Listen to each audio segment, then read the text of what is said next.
Chapter 1. Face it, Eric. You're a fuckboy. I turned away from the shapely ass I'd been checking out and frowned. Jesus, Nell, that's a bit harsh, don't you think? No, not really, she said, smoothing a loving hand over her small baby belly. I fixed my gaze on her face, ignoring everything and anything to do with her midsection. I did not want to know anything about her pregnancy. Not that I wasn't happy for her and her husband. We'd all gone to school together and been friends a long time, after all. But for lots of really good reasons, me and babies didn't mix. Every time I saw Nell's bump, it worried me. I said a little prayer to please let her and the baby be okay this time, and then did my best not to think about it again. Not to remember the baby we'd lost last year. There were things much more happiness-inducing going on in the bar area than falling into grief and regrets again. I don't even need to look to see. That's how predictable you are. I can tell when a hot woman walks into the bar just by seeing your eyes light up like a cat that spied a mouse. She paused, then ranted, Eric! Eric! Yeah? She cocked her head. You're not even listening to me, are you? Of course I am. Mostly. I was sort of torn between outrage at Nell's insinuation and an itching desire to follow the perfect behind. Didn't make Nell right, however. This is what I'm talking about, she said.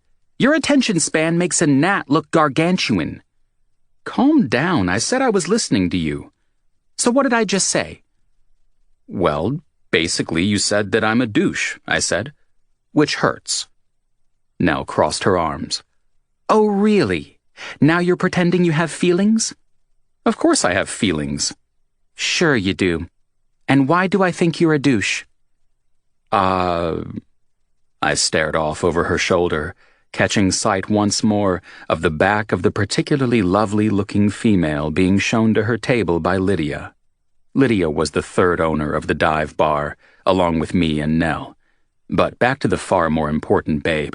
Long brown hair hung down to her shoulder blades, and a shapely ass swayed with every step. God damn. Summertime with all the skin on display was pretty great. But then again, winter with its tight jeans and sweaters, like my new about-to-be best female friend with benefits had on, was also pretty fucking awesome. Too bad I could only spy on her from behind. I wonder what her rack was like. Not that I was fussy. Full, generous, slim, pert, soft, firm. It was all good. It's like I always say, life is like taking off a girl's bra. You never know exactly what you're gonna get, but however it turns out, it's basically awesome. Eric! Nell picked up a knife, immediately dragging me out of my daydreams. She started tapping it against a cutting board, all impatient-like. I'm waiting. Women and stuff, I said, the obvious answer. Generally, it was always one or the other. You think I'm a douche because of women and stuff? Her eyes narrowed. And stuff? Am I wrong? No. Phew. Okay, then. Seriously, Eric. One day you're going to wish there was more to your life than the next piece of ass. She stopped cutting to gesticulate with her hands, one of which was still alarmingly wielding the knife. I mean, the closest you've ever come to a long-term relationship was with Alex, and that was only because Joe stole your online identity to woo her. Ha ha. I bet Nell had planned that line a week ago and was just waiting for a chance to wheel it out. Can I get back to work now? Whatever. She slapped the knife down. You're a lost cause. I give up on you. Thank God for that. Baby hormones made Nell even scarier than usual. Just the other day, she'd ripped me a new one for breathing too loudly. Now she was calling me a man whore. Talk about unfair. Sure, I'd slept with a number of women. I liked women, a lot. But there was more to me than just my sex life. It kind of did hurt that one of my oldest friends, who I'd been through some serious shit with, didn't share that opinion. Anyway, forget Nell and her bad mood. There were more pleasant duties to attend to on the restaurant floor. Being that it was mid-afternoon, things were pretty quiet. No one was waiting for me to fix them a drink at the bar. Taka, the waiter on duty, stood behind the counter, busy folding napkins and cleaning cutlery and shit. I was good to go. "I've got this, Lydia. You should take a break," I said. "Get off your feet for a while." She gave me a knowing smile before smacking me hard in the chest with the menu. All that stuff about women being soft and sweet was such bullshit. "Sure, Eric," she said. "Just don't scare her away." When have I ever scared a customer away? Hell, my personal magnetism is the only thing that keeps this bar afloat. No answer. Instead, after a long look, Lydia turned on her heel and headed out back, probably off to discuss my inadequacies with Nell, where to bury my body in the woods and things like that. This was the problem with co-owning a business with two women. Being the only one with a dick, I got blamed for everything. A stock delivery arrived late? My fault. The register acted up? Also my fault. Someone broke a nail or some shit? Me again. All this attitude thrown my way, despite me faithfully keeping my word and not sleeping with any more of our waitresses. Yes, employees were off limits. Fine with me. Things tended to get awkward when it was time to move on. Didn't matter that I was always up front with things being about a good time, not a long time. So, no messing around with the staff. Female customers, however, were another matter entirely. "Hey there," I said to the curvy brunette. The woman gave a slight smile, not even meeting my eyes. Her features were strong yet stunning. A long, straight nose and a heavy jaw. Not pretty, exactly, but striking, despite the shadows under her hazel eyes. Probably mid-20s. "I'm Eric." I handed over the menu with an easy smile. "Welcome to the dive bar." "Hi," she murmured, immediately checking out the menu while I continued to check out her.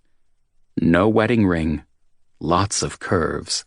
A blue sweater stretched beautifully across her tits. Definitely more than a handful there, thank you, God. Let me guess. I braced my hands on the back of the empty seat opposite her. "Let you guess what?" she asked, without looking up, disinterested. "Your drink." "What makes you think I'm drinking?" "Why else would you be in a bar?" I countered, waiting for her, pleading with her to look at me. It was hard to dazzle her with my winning smile if she wouldn't even face me. "Well, you also serve food, and I happen to be hungry." "Good point. So you just like some ice water or something?" Finally, her gaze shifted from the menu to me and stuck. Blue eyes took me in, looking over every inch with interest. The faintest trace of color lit her cheeks. Excellent. "All right, go for it," she eventually invited. "What's my drink?" "Well, you've got an understated kind of style," I said, flexing the muscles in my arms just enough to catch her attention. It was pretty much the main reason I rolled back my button-down shirt's sleeves. A subtle yet important part of the show. "So first off, I'm thinking you're into the classics. A martini or an old-fashioned, maybe?" "No." "No?" I let my gaze wander over her, trying to take in every detail and not get stuck staring at her breasts. It wasn't easy, but fortunately I'm big into self-discipline. Eyes up. "Maybe you're more of a straight-down-the-line kind of girl. How about a beer?" A hint of a smile crossed her lips. "I don't mind beer, but that's not what I was going to order." A challenge. I like a challenge." "God, I'm really not a challenge," she exhaled. "I take it this is your trick, guessing what people drink?" "Usually I'm pretty good at it." "Sorry to ruin your winning streak." "Nah, that's okay." I grinned. Mom always said I needed to be put in my place pretty often or my ego got out of hand. Something strange passed across her face. Sounds like a good mom. She's a great mom. But let's get back to talking about you, I said, following my script. Women usually ate this smooth shit right up. Yet something in her gaze made me hesitate. If you'd rather I just took your order. Absolutely not. She gave me a teasing smile. You promised me a magic trick. Now you need to deliver. What did you say your name was? Eric Collins. Eric. Hi. I'm the owner here. It was only partly a lie, and it made me look good, successful. You are? Her brows arched in surprise, and she gave the place a looking over, taking it all in. I waited patiently. We'd worked damn hard to turn the dump into the cool bar and restaurant it was today. Raw brick walls and shining dark wood. Mirrors lined the wall behind the bar, along with neat rows of bottles. Big windows to let in the light, and some metal industrial touches. It's a great place, she said. You must be very proud. That I am. I offered my hand, and she slipped her slender, warm fingers into my palm. Nice to meet you. Jean Antel. Jean? What a lovely name. Still holding on to my hand, she shrugged. My mom was a David Bowie fan. Can't beat Bowie. No, you can't. Guess that makes you the Jean Genie. Ha, yeah. She gave another of those ball-tightening chuckles. I could happily listen to her do that all day long. Except suddenly the happy fell from her face. It was her favorite song. Shit. Damn. I softened my tone. Your mom passed? She blinked. No. No? Sorry. She shook her head, looking flustered. Both of my parents are alive and well. I just meant it was her favorite song when I was young, that's all. Nothing else. Well, that's good. Her gaze fell to our still embracing hands, and at roughly the speed of light, the slight pressure of her grip and the warmth of her skin were gone. Crap, I didn't mean to paw at you. Pawing is altogether encouraged. Startled laughter burst out of her. Look at you with the long hair and that face and everything. You're a hell of a flirt, Eric. Thank you very much. You're rather easy on the eyes yourself. I smirked. And I still owe you a trick. Right, my drink, she said, shoulders slouching as she relaxed. Guess away. Okay. I squinted at her, searching for inspiration and trying not to get too distracted, wondering what she'd look like naked and lying on my bed. It wasn't easy, but like I said, self-discipline. I'm going to say a black widow. She blinked. A what widow? A black widow.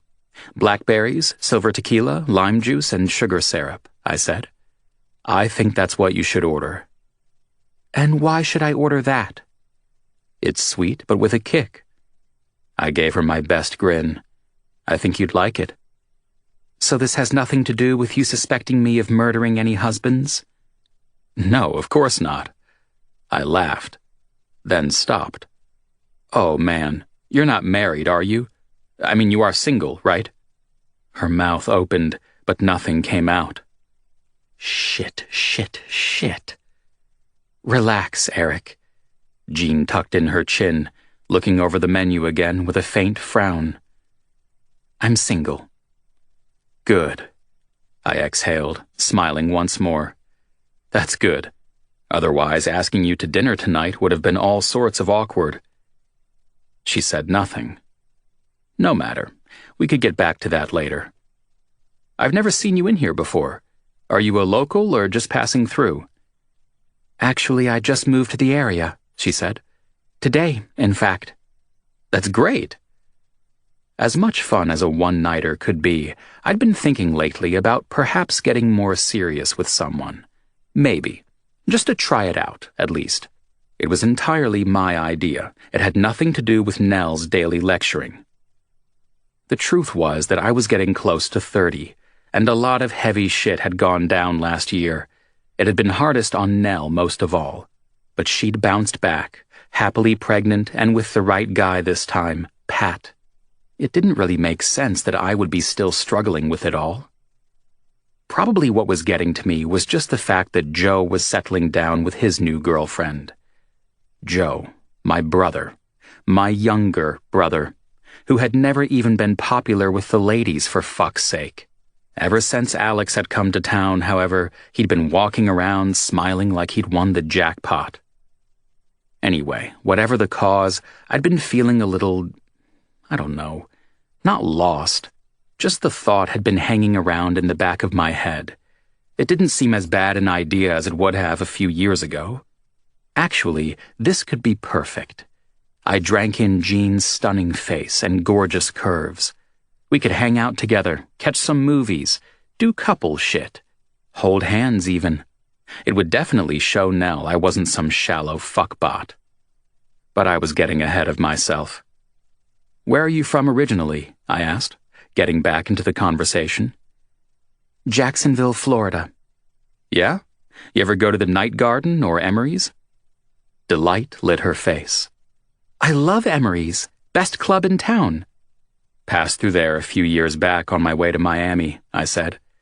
With that energy and edge, I figured she might be from the party crowd. Good atmosphere, and the DJ was something else. "My friends and I used to go dancing there every Saturday night." She stared off at nothing. "Those were the days." "Hey, just 'cause you moved to Coeur d'Alene doesn't mean your life's over. This town is awesome, plus now you can come hang out here. We have live music most weekends," I said. "You'd be very welcome." No response for a moment. Then she quietly said, "I'll be around." Taka seated some customers at a table nearby, pausing to give me an amused look. Typical. They'd all have to wipe those smirks off their faces once they realized I was boyfriend material. Taka, Nell, Lydia, the whole lot of them. "So, Jean." I braced my hands on the back of the chair opposite her, leaning in a little, trying to get her attention. It worked, her gaze snapping back to me. "Can I make you a black widow? On the house, of course." "Is that how you make money?" "No, that's how I make friends." She snorted. "I'd love a black widow. But can you make it virgin, please?" "You want it without the tequila?" I asked, surprised. Being anti-alcohol seemed like the kind of thing she might have mentioned earlier, given the topic of our conversation. She didn't get a chance to respond. "Jean!" Andre wandered up to the table, giving me a slap on the back before giving her a friendly smile. Too friendly. And how did he know her name? Warning bells went off inside my head, because despite Andre being over a decade older than me, women loved the guy. "How are you doing? I'm free now if you're ready." "Ready for what?" I asked, irritation edging into my voice. "I'm moving into one of the apartments upstairs," Jean said, fingers clasped together on the table. "You are?" My brows rose. "That's right," said Andre. "You two are going to be neighbors." "Huh." I tried to keep my face blank as my brain scrambled to catch up. Hell no, being my first and foremost reaction.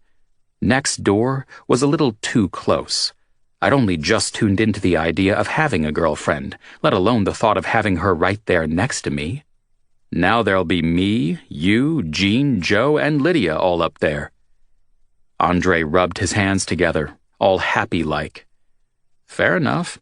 He owned the building, and turning the upstairs into apartments last year hadn't been cheap. "That's all of the apartments rented."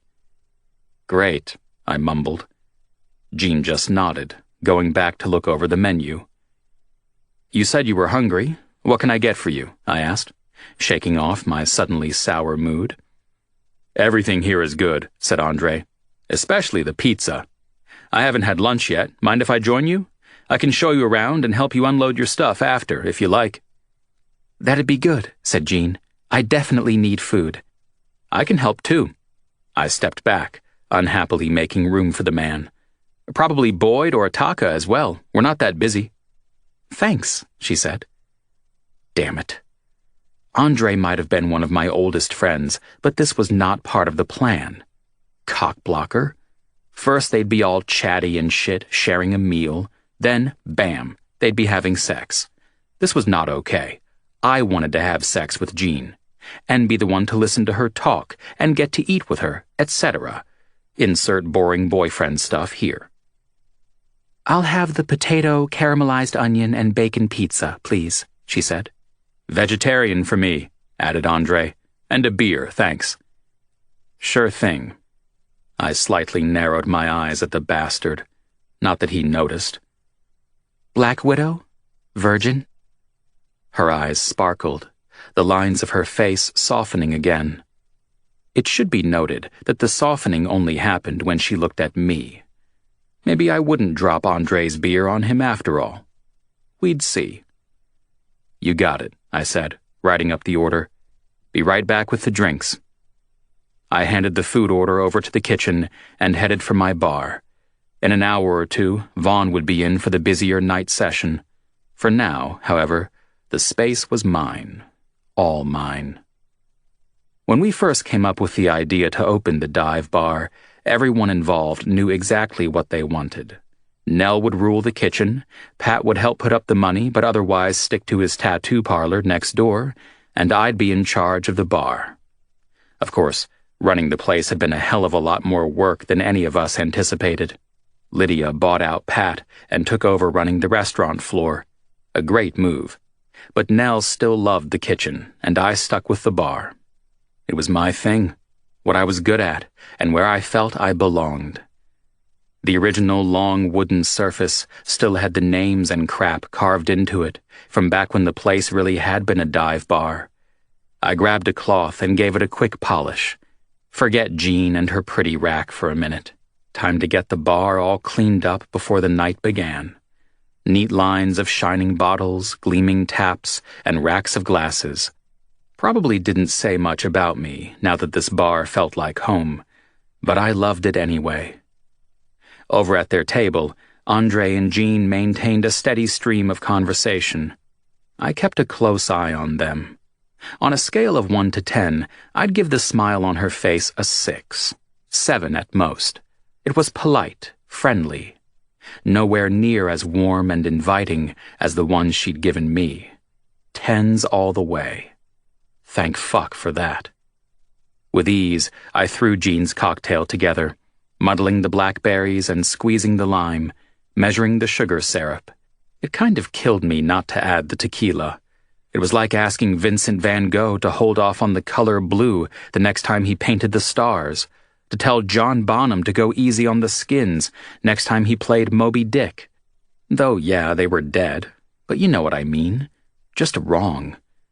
I gritted my teeth and added some soda water and an extra splash of lime to try and balance the tequila's absence. As I poured Andre's beer, I let my mind wander back to Jean. Maybe we would date. Seriously. She was hot, nice, no obvious signs of crazy, except maybe that crack about murdering her ex-husbands. Most importantly, I was pretty damn sure the woman was into me. Come to think of it, having her living close by could be a good thing. I worked weird hours sometimes. It'd definitely save me from having to do any extra driving. I wondered what Mom would think of Jean. I'd never taken a girl home to meet Mom, but maybe with her I would. In your face, Nell. Drinks ready, I stepped out from behind the bar. Only, weirdly enough, Nell was suddenly rushing out of the kitchen. "Jean, is that you?" she called. "My God, why didn't you tell me you'd arrived?" I froze. How the hell did they know each other? This was not good. "You looked busy, so I figured I'd wait." Jean glowed, happy as anything. Her smile dial had just hit 11. Nell waited in front of the table as my still maybe but perhaps now possibly not future girlfriend got to her feet. Next came lots of hugging and happy feminine squealing noises. Damn. Wonder if Nell told her anything about me. Maybe this situation could still be salvaged. "I'm so glad you moved to town," said Nell. "This is going to be great." "I hope so," Jean sighed. "It will be. You'll see. A whole fresh new start." Then the two women separated, giving me a perfect profile of Nell's baby bump. But way worse was Jean's matching one. The woman was pregnant. Very much so. The martini glass slipped from my numb fingers, smashing when it hit the hard floor. "Holy shit," I mumbled to no one. Chapter 2. I'd been tricked. Betrayed. After Andre and Jean ate their lunch, we headed outside to deal with her stuff. The cold wind suited my mood to perfection. Talk about disappointed. "Don't lift that, it looks heavy," I snapped. Jean blinked. "It's a pillow." "The world's largest pillow ever. You can't be too careful." My gaze roamed over her swollen middle. "You're pregnant?" she asked, with a voice dripping poison and sugar. "Are you having trouble with the concept?" "Absolutely not. I was just going to say huge, that's all." She blew out an exasperated breath. "Thanks, Eric. That makes me feel so much better." Don't bother."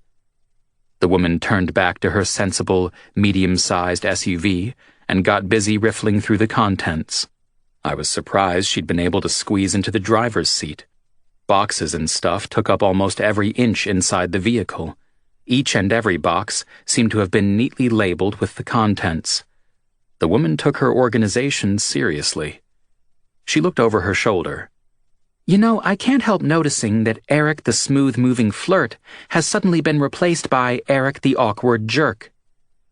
"Well, you said you were single." I folded my arms defensively across my chest. "I am." And then there was an awkward silence. "Yeah, but, in your condition—" I fumbled to a halt. She turned, face all scrunched up, like I was the one with the problem. "Just hop out of the way so I can grab some boxes," I said, voice gruff. Still nothing from her.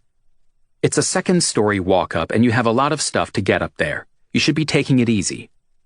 Hands on hips, I tapped my black leather boot against the sidewalk, waiting her out. "Jean, I'm not trying to insult you. It's the truth."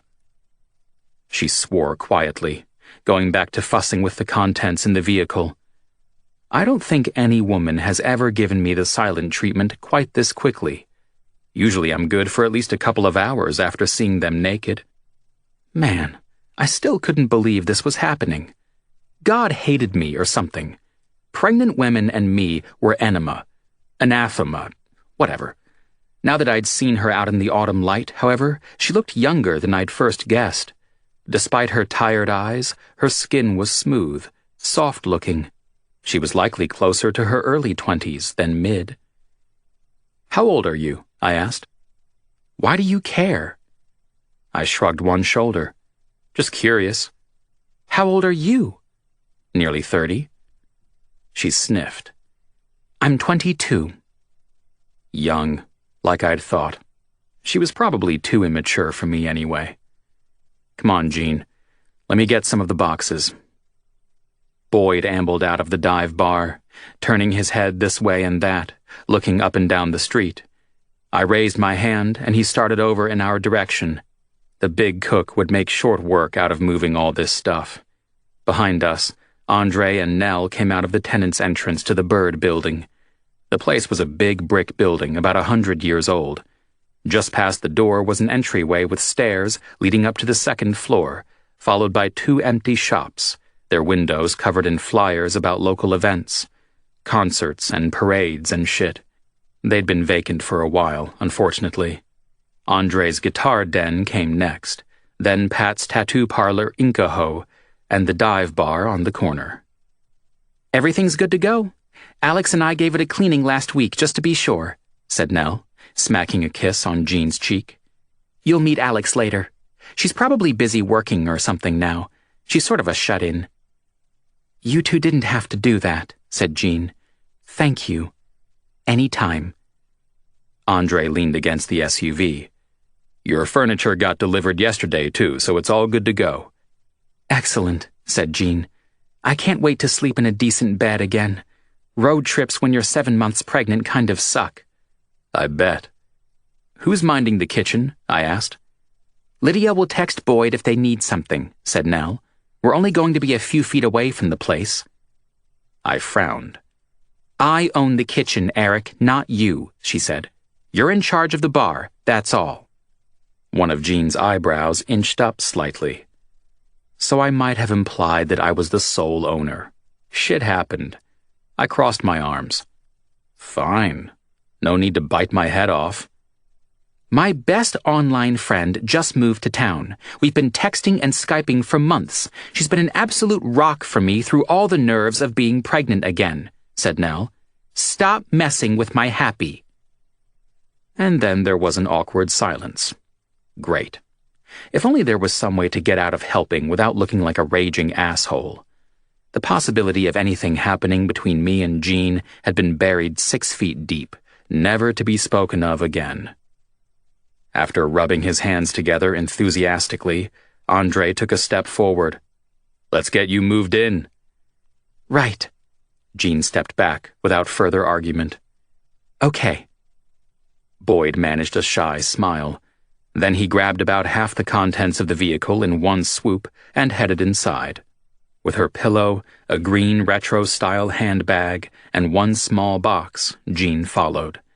I'd wanted to take the box, which looked heavy, but couldn't think of a way to say so without inviting further wrath. Pregnant women were fragile. Nell knew that more than anyone. She should have been backing me up on this. Andre and I loaded up next, while Nell watched, making useful suggestions. Not. Her husband, Pat, must have been busy doing a tattoo, or no doubt he'd have been corralled into helping too. The apartment Jean rented was the largest, situated directly above the dive bar. My brother, Joe, had been the builder in charge of the project, turning all of these old office spaces into apartments.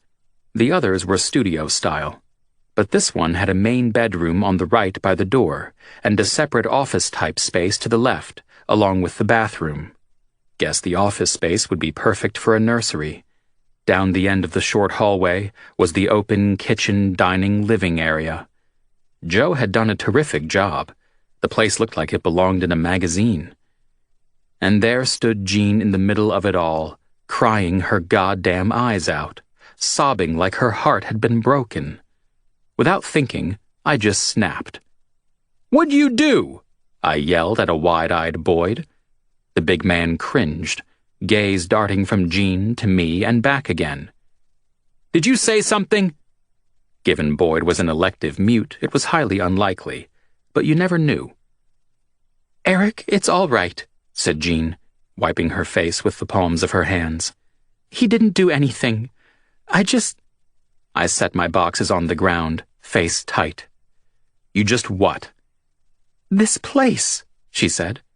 "Hey now," I said, my voice becoming a little sterner.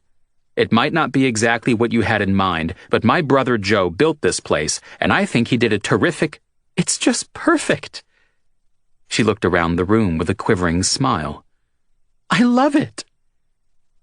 "Okay." Obviously sensing that the attention was off of him, Boyd made his escape. Fair enough. "Don't you think it's amazing?" she asked. Yeah, sure. My brother did good work, and it was a damn nice apartment, but it wasn't the Sistine Chapel or anything. Amazing. "Yes," she gushed, spreading her arms wide open, as if she could embrace the apartment. "It already feels like home." "That's good, I guess." "It's great," amended Nell, who entered behind me just in time to offer a constructive correction. She wrapped her arm around Jean's shoulders and gave her a squeeze, while shooting me some sort of weird look. What it meant, I had no fucking clue. What, was I supposed to be a mind reader? Andre set his load of crap down next to mine. Then he saw Jean's red eyes and his forehead wrinkled. Something wrong? No, nothing, I said. She loves the place. He nodded as if in understanding. Show off. How embarrassing, said Jean. She fished a Kleenex out of her jeans pocket and blew her nose. Cheeks pink, she studied the hardwood floor, not meeting any of our eyes. Baby hormones, said Nell. Best fun ever. I cried yesterday because a grocery store was out of chocolate milk. Nell cocked her head. That, however, might be taking it a little too far. Jean's allowed to feel whatever the hell she wants to feel, I said, a little pissed. Nell should be more careful. The last thing we needed was for Jean to start crying again. I stood tall, body rigid. And chocolate milk is pretty great. You know, if you're into that sort of thing. Jean just kind of gave me a blank look, but at least she wasn't crying. Absolute silence followed. Nobody said anything, though Nell was gazing at me all weird again. Eventually, Andre coughed into his fist. I was joking, Eric, said Nell slowly. Oh. I swallowed. How was I supposed to know that? Ever so slowly, the edges of Jean's lips crept upward. It was kind of sly, that smile. Secretive. I liked it. Except then she placed her hands on her scarily large belly, rubbing in small circles. Still pregnant. Right. What the hell was I doing here? Apart from making an ass of myself. It was all Jean's fault. Something about her messed with my head. I was all strung out, my throat tight and raw. I needed fresh air, pronto. Anyway, can't stand around yapping all day. These boxes okay here? Yes, thank you, said Jean. I'll get everything sorted out how I like it later. Good enough. I made for the door, Andre close behind me. My feet moved faster and faster, needing to get away from that woman and her whole knocked-up situation. Coeur d'Alene had plenty of female residents. Not all of them could have heard bad stuff about me. If, on the off chance that I couldn't find a girlfriend in town, well, there was always Spokane. I quickened my pace, seized by a new sense of direction. I had a plan. One that did not include Jean Antel. In the future, I'd just stay the hell away from the woman. Problem solved. Smooth, said Andre, as we were jogging down the stairs. What? Smirking, he just shook his head. Fuck off, I grumbled. The idiot roared with laughter. Nell came charging down the steps, red ponytail swinging and fury burning bright in her eyes. What the hell do you think you're doing? Helping to move Jean in. I saw the way you were looking at her. Her finger jabbed me in the chest. Andre turned and kept walking. Coward. What are you talking about? Nell put her hands on her hips. That woman has had enough crap in her life. This is a fresh start for her, and you are not going to ruin it. I had nothing. Only you would hit up a heavily pregnant woman for a fling, she said, voice heavy with disgust. Like she doesn't have enough to deal with already. I've got no interest in the woman, I lied. You better not. Her shoulders lowered a little. Stay away from her, Eric. Or else. Chapter 3. Why the pout? I put down the glass I'd been polishing and not very successfully smothered a yawn because it had been one hell of a busy night. I was beat. Huh? You've been cleaning that same glass for 10 minutes and pouting the entire time, said Alex, watching me over the top of her laptop. I want to know why. Men don't pout. She blinked. Sure they do. I frowned, turning to my brother, who'd just finished serving someone at the other end of the bar. We didn't look much alike, Joe and me. I was more GQ, he was more lumberjack. I might have been lean, but he just looked plain mean with the beard and bulging muscles. Happily, he was more of a teddy bear than an actual grizzly. "Set your woman straight," I said. "She just accused me of pouting." Joe strolled closer. "Men don't pout. It just isn't done." "Oh, really?" The pretty little brunette narrowed her eyes. She wasn't my type, but she and my brother were happy together, despite a rocky start, which I maybe unfortunately had something to do with. Long story, but completely not my fault. Alex cleared her throat, sitting up straight on the stool. "And yet your brother's been pouting since I got here an hour ago. Please explain." "You're wrong." Joe shrugged. "How so?" My brother crossed his big arms over his chest and gave a mighty sigh. "It's like this, little miss. Men don't pout. We brood." "That's right," I said. "To even suggest that we would pout is an affront to our masculinity." "Yeah," I nodded. "What he said. Everyone knows brooding is very manly. Lots of testosterone involved. Especially when I do it," I added. "The word you were looking for was probably smoldering." Arcade Fire played over the sound system while Rosie and Taka finished clearing the tables. Lydia was busy at the front desk. Boyd and the kitchen kid tidied up out back. Nell had gone home around 9 once things started to slow. A party of 8 and some couples were the only customers left this close to midnight. "You're both full of shit." Alex spit back a smile. "You know that, right?" "Now then, no need to get all cranky just because you were wrong," I said. "I accept your apology. You obviously didn't know better." "Apology," she snorted. "Yeah, right. So why were you doing this manly brooding, smoldering, Eric?" My turn to sigh. "No reason," I said, and turned the conversation toward Joe. "Hey, bro, something I wanted to ask you. That new tenant, Jean, is basically right above us.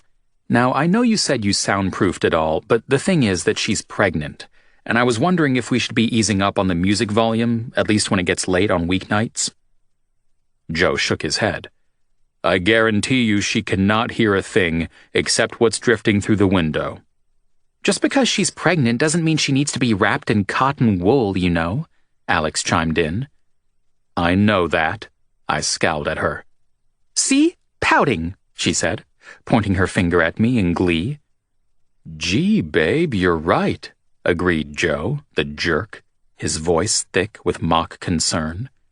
"That actually does look like pouting." My scowl deepened.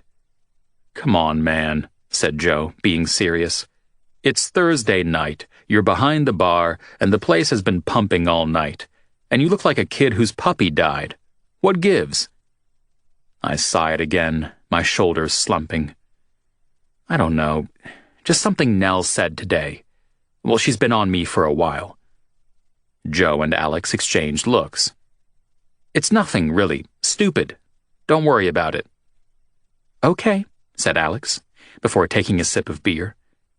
"But just out of interest," I said, "do you think I'm a man whore with no concept of responsibility, incapable of having a meaningful relationship, who just uses women because I wouldn't know real commitment if it bit me on the ass?" Alex's eyes went real wide. "That's what Nell says, huh?" asked my brother in a low voice. "Basically." My tongue pushed at the inside of my cheek. "Sometimes it varies, but pretty much, yeah." "Wow," said Alex, staring down at her laptop. "Just today, she called me a fuckboy. Can you believe that?" Joe let out a low whistle. "I mean, you two probably know me best," I said. "She's out of line, right?" Alex's mouth opened, but nothing actually came out. Same with my brother. "Right?" I asked again, frowning. Still nothing. Fuck's sake. Come on, I am always up front with women. I tell them straight out, I'm here for a good time, not a long time. They know what they're getting into. After a moment's hesitation, my brother nodded. Sort of. "Exactly," I said, "and I'm responsible. I always cover my shifts. I work hard." "Yeah," said Joe, dragging the word out for some damn reason. Alex winced. Apart from the other week when you wanted to take that girl kayaking. Once, I said, holding up a finger. Big deal. Though there was that woman from the liquor company a fortnight back, said Joe. What was her name? Jesus, I can't remember, so I left work early, once. I rolled my eyes and added another finger. 2. So what? And the times when you're running late because you forget to set your alarm, said Alex, fast on her way to no longer being my favorite sort of sister-in-law. I scoffed, but added another finger to the tally. 2 or 3 times, maybe. Everyone does it. Yeah, but every week? Alex cocked her head. She's got a point, bro. My brother nudged me with his elbow. Probably add a couple more fingers. I scowled. We're going to need your other hand, she said. Because do you remember last month when— That's enough, I snapped, crossing my arms over my chest. I don't want to talk about this anymore. They both shut their mouths, giving each other one of those looks. Couples were downright creepy, the way they could do that mind-melding shit. Talk about unnatural. Slowly, I shook my head. Can't believe you both think she's right. No. Joe grabbed me by the shoulder, giving it a squeeze. I shrugged him off. Yeah, you do. His girlfriend kept quiet. Last time I give her free drinks. Arcade Fire faded into the Killers, and not even an old favorite song could help. All agitated like, I smoothed back my hair, redoing the ponytail. Unbelievable. Even my own fucking brother thinks I'm useless. Man, come on, I did not say that. I think— He paused. I think you do your best. Yes. Alex clicked her fingers and pointed at me. Exactly. You do your best, Eric. Everyone knows you're making a real effort. You haven't even screwed any of the waitresses for months now. No one could expect more. Jesus, are you serious? I asked loudly. You both think my best sucks. More denials and other bullshit, but I was done. Finished. Also, people were now watching. Curious eyes sizing up the drama, customers and staff. Awesome. You close up the bar. I grabbed a bottle of single malt from off the shelf. I'm out of here. Someone said my name, and Joe did more sighing, and fuck them all. I needed some space. Bottle in hand, I left. Eric? Asked a startled voice. I shoved my hair out of my face, pulling the door to my apartment closed behind me. Out of the blurry, low-lit hallway came a woman with concerned eyes. Jean, hey, how you doing? Better than you by the look of it. She pulled her baggy cardigan tighter around her, covering the tank and yoga pants combination passing for pajamas. Her feet were bare, toenails painted Smurf blue. Cute toes, I said, giving her a grin. Been drinking, huh? Just a little, I said. Where are my manners? The bottle's back inside. Did you want some? Baby on board. She pointed to her belly. Remember? Right. I remember. The smile fell off my face. So what are you doing out here? I could ask you the same thing. Yeah, but I asked you first. All casual-like, I leaned against the wall, not falling over like a sloppy drunk. But it seemed the world had started turning a little fast or something. Standing upright wasn't as easy as it should have been. Guess liquor and gravity didn't really mix. I don't normally drink alone, but between Nell's and Joe's and Alex's bullshit, I needed a drink. Or two. Anyway, it's possible I may have overdone it a little. Just walking up and down the hall, as you do at 2 a.m? I was going to go for a walk too, I said. Outside. Get some fresh air. You want to come? Thanks, but I'm dead tired and not really dressed for it. She rubbed her tummy. Plus, it's cold out there. You're used to Florida weather, I chuckled. This is only autumn. Wait till winter. Why'd you move here anyway? Honestly, I don't know. She shrugged. I met Nell on the internet. We started chatting on a pregnancy site, and the way she spoke about this town just kind of drew me in. And I thought, why not? Because you're heavily pregnant and alone? Besides that. I just looked at her. Things in Florida weren't great, she said, taking her time, obviously choosing her words with care. She glanced up and down the hallway, as if to check there were no other ears listening in. Actually, that's kind of an understatement. My parents didn't handle the news regarding my pregnancy very well. I get their point. I was basically fresh out of college, just starting to get my life together. They wanted me to give the baby away. She frowned at the thought. Even lined up a couple from their church to adopt her and everything. They were very persistent, but I just couldn't. I'm sorry. Yeah, she sighed. Me too. Most of my friends had moved away or were busy living their lives, so I didn't really have a lot of people I could count on. Fortunately, my gran didn't agree with Mom and Dad. Unfortunately, she was very ill. But when she passed, she left me some money. Of course, that made things even worse with my parents. I didn't want to raise a child around all that negativity.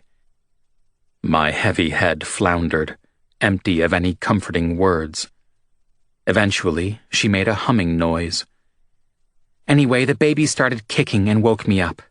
I don't usually lurk in hallways at stupid hours of the morning. But if I move around for a while, things usually quiet down again, and this hall is longer than the one in my apartment. Huh. Nice face. The woman laughed. What? It's the thought of the baby kicking, isn't it? She asked. I don't think you could look more disgusted if you tried. Shit. No, I'm not disgusted. That's a terrible thing to say. You're doing it again right now, she said. Every time you look at my belly, you go sort of green, like you're about to hurl. No. You do, Eric. Trust me on this. I exhaled. You're wrong. I think it's beautiful. Life and everything, you know? Her dark brows crept together. And you making that life is... wow. Oh, really? Absolutely.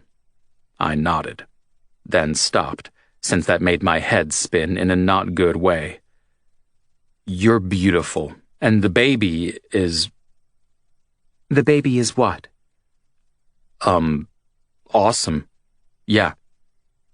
Now her brows were one dark line. I don't think you should be going for a walk. How much have you had to drink? I'm not going to drive. Now that would be irresponsible. Wait, her chin rose. Is going to go for a walk code for off in search of booty? No. Why would you think that? I scowled as I figured it out. Hold up. Nell's been saying shit about me to you, hasn't she? Well, you know. Jean stood with her feet apart, rocking back and forth. Nell and I are friends, so I can't really repeat what we talk about. That would be breaking her confidence and not okay. She did. I hung my head. I knew it. My knees gave way and I sank to the floor. Fuck it. It was more comfortable than standing anyway. So now I have to put up with it from you, too. Put up with what from me? You think I'm a useless man-whore, too. Knees drawn up, I let my head fall back against the wall. It kind of hurt. Everyone does. I'm the worst. Just ask my family and friends. She opened her mouth, then closed it again. Eric, she doesn't think you're a bad person. Save it. A pained groan. Come on, you're wasted. Time to sleep it off. Things will look better in the morning, I promise. Either the lights had gone out, or I'd closed my eyes. Hard to tell which. Maybe I wouldn't bother going for a walk after all. Every inch of me felt heavy and tired. Eric, get up. I'm fine here, I mumbled morosely. Don't worry about me. Some sighing. Maybe I should wake Andre or your brother, get one of them to help me get you back inside. No, don't. Slowly, painfully, I crawled back up onto my feet. Everything seemed fuzzy and horrible and sad. Real sad. See, I can stand on my own. All right.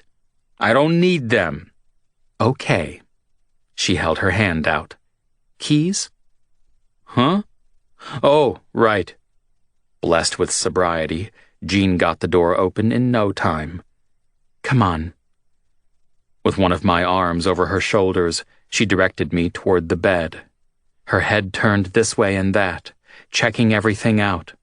Old framed collector's edition LPs and the state-of-the-art record player. Thing looked more like a sculpture than something to spin vinyl on. The fully stocked bar cart in the corner and my sprawling gray sofa that matched the dark walls. A lamp shone dimly. Mood lighting and nothing more. Jean was looking around the bedroom with interest and a slight smirk on her face. What? I demanded. Nothing, she sighed. But for someone who objects to being labeled a man whore, your whole apartment looks designed for seduction.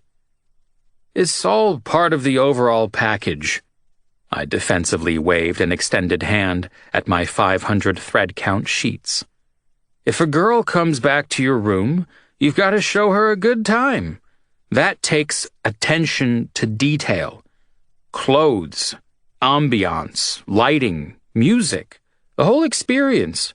You've got to do it right.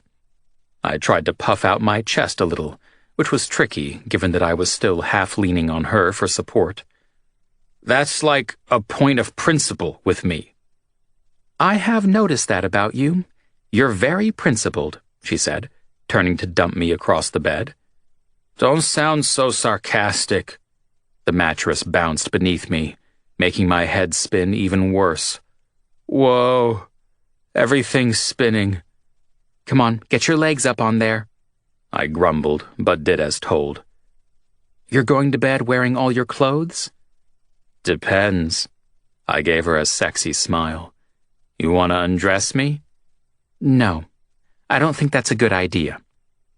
Whatever, her loss. Let's lose the boots, though, huh? Without another word, she started tugging at the laces. You'll be more comfortable. Thanks for this. You're real nice, Jean. You're welcome. I'm not nice. She dropped one of my shoes on the ground. You're not so bad. It's okay.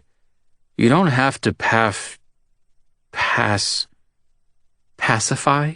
She suggested. Yeah, you don't have to do that to me. I laced my fingers over my chest and stared at the high ceiling. Even my own brother and his girlfriend think I'm useless. Not commenting, she got to work on my other boot. I can sort of see why. Obviously, getting Nell pregnant wasn't so good. Both her mouth and eyes opened wide. You got her pregnant? Not this time. Last time, when she and Pat were broken up. I grabbed a pillow and shoved it beneath my head. Might as well be comfortable if I was going to bare my soul and shit. She lost the baby in a car accident. I thought Nell would have told you all this. She mentioned a miscarriage, that's all. In slow motion, she set the boot on the floor. Eric, I'm so sorry. It's okay. The less said about that, the better. Her eyes turned liquid in the low light, and she sat on the edge of the bed. With both arms, she kind of hugged her belly. God, that's so sad. You must have been devastated. It wasn't looking like I was going to be much of a dad. The baby hadn't even been born yet. You might have been great. I had a book. That was the single best thing I could say for my parenting potential. I had a book. On pregnancy and the first few months. The darn thing wasn't even half read. Joe had gotten it for me. Got me a whole little library of them, actually. Each less read than the one before. Pathetic. And if it sounded pitiful to my own ears, I could only imagine what Jean thought of me. For a while she said nothing, just sat there, while I stared morosely at the ceiling, wishing we had never started this conversation. Maybe everyone was right, and I was the worst. Dwelling on my failings was infinitely preferable to thinking about the baby. She exhaled. You and Nell. It was an accident, I said, voice barely louder than a whisper. She and Pat had broken up, and she wasn't taking it so well. You know, they've been together since we were kids. No one saw their split coming. Jean said nothing. One night after work, Nell was really laying into the booze. She didn't want to drink alone, so I stayed back with her. My whole memory of that night seemed surreal. Pat had been busy with other women, and that hurt her real bad. I was her revenge fuck, really. Her way of getting back at him. Jean's face was blank, eyes watching me in silence. We'd all been friends a long time. I should have said no, but... Her face tightened, little lines appearing, and she rose to her feet. Please don't go, I said, the words bursting out of me. I rose up on my elbows, breathing fast. I just don't want to be alone. Alone with the remnants of Glenlivet. Maybe a minute passed, and she still said nothing. We just looked at each other, two veritable strangers talking by my bed in the small hours of the morning. Not an unusual occurrence for me, but doing it fully clothed was a first. I won't try anything, I said. She huffed out a laugh and patted her belly. Oh, I know you won't. Sorry I said you were huge. You're still beautiful. Her brows rose. I mean it. Thank you. After giving me a long look, she wandered around to the other side of the bed and sat down with her back to the headboard. I'll stay for a little while. You will? A one-shoulder shrug. Apparently the baby likes listening to you feeling sorry for yourself. She hasn't kicked since we came in. Glad my whining is doing someone some good. She laughed quietly. A little girl? I asked. Is that what you said? Yes. Huh. It was probably the booze in my system, but the whole idea made me feel strange for some reason. Nell's was a girl too. I mean mine, Nell's and mine. We didn't find out until after the accident and the miscarriage. A little girl. Jean smiled sadly, and a hand reached across to squeeze my shoulder. I didn't need her sympathy. I didn't need anyone's sympathy. Head turned to the side, I gazed at her bump, mostly in curiosity. Where's the father? He's not in the picture. She licked her lips. He was someone I met out one night. It wasn't anything serious, you know? Sure. She huffed out a little laugh. Of course you know. We're all adults here, I said. Mostly. Yeah, mostly. So you had a nice night with him and then... surprise? Yes, big surprise. She looked away. Guess the condom broke or something. That'll teach me not to be on the pill as well. I freaked out like you wouldn't believe. Then came denial. I must have done about a dozen pregnancy tests. But they all came up positive. What then? Then, she sighed. I thought really long and hard, I guess. It wasn't an easy decision to make. I had no way of getting in touch with the father. We'd had an okay time together, but he wasn't someone I wanted to see again. No? No, she said. He was a nice enough guy. Fun, very handsome, interesting to talk to. But he was a good time and not a long time kind of guy. I asked around at the bar where we'd met. He wasn't a regular, though. I can't really imagine that having a baby with me would have been his idea of a good time. I kept my mouth shut. Her gaze tightened, searching my face. Not in a good way. My already upset stomach sunk even further. I had the worst fucking feeling that I knew exactly what she was thinking. I remind you of him, don't I? I said. She nodded. Yeah, you do. Why did you flirt with me in the bar then? Good question. She licked her lips. You made me feel pretty, I guess. Reminded me of what my life used to be like. I said nothing. Maybe I should have tried harder to find him, but then my folks started complicating everything further. Her forehead lined. I could deal with only so much at one time. Fair enough. Let's not talk about him anymore. Okay. I stared up at nothing a while longer. Does it feel like there's a freaky alien inside of you? A freaky alien? Guess she doesn't burst out of your chest all gory like in the movie. Jesus. I knew you couldn't stay nice about her for long. She frowned. Look, I understand now why you're a bit freaked out by babies and pregnancy, but that doesn't mean you get to be a jerk about her. What are you talking about? I demanded. I'm being totally normal about it. Her. So you're just a jerk in general? I closed my eyes. That seems to be the general opinion, yes. If I believed that, I'd leave your drunk ass alone on this bed. But she didn't leave. I could feel her presence next to me. I sighed. Thanks for not leaving, even though I remind you of him.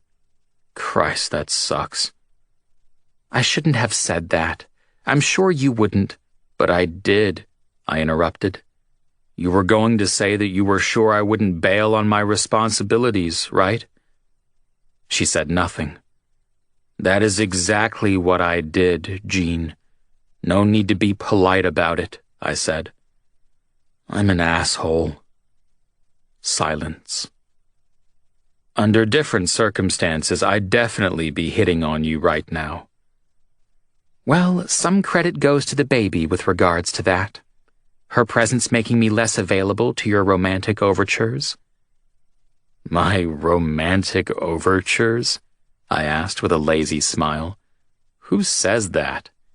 I do. It's the polite way of saying playing naked. The laughter in her voice would have gotten one hell of a reaction from me if I hadn't had so much to drink. We would have had fun together. You think so? I know so. You're that good, huh?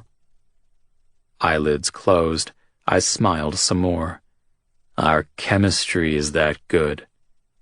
You know when you meet someone, and there's just that feeling? She didn't respond. It's like it's fate. There's just that zap in the air, and you know it's gotta happen eventually. And when it does, it's going to be spectacular. I opened one eye, beyond pleased to see her trying to hide a smile. Right, Jean? Wrong. I just waited. It's definitely not happening between us under current circumstances, so what does chemistry matter? She wriggled a little, getting comfortable, and avoiding looking at me in the process. Close your eyes, Eric. Go to sleep. I'm not babysitting your drunk ass forever. I appreciate you being here, I mumbled. Couldn't very well leave you all alone in the depths of your alcohol-induced despair. Funny. Normally I'm trying to get rid of a woman by this time, I said, not begging one to stay. She just shook her head. So not happening for so many reasons. And you are beautiful. The woman looked to heaven. Sober or drunk, you are full of it. You get that, right? I get that I'm right, yes. Please. I'm okay looking. You're fucking gorgeous. Does that include my belly? I cleared my throat. Sure. Real believable. She laughed. Go to sleep. Fine. Doubt me. I don't care. I puffed up my pillow, settling in for the night. Morning. Whatever the hell time it was. My buzz was starting to wear thin, tiredness kicking in. Night, Jean. Night, Eric. Chapter 4. Karen arrived 10 minutes late in a tight skirt. Her long hair hung loose, and her sweater top hung off her bare shoulder. I'd always heartily approved of her belief in showing plenty of skin. No matter the chill in the night air, here she was with those long legs. It had been a month since Jean sat by my bedside while I fell asleep, drunk off my ass. Not my finest moment. In the meantime, our paths hadn't really crossed. I'd been busy, and I guess she had too. As for dealing with Nell and everyone else's low opinion of me, I had a plan. All right, I'm here. She paused, flashing a megawatt smile at the man on the other side of the bar. Hey, Vaughn. Hi, Karen. How are you doing? Great. How's your music going? Good. The tattooed, red-headed musician gave her a polite smile. Played some gigs over in Montana last week. Like just about everyone else in this town, we'd all known each other for years. Vaughn and I had been tight in high school, but shit had gone south after graduation. We were getting on okay these days, despite him also settling down and getting serious about everything. He and Lydia had been engaged for a year or two now. I didn't know what the holdup was on the wedding. He worked in the bar when he wasn't off playing guitar. I don't know if it was wise, but we'd pretty much wound up with most of our staff being old friends. Ready to head upstairs? Karen asked, stepping closer. Her arm brushed against my chest, and the open invitation in her eyes almost made me rethink my plan. Like I might have mentioned, we were very friendly, but only in a certain mutually beneficial way, at times suitable to both of us. Usually. Still, if I was going to try dating someone, I figured it wouldn't hurt to know ahead of time if that someone and I got along between the sheets. Plus, Karen was available. She was between boyfriends, so win-win. A nice, good-looking local girl who enjoyed fucking. A strong starting point if ever there was one. With the goal of a relationship in mind, I quashed out the rising surge of lust. It wasn't easy, given Karen's inviting eyes, and the fact that it had been a while since I'd last hooked up. Almost a whole week. But I ignored my simpler urges and focused on the plan. Actually, I was thinking we could sit down for a while first, I said, leading her to a candle-lit table in the corner. Her pert nose wrinkled. You want to sit down? Sure, why not? Apparently there were a lot of reasons why this was a bad idea, because she took a deep breath and opened her mouth to start in on them. I got there first, however. We've been friends a long time, Karen. Yes, but it occurred to me that we've never really just hung out together. She blinked. You know, had a drink and talked and stuff. I pulled out her chair, being the perfect gentleman. That'd show Nell. And you could bet she was in the kitchen right now watching, judging. Lydia, too, most likely. You want to talk? Karen plonked down in the seat, wrinkles lining her usually smooth forehead. What about? I took my seat opposite. Well, anything, really. How's your work going? The diner's fine. Great, I nodded. And your family? Fine. Oh, shit. What to ask her about next?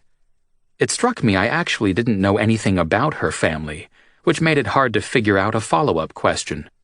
Equally, though, it seemed a bit awkward to admit that, after the years we'd known each other, I didn't even know if her parents were local or if she had siblings. The long line of her throat rippled as Karen swallowed and came to my rescue. How are your parents? Good, thanks. They're actually on vacation in Hawaii right now.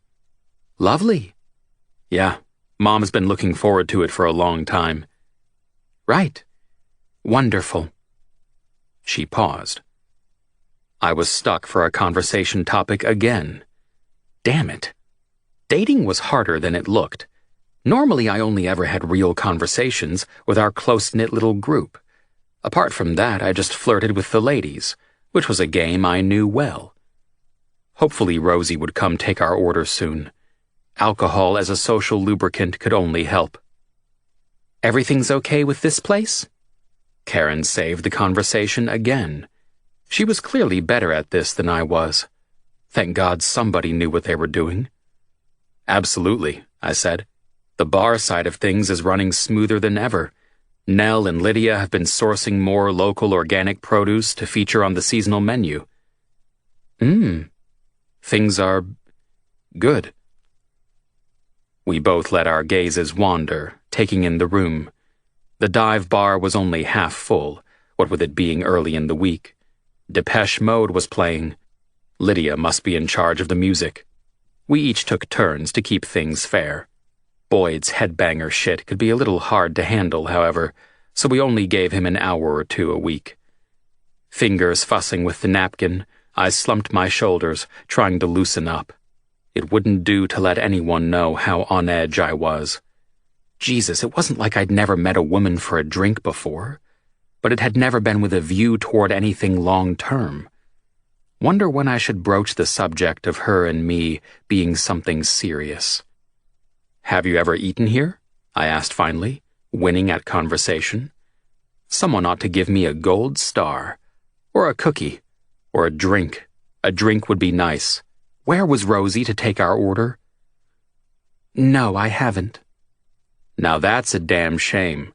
We need to fix that pronto. A hint of a smile curved the edge of her lips. People tell me the food's delicious. I outright grinned, always pleased to hear good feedback. It is. A lot pricier than the diner, though. Well, it's a different kind of dining experience. Nothing from her. You know? All expression had fallen from her face. No, I don't believe I do. Don't get me wrong, the diner does great basics, I said. Your pancakes in particular. Man, I could eat a truckload of those things and still come back for more. They are superb. Basics? I shrugged. Yeah. And you're what? Gourmet, I suppose? Damn. Well, just because you cover your pizzas in arugula and other fancy shit doesn't make you better than us, Eric. I don't think we're better than you. Though I did, really. The dive bar was a work of art. In comparison, the diner had all the style and atmosphere of a hot dog stand. Calm down. Not everyone wants to hang out with hipsters. Hey now, we're not— Whatever, she snapped, obviously done with this line of conversation, which was fine with me, given I didn't want to get into a fight about the relative merits of our workplaces. Is this food you're talking about going to come soon? I've only got an hour before I'm meeting a friend at the gym. You're meeting someone else tonight? In an hour, yes. She nodded.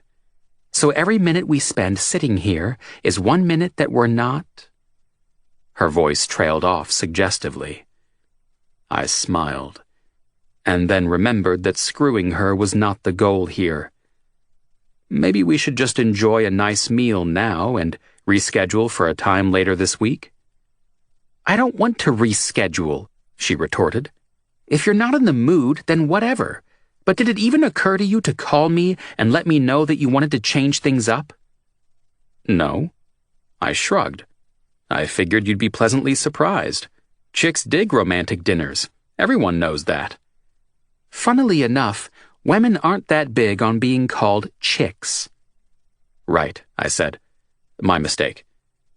She crossed her arms, glaring at me. So who are you meeting at the gym? I asked. Anyone I know? One of the girls from work. Great. Fake smiling made my cheeks ache. What else do you do when you're not working or hitting the gym? When the weather's good, I like to go hiking, and I help out with a youth group at the church, she said. I visit friends, and I'm also a member of a knitting group. Right now, we're working on blankets for the children's ward at the hospital. Wow. Grandpa has chronic arthritis, so I often hop over to his place to help out. Make some meals for him or just hang out and watch documentaries. He loves that English guy, David Attenborough. She stared off at nothing. And I watch my nephews some nights so my brother and his wife can go out. Huh. You really do a lot. She shrugged. I keep busy. What about you? I work here, of course. I nodded, trying to think of what else apart from women occupied my time. Something that would compare to Karen's achievements. Yeah, a lot of the time you can find me here at the bar. Really just working, you know? And? She asked, eyes glazing over. Okay, well, I hang out with friends. Nothing from her. Yeah. Shit. Oh, often Joe and I go jogging. There's that too. Uh-huh. And all conversation ground to a halt once again. We both just stared at each other while all around us the world carried on. Music played and people talked. People who actually had a lot to say to each other, I guess. Karen set her hands to the edge of the table. This isn't working. No, this is great. Eric, we've been bumping hips on and off for years, and you've never felt the need to ask me a personal question, she pointed out. Why now? I raised my chin. Better late than never, right? Wrong. But enough. I have to go. The woman jumped to her feet in exasperation, making her chair skid back noisily, drawing plenty of attention. I knew this was a bad idea. We have sex sometimes, Eric. That's all. We don't talk. But we could. I stood up as well, just trying to usher her back to sitting. We could at least do this without causing a scene. Her whole face screwed up. What we have is just fine. Sure, yeah. I just thought... What? You thought what? Well, don't you want maybe something more? No, Eric. God, do I have to spell it out? Her gaze zeroed in on me. We're boring each other stupid. And even if we did have stuff to talk about, I don't want a guy like you for a boyfriend. In a couple of days, you'd have changed your mind, gotten distracted or whatever. You're just not boyfriend material. And with that, she stormed out. Awesome. Meanwhile, Rosie stood nearby with her pen and pad in hand. Because more witnesses to my humiliation would just be wonderful. The shit Karen had said echoed round and round inside my head. How wrong could one woman be? Just because she crocheted socks for orphans or whatever. I could totally be a decent boyfriend. With a little practice. Bit too late for that, I said, nodding at her order pad and slumping back down into my chair. Sorry. Her mouth skewed, dark skin glowing in the candlelight. Date didn't go so well? What gave it away? I growled. Being an ass to me will help you how exactly? Sorry, Rosie. I slipped my hand underneath my long hair, rubbing at my neck. Maybe they're right. Maybe I am just shit at this and everything else.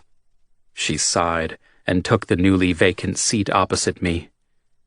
Nell's been at you again, huh? I didn't even bother to answer. I thought she'd eased up since you started turning up for your shifts on time. She did, a little. You know, she loves you, Eric, she said. You're like family to her. She just has a difficult way of showing it. Like ripping into me? I slouched back in the chair. Bitch of it is that everyone agrees with her. They all treat me like I'm the idiot child obsessed with pussy. So prove them wrong. If it bothers you, do something about it. My forehead wrinkled. Though changing just to prove someone else wrong is kind of stupid, she said, chewing at her bottom lip. You have to want to do it for your own happiness. Fuck. I don't know what I want. Well, are you happy?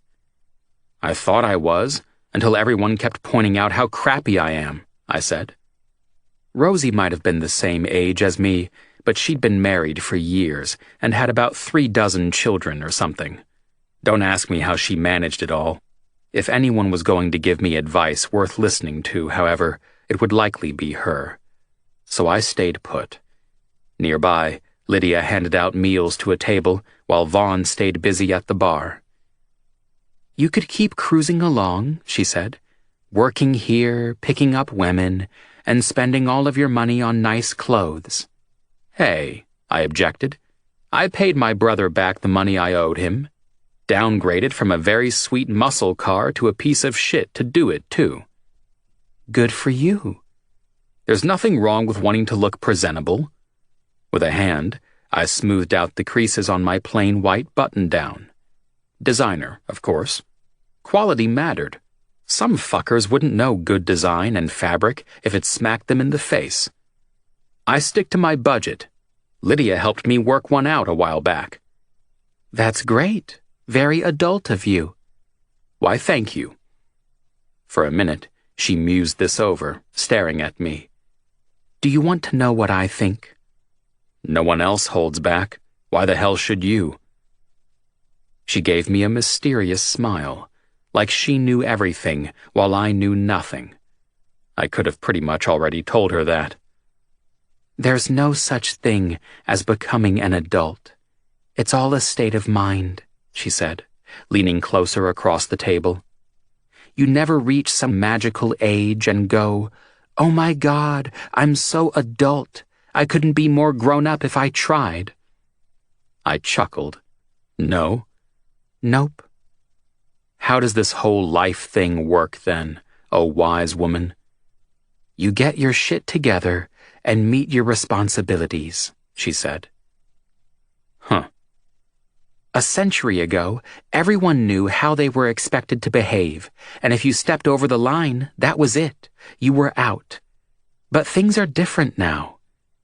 She stared me down, gaze deadly serious. People are more open-minded, mostly, though quite a few could do with a healthy dose of personal growth and empathy, in my opinion. But we have so many options, there's so many things we could do with our lives. Honestly, it can get a little confusing. I kept my mouth shut, because she wasn't wrong. Be kind, and if you say you're going to do something, make sure you do it. She sat back in her chair, crossing her arms over her chest. Do with that what you will. Basically, don't be an asshole and pay my bills on time? Yep. And that's the path to happiness, I asked. Rosie frowned. Not exactly. That's probably the path to getting everyone off your back, though. As for all the ladies, sex is a perfectly normal and healthy pastime. True, but you should respect the women you sleep with. Come on, I do, I complained. Do you really? Yes. I waved an arm at the door my date had just exited, as Karen just demonstrated. The girl who stormed out in a huff just demonstrated you respect women? Her eyebrows arched. How do you figure that?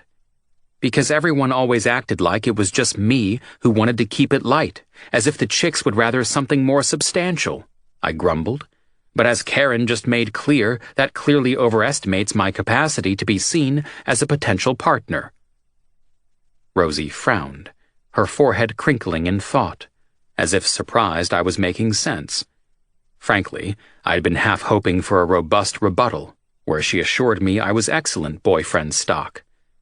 Her thoughtful silence spoke volumes. I've got to get back to work. Try not to worry too much about what Nell says. Understandable, given how things ended last time. The old familiar feeling of guilt sat inside me like a stone. I know. In a way, I think she's found her happy, and now she wants the same for you, to find someone who makes you happy. Rosie stared off at nothing. Though you shouldn't make someone else responsible for your happiness. You're talking in circles, again. You know, if you're serious about this, said Rosie, I'm willing to consider setting you up with one of my friends. I don't know. I scratched at my stubble. All of this soul-searching and trying to date is making my head hurt. If it's confusing you that much, maybe you should just take a break from sex and women. I paused, thinking it over. Yeah, maybe I should. Oh my God, Eric! Rosie howled with laughter. That was a joke. You go without? Never going to happen. It could. Talk about a complete and utter lack of fucking faith in me. Sheesh. I mean, just because I haven't ever tried taking a break doesn't mean I couldn't. She laughed some more, wiping away tears as she got to her feet. You're hilarious. Hang in there, Eric. I have faith in you. You'll figure it all out. Not that I'm convinced we ever really stop trying to figure shit out. You just move on to new problems. Rosie, I love you. You are a dear and valued friend, I said. But please stop talking now. Away she went to check on her tables. Thank God. Still laughing, but whatever. If anything, all of this supposed good advice had just confused me even more. Wise words, my ass. Also, I completely failed to see how keeping it in my pants would make me a better person. Or the alternative, putting a leash on my dick and handing over all ownership to one woman. Pretty sure monotony and monogamy sounded similar for a reason. But what the hell, I was willing to give the first option a go just to see. If only to now prove both Nell and Rosie wrong about me. So there. Giving Vaughn a chin tip, and still not looking over at Nell, or Lydia, just to be safe, I put on my new gray merino cardigan and headed out. There was kind of a gap in my schedule, given the time I had intended to spend with Karen. What a schmozzle that turned out to be. Things were quiet out on the street. Peaceful. The shadows of bare tree limbs waved in the cold wind. Time to start getting out the winter gear. I shoved my hands into the pockets of my black jeans and raised my shoulders, bracing myself against the chill. Luckily, I only had to walk the block. Pat was open late, still at work in the tattoo parlor. Andre's music shop, however, had been closed up tight. I'd only just stretched out my hand to reach for the door to the apartment entrance when a flash of movement inside caught my eye. Long legs in blue jeans and a pair of fluffy fire engine red boots. Those could only belong to Jean. Quickly, I ducked around the side of the building, out of sight. So maybe the reason mine and Jean's paths hadn't crossed in the last month might have something to do with me avoiding her. Between her being pregnant and therefore definitely unsuitable for dating, despite her being both hot and nice, and my making a drunken ass of myself, avoiding her seemed best. She stepped outside, humming some tune, and headed toward the dive bar. Probably picking up takeout for dinner. Or perhaps she'd have a chat with the girls, hang out a while. I usually found something incredibly important to do in the basement or back office when that happened. A matching red sweater covered her top half, and I think her bulge had gotten bigger. Don't know for sure, but she definitely started waddling a little. It was cute. Out of sight, I watched until she disappeared into the bar. Yes, I hid, spying around the corner like a creepy perv. This was what my life had become. Pride didn't even matter anymore. Maybe the whole no-sex thing would be easy since I seemed to be accidentally crushing on the wrong woman. Especially since I reminded her of the missing father of her child, apparently a total fucking jerk. Awesome. I bumped my forehead against the cold brick wall. "You're one sorry fuck, Collins," I muttered to myself. And it was all too true. Hours later, I just couldn't get to sleep. It had been happening often lately. Seemed like most nights my mind just wouldn't shut up. It was pure happenstance that I picked up the book. I had done some sit-ups and push-ups for a while, trying to wear myself out. Nothing much on TV interested me, and it wasn't like I kept a variety of reading material around. Yet, somehow, I wound up sitting down with the pregnancy book my brother had bought me a year or so ago, back when becoming a father had almost been a reality. God only knows why I picked it up. Well, first I had to fish it out from the bottom of my bedside drawers, of course. It's not like I kept it on the coffee table or anything. But for an hour or so, I read about women in their last trimester, what the baby was up to and everything.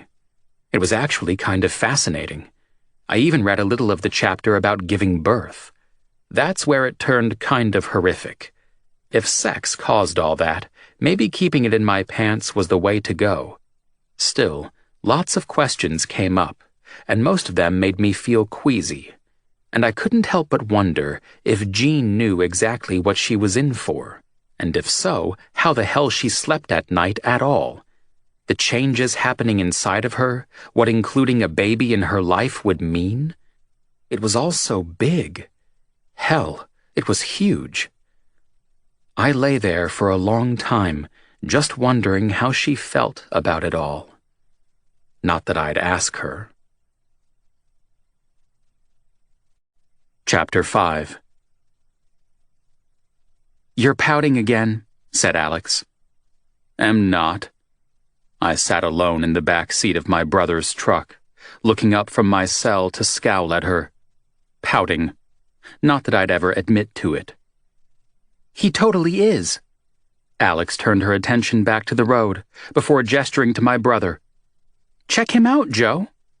"I would," said my brother, "but I can't see shit." "Least you're not in a dress," I mumbled. "Shut up." Alex sighed for the 100th time. "You both look great. I'm a costuming genius." We pulled up at a red light, and Alex took the opportunity to ignore me while fussing with her long black wig. Outside, streetlights cast yellow circles in the dark. Few cars were on the road. Due to the dive bar schedule, we tended to have our private Halloween party after hours on a weeknight. We'd shut early-ish, say about 9 o'clock. Then everyone would head over to Vaughn and Lydia's place, since they were the only ones with a house, and enough room. "Next year, I'm picking what we go as," I said. "Fine," she said. "You look great as Morticia, babe." Joe reached out, blindly searching for her knee to pat or something. I couldn't quite see from the back seat, but I believe his hand might have landed more in Alex's groin area, given the way she squeaked. "Easy there." She hastily moved his grip to more child-friendly territory. "And thank you." "Just one question," he said. "How am I supposed to drink anything at all with this hair in my face?" "I'll put a straw in your drink and lead you around all night so you don't bump into things." The light turned to green, and Alex accelerated. "Don't worry, I've thought this all out." I chuckled. "Beer through a straw. Way to go, cousin It." "Shut up, Wednesday," Joe growled. Or at least I think he did. It was kind of muffled from behind all the hair brushed over his face. The black Ray-Bans holding his do in place really made the outfit. Of course, all the hair only covered him to his shoulders. So not a true cousin It.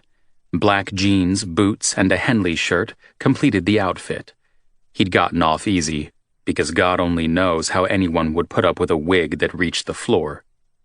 "I'm not afraid to get in touch with my feminine side." Returning to reading on my cell, I played with one of my braids, swinging it back and forth. Could have done without the tights, though. It would have looked stupid with just your hairy legs sticking out from under the dress, said Alex. Plus, you'll be warmer. I grunted. What's got you so enthralled back there? She asked. I'm studying. Studying what? Brushing up on my dating technique for when I finish my sex ban and get back into the game. The fact that you're referring to women as a game makes me wonder if you shouldn't make the break from sex permanent, said Alex. Joe snorted. Still can't fucking believe you're doing that. Believe it, I said. Are you going to buy yourself a promise ring? I gave him the bird. The asshole roared with laughter. Anyway, I'm learning from one of the masters back here, you might say. I slid the screen up, moving on to the next email. Very smooth the way you got her talking about her life and everything. Gotta say, I'm actually impressed with you, brother. The fuck you reading? Joe turned his head, trying to look back at me. It obviously didn't do him any good, since he shoved the sunglasses on top of his head and pried apart his styled hair. He glared out at me with one eye. Man, those better not be the messages between me and Alex. The woman herself flashed me a foul look in the rearview mirror. Oh, I'm sorry, I said. Are you complaining about me reviewing my own dating profile done under my name with my picture on every message? Joe had wooed his girl via the internet, and the name and face on the dating site profile had both been mine. Another long story. So, what? The ratio was like 2 general questions to a sex one. Something like that? Joe tore the hole in his curtain of hair wider. God only knows what his girl had used on it to get that effect, but it couldn't be good for his hair follicles. Delete those right now. About when do you think you're supposed to ask about her family and stuff? I'm just not sure about that personal shit. I wrapped one of my braids around a finger. And do you use the same jokes on each girl or come up with new material? I'm going to fucking kill you. Never mind, I said. I'll work it out for myself. Suddenly, the car pulled over to the side of the road and screeched to a halt, throwing me against my seatbelt. A car sped past, horn blaring. Fair enough. Alex's driving was not the best. Eric? Her voice was strained. Yeah? Please don't read those, she said. I realize they're in your name and that your brother was dubious as hell to do that, but they're still extremely private and I would very much appreciate you deleting them. Immediately. Jeez, everyone's always on me for all the one-night stands, and then the moment I make the effort to improve my boyfriend material status, you're all jumping down my throat. My words dwindled off. They were both still glaring at me. When riled, it turned out that Morticia and Cousin It made a pretty fearsome set. I looked to heaven. All right, fine. Thank you. People. Jesus. Always so overly sensitive about everything. It annoyed the absolute crap out of me. But happily, the car started moving again, and we were on our way. Halloween decorations filled the yards of just about every house we passed. Pumpkins, gourds, and plastic skeletons, white sheets strung up to resemble ghosts. On the actual day, there'd be all of the trick-or-treating and a parade downtown. Not to mention all the hot babes using the opportunity to dress up as slinky devils or cute angels. It was a pretty great time of year. Looked like everyone had already arrived at Vaughn and Lydia's. They had a small bungalow a few streets back from Sandy Beach. Vaughn, Nell, Joe, and I had all grown up in the area, before the big money people moved in and built their mansions on the waterfront. Help me out with the drinks, said Joe, feeling along the side of the truck for the load in the back. What the hell are you going to do all night not being able to see? He shrugged. I'll manage. You're pussy whipped. Yeah, and you're an asshole, said my brother, with no real anger in the words. Can't believe you were reading those messages. Instead of answering, I grabbed a case of beer. Fake gravestones filled the front yard. Big, ugly, black plastic spiders decorated the side of the steps, while bats dangled overhead. Strings of party lights in the shape of skulls and glowing cobwebs hung in every window. The place looked cool, the bass line from Stevie Wonder's Superstition thumping through the night air. Classic Halloween musical goodness. Alex wiggled up to the front door in her tight, long, black Morticia dress, leading Joe via the finger tucked into his belt. Before she could raise her other hand to knock, Lydia threw the door open. "You're here," she said, and smiled. "Happy Halloween." Alex kissed her on the cheek. "You make a hot, dead Rosie the Riveter." "Why, thank you. You look rather delectable yourself." Joe shuffled inside. "Hi." "Cousin It," said Lydia. "I like it." "Hey," I grinned as she took in my knee-length black dress with its prim white collar. It was Alex's idea. We're doing an Addams Family thing. "You look great," she laughed. "I need to find my cell and snap some pictures. Beer can go straight into the kitchen. Thanks." "Sure." "Oh, and the real live Rosie's got a surprise for you." "What?" "I'm not telling. Go ask her yourself." Lydia's gaze was distinctly amused. Shit. A decent crowd had gathered, staff, their significant others, and a few frequent customers of the bar. After dumping the beer in the kitchen as instructed, I made my way through the gathering, smiling and nodding. I winked at Taka when he made a sarcastic comment about my legs and frock. The dude was just jealous, and fair enough. Not everyone could pull off Wednesday Addams with 3 days' worth of stubble. As it turned out, I didn't have to go in search of Rosie. She found me. "Eric!" "Hello, you." I tilted my head to the side, taking in her outfit. Heavy black eye makeup and glossy green lips. Random bandages were strategically wrapped around her with a white top and pants beneath covering her curves. Hope her husband knew he was a damn lucky man. "Are you an Egyptian mummy, Rosie? Is that what I'm seeing here?" "I'm a hot mummy. The hot bit is important." She dragged another woman forward by the arm. "And this is my friend Natasha. She's an esthetician. Owns her own business over in Spokane." So Rosie definitely didn't believe me about the sex ban. What a surprise. No matter, I could talk to a woman without trying to bed her. This could happen. "Hey," I said. "Hi, nice to meet you." The tall, beautiful Latina woman saluted me with her almost empty cider. She wore a colorful print dress, and her dark hair was piled up on top of her head and filled with big, bright plastic flowers. Also, she'd penciled in the middle of her brows, making it look like she only had one long, hairy unibrow. Just like that artist. Damn, what was her name? I clicked my fingers, forehead scrunched up. "Frida Kahlo," supplied Natasha. "Yes, Frida Kahlo. You look great," I said. "Nice to meet you too, Natasha." "And you're from the Addams family." She nodded. "Very cool."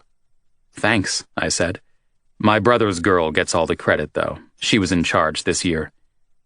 "Alex is lovely." Rosie patted my cheek, beaming. "I've been telling Natasha all about you." "Great," I said, feeling ever so slightly fucking awkward. Rosie's eyes drilled into me, pointed and expectant. God help me. She'd gone ahead and set me up with one of her friends after all, without any warning or even a heads up. I leaned into Natasha. "What did she tell you, just out of curiosity?" Natasha laughed.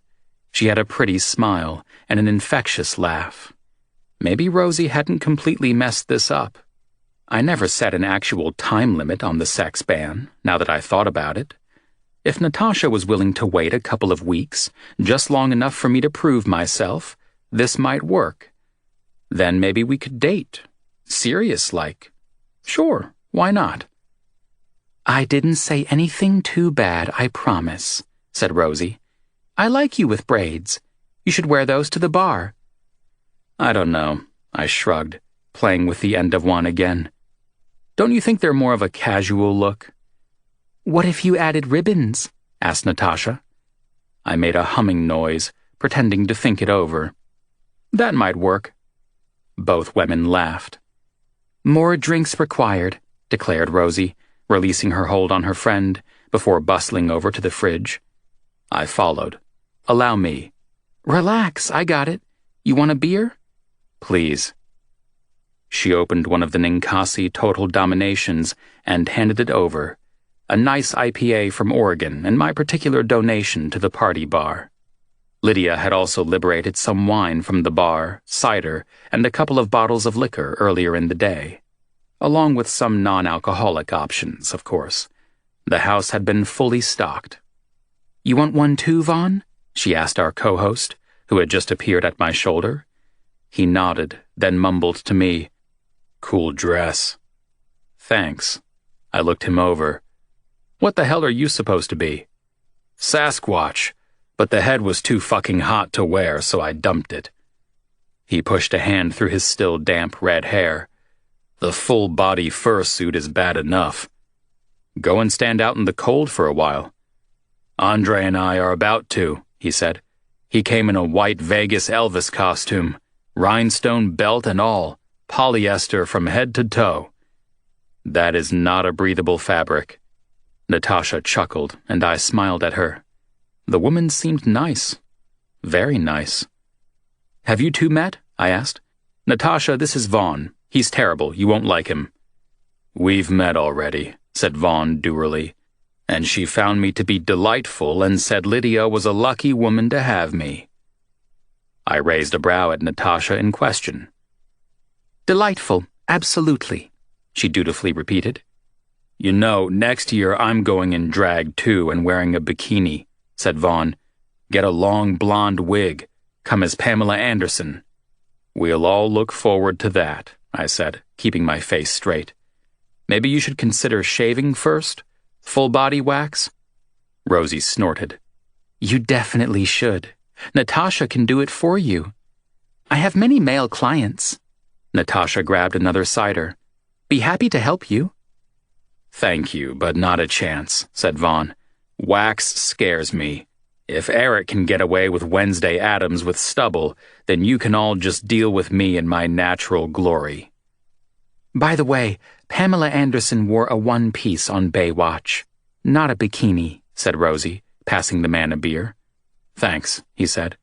"Is a one-piece comfortable?" "Probably more likely to give you a wedgie." Natasha nodded. "God knows what it would do to the rest of your goods." "Damn," said Vaughn. "Might have to give it some thought." "Wear a dress," I suggested, doing a twirl. "Skirts are cool." "Good idea. I better circulate and find Andre before he tries to climb onto the coffee table and sing Hound Dog again. Later." Vaughn disappeared off into the crowd. As per usual, the kitchen remained prime real estate, with people constantly coming and going. Rosie might be keen on setting me up with a friend, but she stayed close, keeping an eye on things, making sure I behaved. She and Nell, too. Bless them both for their confidence in me. Nell's bump had been dressed up as the Death Star, which meant Pat must be the Darth Vader hanging with Joe in the living room. Nell's reaction upon hearing about me taking a break from sex had been about the same as Rosie's. In fact, she'd almost fallen over. She'd been laughing so hard. I was a little worried she'd go into early labor. Still, the lack of faith was about what I'd expected. Since one article I'd read on the web suggested reclaiming your chastity could be a purifying experience, it gave me plenty of extra incentive to just stay the hell away from the woman. I didn't need that kind of negativity in my new, purer, temporarily celibate life. I didn't feel any more enlightened, yet. Surely that would come. Meanwhile, Natasha and I chatted, standing in an out-of-the-way corner. Mostly we talked about the recent change of premises and expansion at her business. The woman had a sharp mind to go along with her beautiful body. I could learn a lot from her. Back when we first opened the dive bar a few years ago, I didn't know shit about running a business. Nice to know I could appear halfway intelligent on the subject now. Or I knew when to nod, at least. Another drink went by, and we were standing close, speaking in low voices. Everything looked good, from the way she kept placing her hand on my arm to the warmth in her eyes. I don't believe you. A familiar laugh filled the air, and my head shot up. Jean. She entered the kitchen with Andre hot on her heels. "It's true," he said. "I met the king." You must have been like 2 years old. Younger. He made a huge impression on me. Changed my whole life. Oh, obviously. Jean paused briefly when she spotted me. Her bump had been transformed into a colorful goldfish bowl, care of the print on her t-shirt. She even had sparkly-themed hair clips. One was a fish, another some shiny green weed, and the last one a little plastic castle. Eric. Hi. Andre gave me a slap on the arm. Looking good. Very pretty. I smiled. Those are some serious big-ass sunglasses, man. The king doesn't mess around when it comes to eyewear. He held out his hand to Natasha. Hello, I don't believe we've met. I'm Andre. Natasha. She gave it a firm shake. Nice to meet you. Natasha is a friend of Rosie's, I supplied. And Natasha, this is our neighbor, Jean. We all live in the bird building above the bar. Jean murmured hello. Well now, don't you look nice, I said. Very fishy. But like in the right way, not slimy fishy or suspiciously fish. Glamorous fishy. Her smile widened. Thanks. I dig your hair. I turned my head so my braids swung about. Getting a lot of compliments about the do. Think I'll have to wear it like this more often. Anyway, I was just going to grab myself a juice. I can get that for you. No, I don't want to interrupt, she said, the smile slipping from her face. You and Natasha were talking. It's fine. Getting drinks was my thing, after all. With an army of red Solo cups waiting on the counter and the fridge fully stocked, I handed her a drink in no time. Andre and Natasha started chatting, talking about town, their favorite Frida Kahlo paintings, shit like that. The man was being his usual super smooth and friendly self. He pretty much had the market cornered on nice guy vibes. His boyfriend material ranking had to be pushing 11. It normally would have bothered me, but the strain in Jean's smile worried me more. You okay? I asked. Yeah, couldn't be better. She took a sip of her drink. How have you been? Busy, you know. Right. Yeah, really busy. Work and stuff. Okay. I'd wondered if you'd been away or something, she said. I hadn't seen you around. What, do you think I've been hiding from you or something? I laughed a little too loudly. Shit. Anyway, how are you? You been good? Damn it. I'd already asked that. Sure, very good. I nodded. So you aren't going to tell me I look like I swallowed Saturn or something? Certainly not, I protested. The Atlantic, maybe, but not Saturn. It wouldn't fit the fish theme you've got going on. He better not say anything, said Andre, rejoining the conversation. You look absolutely wonderful, glowing and then some. My friend needed to go away, but the look Jean gave him in response to his compliment was more sibling style than anything. Not romantic. Or at least, I'm pretty sure it wasn't. It better not be. For heaven's sake, the woman had enough on her plate without Andre trying to suck up and get into her pants. Because of course my concern was solely about her. Of course she looks wonderful, I muttered. I wasn't going to say anything like that. When are you due? Asked Natasha, bypassing the weirdness. Another month, Jean sighed. I can't wait. Make sure you put your feet up and get lots of sleep while you can. My sister, Isla, had her first almost 6 months ago, said Natasha. I don't think she's had a minute's rest since. Jean's eyes brightened. Congratulations on becoming an auntie. Thanks. Natasha slipped a cell out of her pocket and pulled up a picture of a cute little kid with jelly or something smeared over his face. His name is Henry. How sweet. Only a month to go. Wow, she said, her gaze taking in Jean and Andre. The cell disappeared back into her pocket. You both must be so excited. Andre's mouth opened, but Jean got there first. No, we're not together. I'm going to be a single parent. You're doing it alone? Natasha's eyes widened. I hope you have lots of help. I'll be fine. Fine. Forget that. You'll be great. I grabbed a ghost-shaped cookie off a plate on the counter and took a bite. I guess so. Natasha did not look convinced. But Isla has her wife, who is very supportive, and they're still struggling.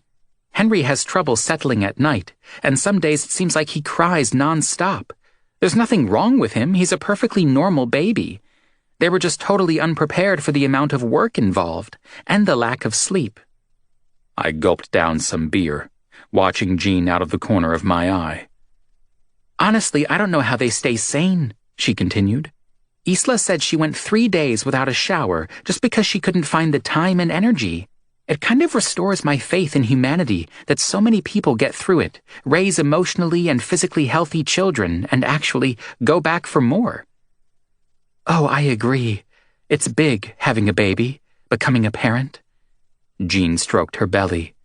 Huge, really. But I'm looking forward to it. You'll be fine, I said. You're braver than me. Andre pretended to shiver. My cousin got ripped apart down there having her too. For some reason, she felt the need to tell me about it in gory detail. Jesus. Real sensitive, man. Also, you don't have a vagina, so I think you're pretty safe.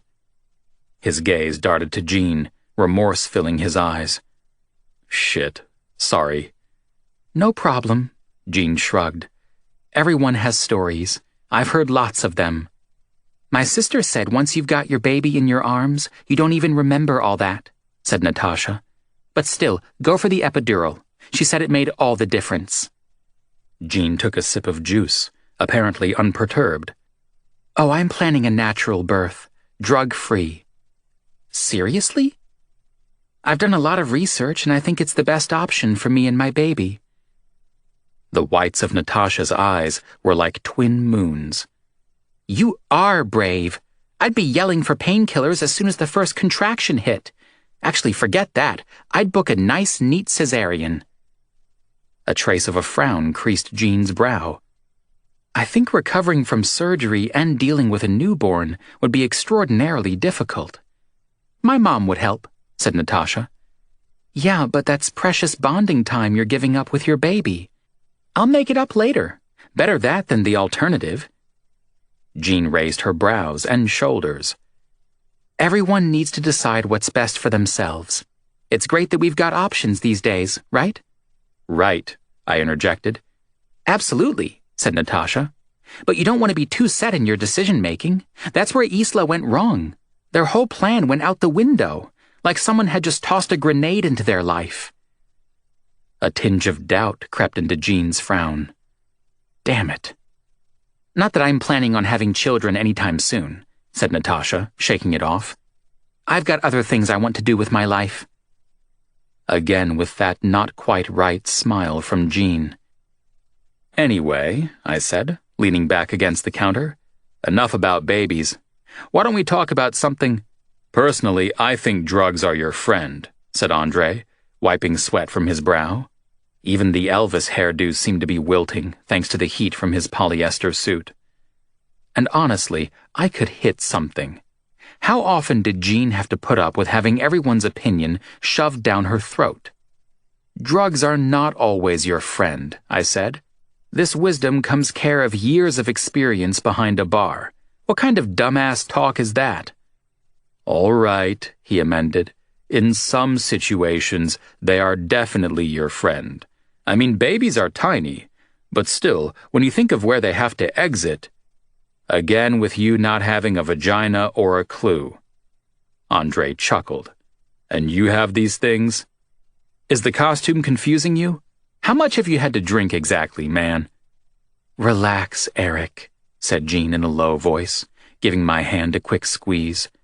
It's fine. Andre gave me a look like, what the fuck is your problem? Idiot. A muscle in my jaw had started to tick, and my eyes could not possibly have been friendly in return. It's not easy to pull off an intimidating glare when you're dressed like Wednesday Addams, but I'm pretty sure I managed it. I'm going to get some fresh air, said Andre, grabbing his drink off the counter. Natasha perked up. Her gaze might have flicked to Jean squeezing my hand. I'll come too. Great. Off they went together, Andre and my supposed date and yet another might-have-been future girlfriend. Terrific. Meanwhile, Jean just looked at me. Next, she attempted a smile. That was a little awkward. People and their fucking opinions, I grumbled. I'm so sorry about that crap they said. Maybe I should go have a word with Andre. No, don't say anything. They didn't mean any harm, and it's not your fault. She sighed, short fingernails tapping a hectic beat against her side. Really, you don't need to defend me. I'm fine. I know, but I'm fine. But, Eric. Okay, so she didn't want me to try and fix it.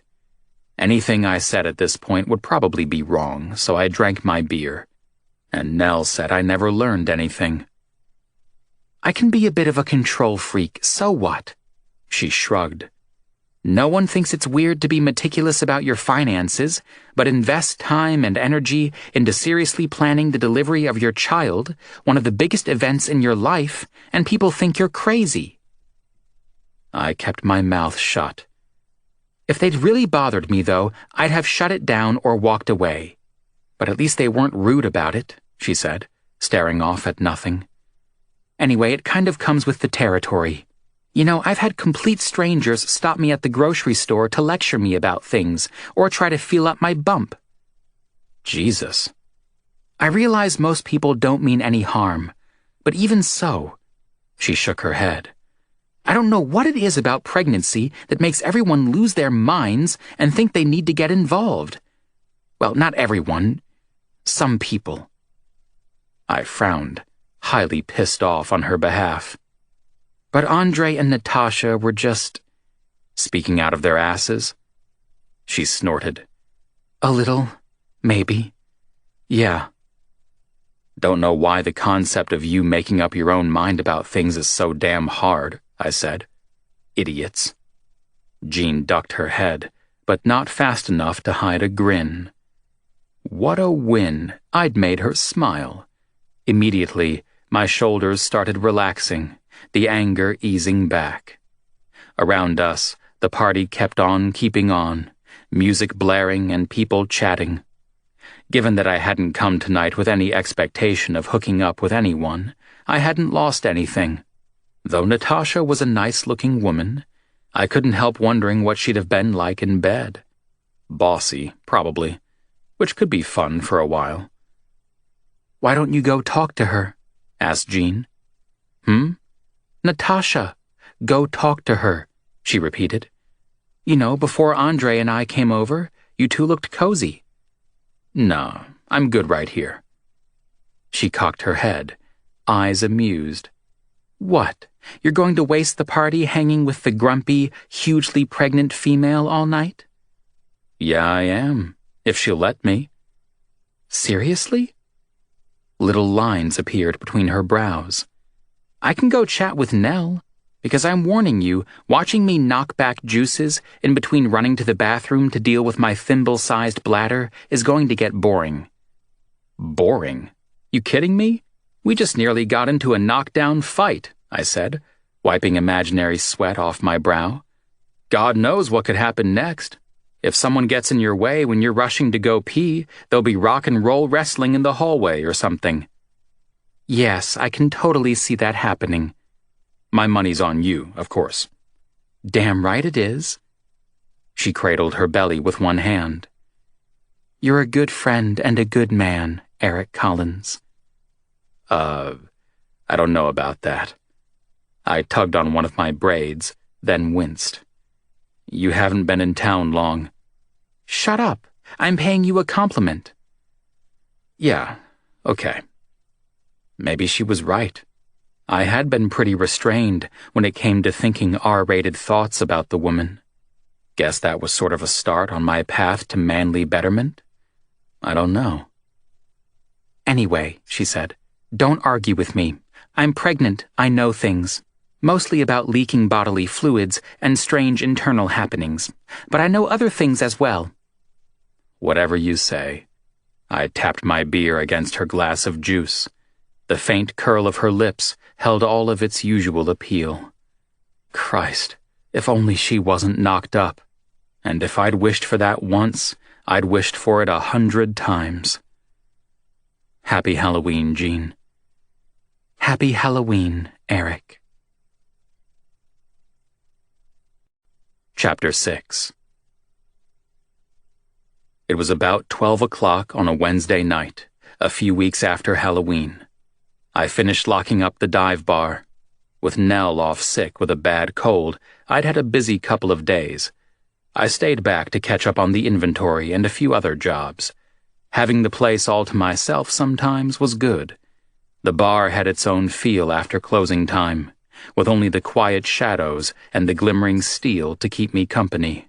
But I'd run out of tasks and was facing up to the short walk home and the nightly battle to get some sleep. I didn't know what was wrong with my head lately. Maybe I'd wind up watching late-night TV with Jean or something. After Halloween, I'd given up avoiding the woman, especially since her pacing the hallway and my recent insomnia often seemed to happen around the same time. A few nights now we'd wound up chatting or even hanging out for a while. Though the last time it had happened, she'd made me chamomile tea, and it tasted like shit. I smiled at the memory, humming a tune. A bit of Bowie, because Bowie was king, despite being from England. As I switched off the last of the lights, the bar area still gleamed in the low light, polished and ready for tomorrow. Snow drifted down as it had been doing on and off for the last week or so. I shoved my hands into the pockets of my leather jacket, hunching down to protect myself against the cold. Keys jangled, hitting the pavement. Someone standing down the street a little started swearing up a storm. Jean? That you? Bundled up in gloves, scarf, woolen hat, and a thick jacket, she stood beside her SUV, glaring at the offending key fob lying on the ground. With her belly plus all of that padding, her chances of easily retrieving it had to be nil to none. Let me. I jogged over and picked them up, handing them back to her. Thank you. Everything okay? Her face looked pale and drawn in the street lighting, her hand rubbing at her lower back. Yeah. Yeah, as in no? She started to smile, then winced. I've had this pain in my back all day and it's getting worse. Think I might go get checked out just in case. My blood turned to ice. Don't freak, she chided. It's probably nothing. If it was nothing, you wouldn't look so worried, and you sure as hell wouldn't be out here at this time of night. It's too early for it to be anything. I've still got over 3 weeks to go. I held out my hand. Give me the keys. I'll drive you. That's nice of you, but not necessary. You've been working all night. You're tired. Go to bed. She pressed the button, unlocking the doors. I can drive myself. If you're in enough pain to need to go see a doctor, then you're in too much pain to drive. I'm taking you. Eric. Remind me again how much experience you have driving in fresh snow? I asked as the white stuff drifted down around us. If it wasn't for the stressful occasion, it probably would have looked pretty on the stray hairs spilling out from beneath Jean's hat. Because you get this kind of weather all the time in Florida, right? Ha ha. I just looked at her. I've got my bag of kitty litter and a little shovel in the back, she said. I'll be fine. 8 months pregnant, and you're going to push yourself out of a snowbank? I started rubbing at my chest because no shit, the woman was giving me a heart attack. Please let me take you, Jean. I'm not going to be able to sleep worrying about you otherwise. She still hesitated. Please. After a heavy sigh, she handed over the keys. I hate it when you're right. Really? I frowned at her words. When have I been right before? Busy climbing into the passenger seat, she didn't bother to answer. I carefully shut her door before heading over to the driver's side. Immediately, I got the seat warmers and heat going. Quick, say something terrible, she said, resting her head back against the seat. I get weirded out when you act all nice. I gave her a look out of the corner of my eye. You really do look like you swallowed Saturn now. That'll do it, she said. You sure you're not too tired to drive? I'm fine. Hell, seeing her out on the street, face lined with pain, I couldn't be more awake. Jean might even be in labor. Just the thought of it fucking terrified me. I pulled out onto the road, driving slowly enough to put a grandmother to shame. Luckily, at that hour of the night, the streets were mostly empty. Over on her side of the car, Jean twisted her fingers together, frowning hard. I gave her hands a squeeze. Try and relax. I've been trying to relax for hours. It's probably nothing, right? Absolutely, I agreed. Still weeks to go before you start looking like a planet swallower. But it's smart of you to get checked out, just in case. Her frown didn't ease. Think they'll let us hear her heartbeat? That would be cool. Probably, she said. You're going to stay? I shrugged. If you don't mind. I mean, I don't have to come into your exam or anything. Don't mean to invade your privacy. I know. Though I guess I could just sort of slow down near the hospital doors while you jump out. That's another option, I said. Anything to lighten the mood. You'd be up for that, right? Ha! I could just roll right in. That's the spirit. Never in my life had I driven with such care. Talk about precious cargo on board and conditions being shit. The snow was getting heavier, and none of that nice, light, fluffy, pretty stuff anymore. This ice meant business. Thank God I hadn't left the bar any later and missed her setting off on her own. Fuck, just the thought. She can't come yet, said Jean, stroking her stomach, looking far more relaxed. Nell's my birthing buddy and she's sick. Is that the only problem? I can catch the baby, no worries. I'd like to see that. A bare hint of a smile graced her pretty face. There and gone as we passed beneath a streetlight. You realize there's blood and gore involved, and a baby. I have nothing against babies. Jean winced suddenly, breath catching in her throat. Damn! You're back? Yeah. She shifted in the seat, trying to get comfortable. Heat packs only worked for a while, but I didn't want to take anything. It'll be nothing, though. Probably just a muscle acting up or something. No way is she coming yet. I mean, she's breech. Breech position. I frowned, forcibly wrenching up the relevant information from the pregnancy book Joe had given me. The last time I tried this had been high school. So she still has to turn around? I asked. Her head's facing up? Jean nodded. I'm going to talk to the specialist this week. Jesus. Okay, well, we'll be there soon and the doctors will get you settled. She gave a small nod while I silently throttled the steering wheel, not going any faster because no way was I taking any chances. In the accident when Nell lost her baby, Joe said the car had come out of nowhere. No fucker was catching me unawares tonight. Still, it would be a hell of a relief to see her safely delivered to the hospital. Even in the dim light, her face still looked pale and strained. Meanwhile, all of my bravado hid a churning stomach and dry mouth. You've got your bug-out bag, right? I asked. Bug-out bag? You mean my stuff for the hospital? I shrugged. Yeah, that. Having a baby is not the end of the world.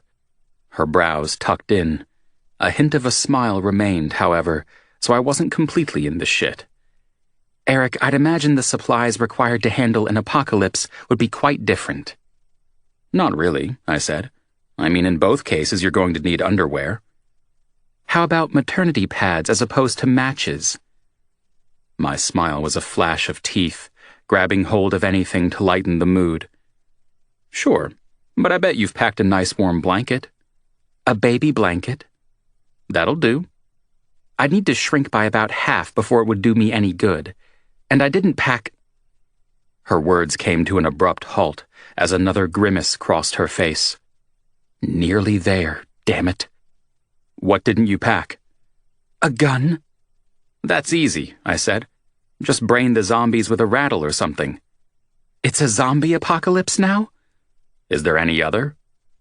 The sound she made might have been laughter if she hadn't been in so much pain. God, seeing her like that. We might not have known each other long, but it still sucked. Why couldn't men just have the babies?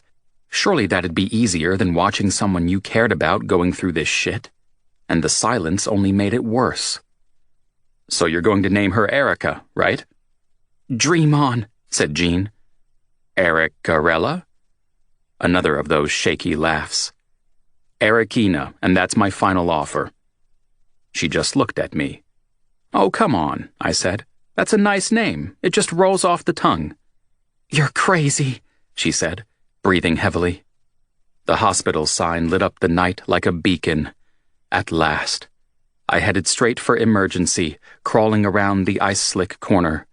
As soon as the handbrake was on, I jumped out and ran around to the passenger side. She'd opened the door and begun the awkward process of climbing out. Easy. I took her elbow, holding her steady while she found her feet. You can't leave the car here. It's an ambulance spot. I'm not going to, I assured her. Don't worry, Jean. You go in and start getting things moving and I'll go find a spot. Right. All good? Teeth sunk into her bottom lip, she nodded. Be right back. 2 minutes tops. With a hand braced on her lower back, she waddled a couple of steps toward the emergency department's sliding glass doors, then stopped. Crap, she mumbled, looking down. What's wrong?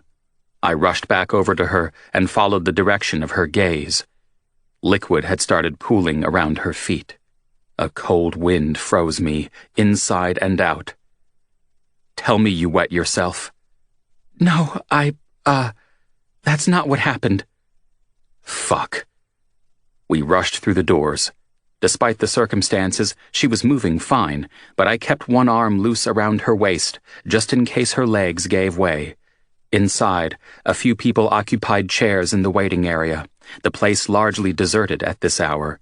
Behind a big reception desk, some admin or nurses or whatever they were busily worked away on computers. Help! I yelled. Her water's broke! Eric, calm down. I'm perfectly calm. I was not even remotely calm. Somebody help! She's coming early, said Jean, as if what was happening were finally hitting home. Okay, no big deal. A middle-aged woman over at reception gave us a patient smile, obviously completely misunderstanding the situation. Or she was on drugs. I don't want to be judgy, but it could be either. Jean was about to push out a kid, for God's sake. Maybe the woman needed some visuals. She's in labor. Are you seeing this? I pointed first to Jean's swollen middle, then to the growing puddle on the floor. Still, no one started running. Jesus, why is she acting like this happens every day? Because it does. I just frowned. Who should I call? Who do you want me to call? Oh. She paused. No one. No point involving Nell, given her flu. Besides, I've got my plan. I'm okay.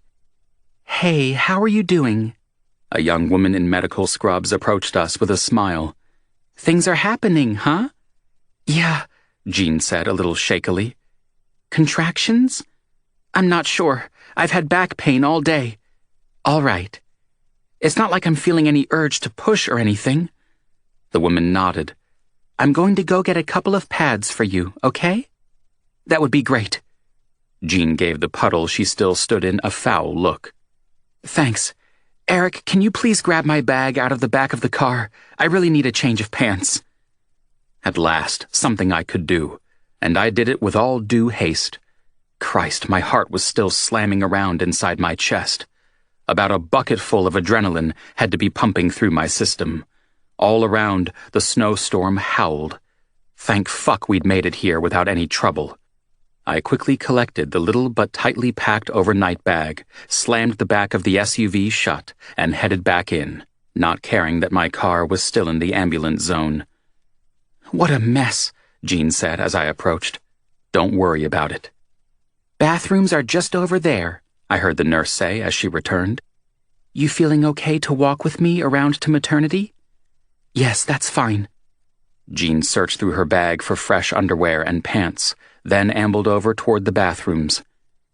"This is your first, huh?" the nurse asked as she returned to my side. Kristen, according to her name tag. What? My brows jumped. No, I'm not the father. Jean's just... We're friends. "So you're her birthing partner?" asked the nurse. I paused for a moment in the face of the official designation. But Nell was out, and in the car Jean had seemed happy enough about me being there for the event. "Yes," I said. "Yes, I am." "Why don't you park the car, then? We can't have the vehicle blocking the emergency entrance. I'll be taking her straight to maternity, and you can meet us there. Annex A, Level 2. I focused on the closed bathroom door. To leave Jean felt wrong, scary almost. But Nurse Kristen seemed all kinds of calm and capable. She definitely wasn't hiding a chainsaw or anything under her scrubs, so I guess Jean would be okay with her. And medical types obviously knew shit about babies and pregnant people. Deep breaths. "Yeah, okay, I'll do that." "Good," she said, wandering back to wait for Jean. While I didn't mean to skid the wheels tearing out of the emergency zone, a little bit of smoke might have happened. Never mind. Parking the car seemed to take forever. Ditto with figuring out where they'd hidden maternity. The place wasn't a hospital so much as a giant maze. Honestly, walking into fucking Mordor would have been both faster and easier. Seemed likely the kid would be born, grown up, and have gotten a college degree before I arrived. I finally found the right wing and yet another reception desk.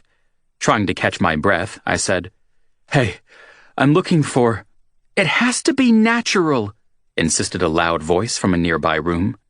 "I have a birth plan." "Never mind." The guy sitting behind the desk stood and said something, but I wasn't stopping for anybody. Inside the big beige room, Jean lay on a bed, legs spread wide. Totally pantsless on account of the hospital gown. Thank fuck for the sheet draped over her knees. We might be friends now, but I'm pretty sure she didn't want me seeing all that. I didn't really have time to freak out further, however. 2 women stood beside her, one holding a small machine to her belly. Both wore serious faces. "Your baby's heart rate is low. We're concerned about how much oxygen she's getting," said the one holding the machine. She sounded authoritative. The doctor, maybe. Jean's lips quivered, eyes filled with liquid. I rushed to her side. "What's going on?" "They want to do a cesarean," she said, grabbing hold of my hand. In her other, she held a crushed piece of paper. Her birthing plan, without a doubt. Pain creased her face, sweat beading on her forehead. The doctor continued on, her eyes kind, though her expression seemed set in stone. "As I've explained, I think it would be safest." "You're with Miss Antal?" asked the second woman. Another nurse. This one's tag read Madeline. My eyes drifted to Jean. "Yes," she said, almost impatiently. She had bigger things going on than my status, after all. "He's my partner here." And they could take that however they liked. If she wanted me there, then there I'd be. No way she should be going through this alone. I squeezed her hand. "I realize you'd hoped for a natural birth," said the doctor. "And I understand this is a shock to you, but it's my recommendation that we proceed with a cesarean. As I said, if you agree, we'll have the anesthesiologist in shortly to do a spinal block." Christ, it was all happening so fast. Jean was shaking her head against the doctor's words, but her eyes were full of doubt. She looked up at me, pain and indecision wrinkling her forehead. Jesus. Things were bad if she was looking to me for advice.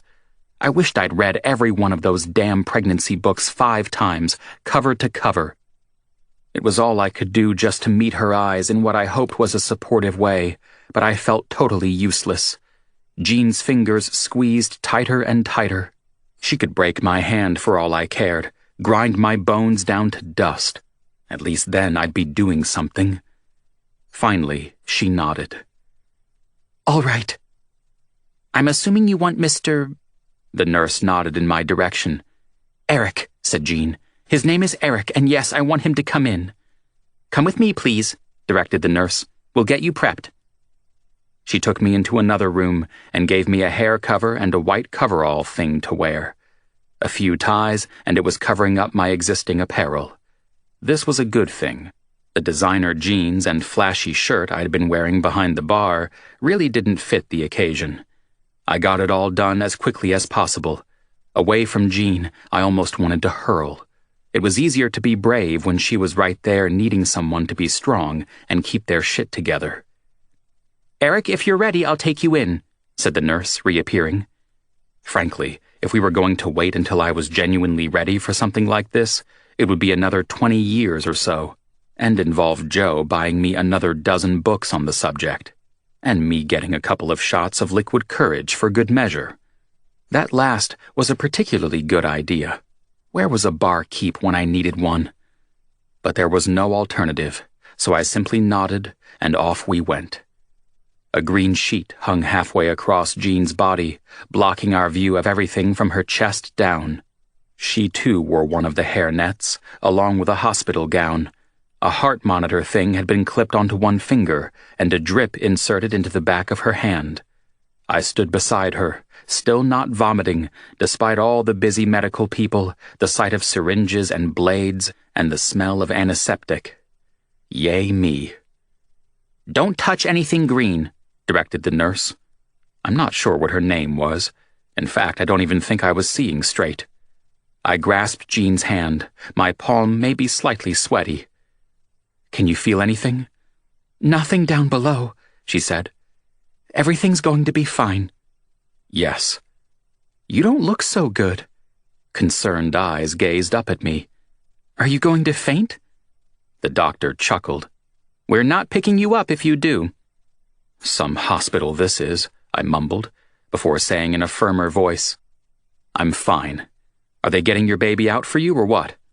Don't you worry about us, said the doctor, giving me a quick look. She wore a surgical mask, but I think a smile was happening beneath it. You just concentrate on staying upright. Christ. I'm fine, really. Jean gave my fingers a squeeze. Damn it. I was meant to be comforting her, not the other way around. You still haven't given me your final decision on her name. I forced a smile. It's not too late. You can still use one of my extraordinarily helpful suggestions. Very kind. Her pretty face had relaxed since the anesthetics had kicked in, but worry still filled her hazy gaze. The woman seemed sort of stoned. Can you see anything? No. Beyond that sheet, things were happening. Things I did not want to know about and definitely didn't want to see. Whatever they were talking about and doing, I blocked out. Only Jean mattered. You'll look after her, right? When she comes out? Absolutely. Didn't I tell you about those books I read on this? I'm probably better qualified than the doctor. Her smile was only fleeting, but it was better than nothing. I can't move. I'll look after her. She took a deep breath, eyes liquid. Okay. You're going to be fine. Everything's going well, confirmed the nurse. Keep her calm, Eric. Right, sure, I said. How about Wilhelmina? What? Asked Jean. Or Henrietta, that's a good one. Her face creased. Where are you even getting these? Not a fan of the classics? Something more hippie, maybe? I rubbed her knuckles with the pad of my thumb. Like Rainbow, or Sparrow, or River. No reply. I know, how about Moon Unit, or Diva? So much no, she whispered. Oh, come on, those are Frank Zappa's daughters' names, I said. If it's good enough for Frank. Can you see her yet? Not yet. I concentrated on keeping both of us calm, nice and relaxed. Everything good. I really think you're being too harsh on my choices of baby names. The nurse snorted. Jean huffed out a breath. I don't even know who Frank Zappa is. He's one of the greats of American music, I said. How can you not know Frank Zappa? Don't let them take her away from me. I nodded. No one's taking her anywhere. Got it. Ready to hear all about the greatness of Zappa? She said nothing. I took that for a yes and kept talking, speaking absolute shit, on and on. It turns out that barkeeping skills actually do come in handy in real-life situations. Nonsense tumbled out of my mouth, silly trivia on Zappa's role in Deep Purple's rock anthem. On and on I went, losing track of time. There was only the professional murmuring of the medical team, Jean's worried but dazed face, and my own faux cheerful ramblings. 2 minutes might have passed, or 20. I went on talking right up until an extremely pissed-off little cry filled the air. Wow, she sounds mad. She was very happy in there, said the doctor, still busy behind the sheet. But it was time to come out. Congratulations, Jean. You have a daughter.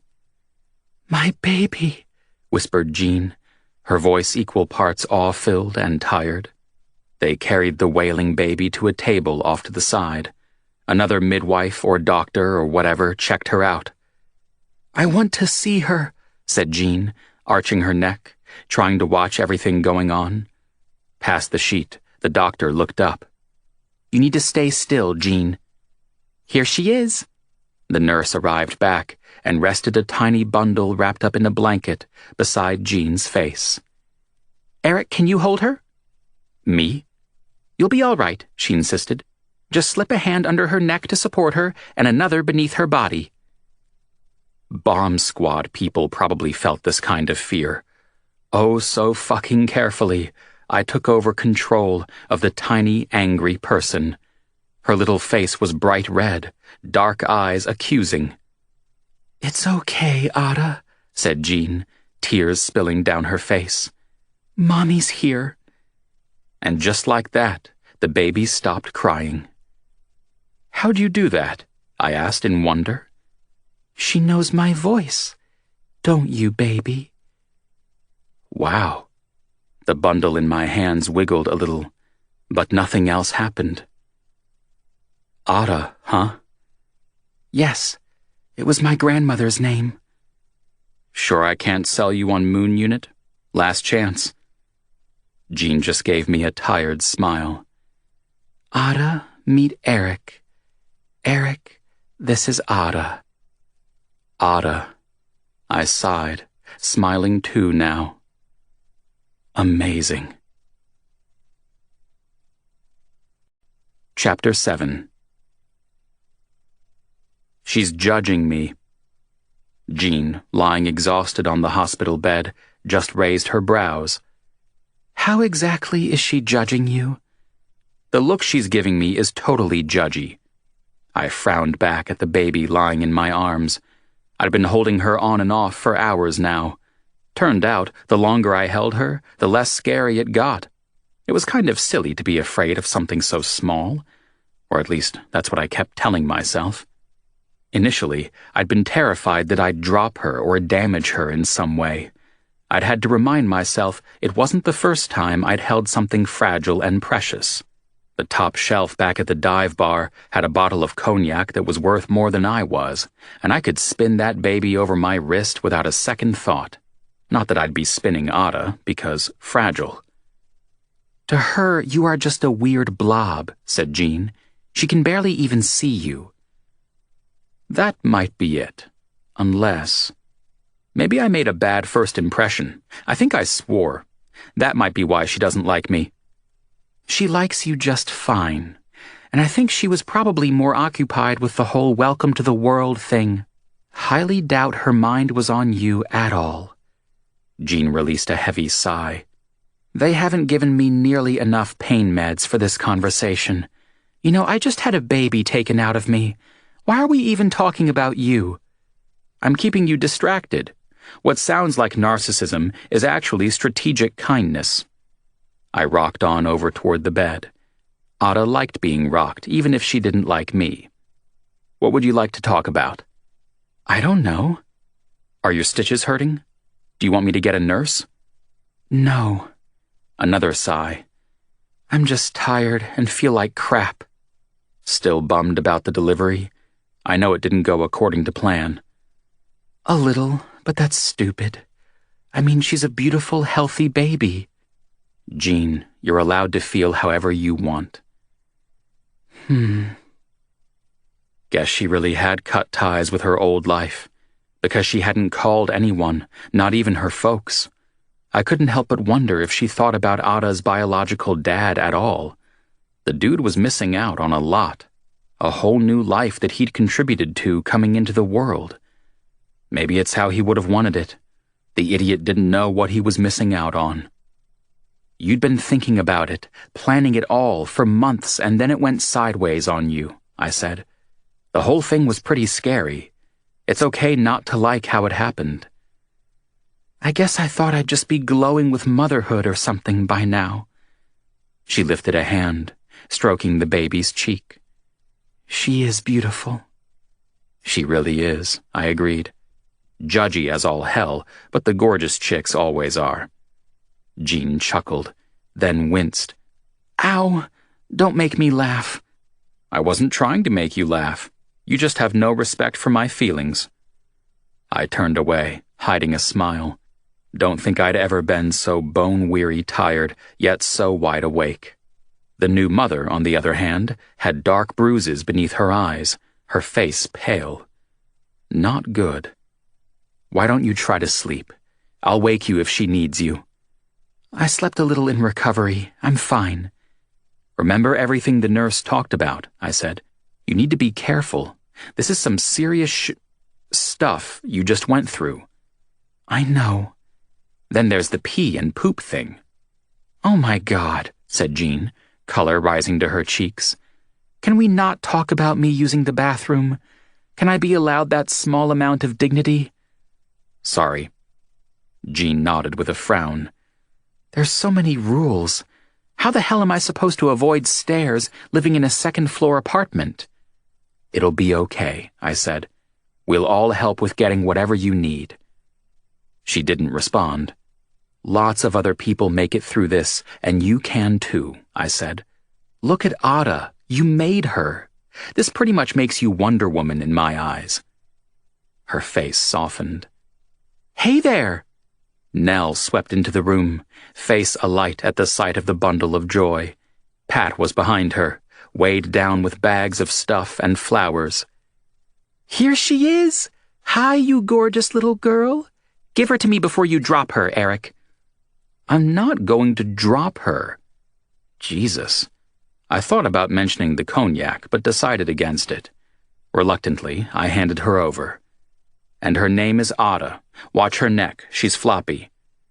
Ada, that's a beautiful name. And I know how to hold a baby, Eric. Hi, Pat, said Jean, giving him a vague smile. Nell checked with the doctor. She's not contagious or anything, he said. But I'll stay over here just in case I am. Okay, thanks. The man leaned against the doorway, watching us with interest. Seeing Nell and me fussing over a baby had to stir up all sorts of weird shit for him.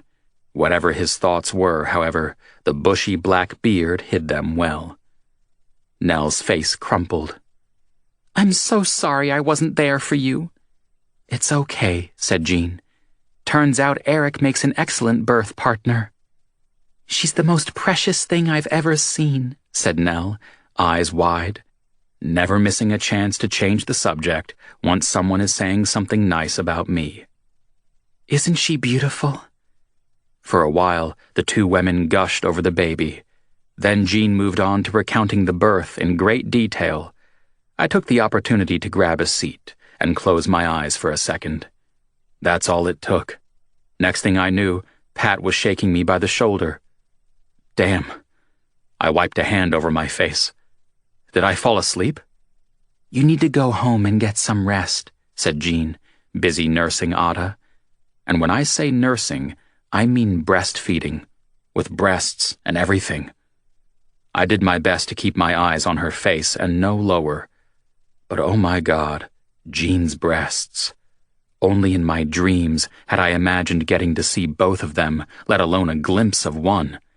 And maybe it was because of the pregnancy or the body preparing for the breastfeeding or whatever, but they were as full and round as imaginable. To have my dream come true in this context was all wrong. But for fuck's sake, I was a guy who liked women.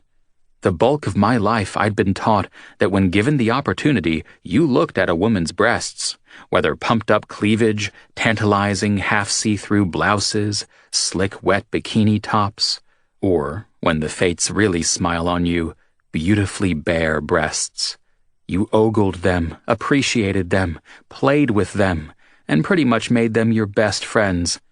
Frankly, if the girls want to show them to me, then I want to look. I'm open-minded like that. Except not here. Not like this. This was all so very wrong. In the end, I settled for staring at the puke-green wall over her shoulder and tried to remember what Jean's question had been. About getting some sleep. Not about breasts or fullness or nipples at all. Yeah, good idea. Are you okay to drive? I can drop you back if you want, said Pat, still leaning against the door frame, tatted arms crossed. Nah, I'm good. Apparently, along with missing the initial bearing of the breast, I'd also been asleep long enough for Nell to have put the flowers in a vase, and for Jean to have unwrapped about a bazillion presents. Ada let out a lone wail of despair, and Jean fiddled with her boob, getting the baby going again. Such pale, creamy skin. I swear I didn't mean to, but it was just human nature to glance at what was going on, right? I was going to burn in hell. Poor baby, cooed Jean. It's okay. How could it ever be considered okay to put such gorgeous breasts out on display and expect me not to look? Was I a superhero or something? No, I was not. Some days being an adult was really hard. You're turning red, said Nell, looking at me. Are you sick or something? I'm fine. Oh, God. She slumped dramatically in her seat. You're not actually embarrassed by seeing a woman breastfeeding, are you? Even Pat snickered. I am not. Jean fussed with her top, covering up a bit more. Shit, don't do that, I said. I didn't mean to make you self-conscious. Breasts are for feeding babies.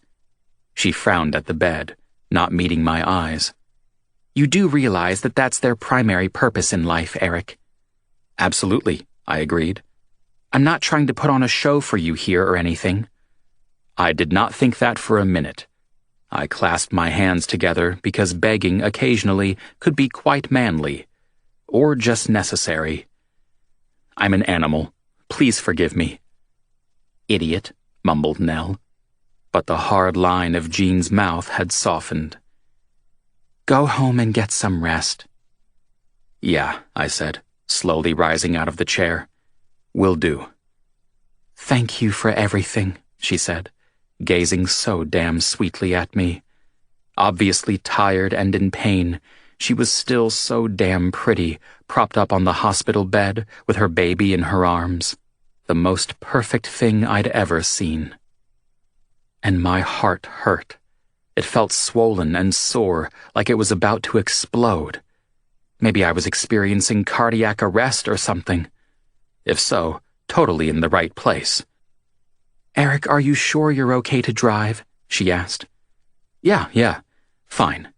I rubbed at my chest, picking up my coat. I'll, see you later. Pat gave me a chin tip. Nell said nothing. I'll visit, I told Jean, delaying. Because for some reason, walking out the door seemed wrong. Like seriously the worst idea I'd ever had. Which made no sense, considering some of the dumb shit I'd pulled over the years. Take the time I got pulled over for driving dangerously.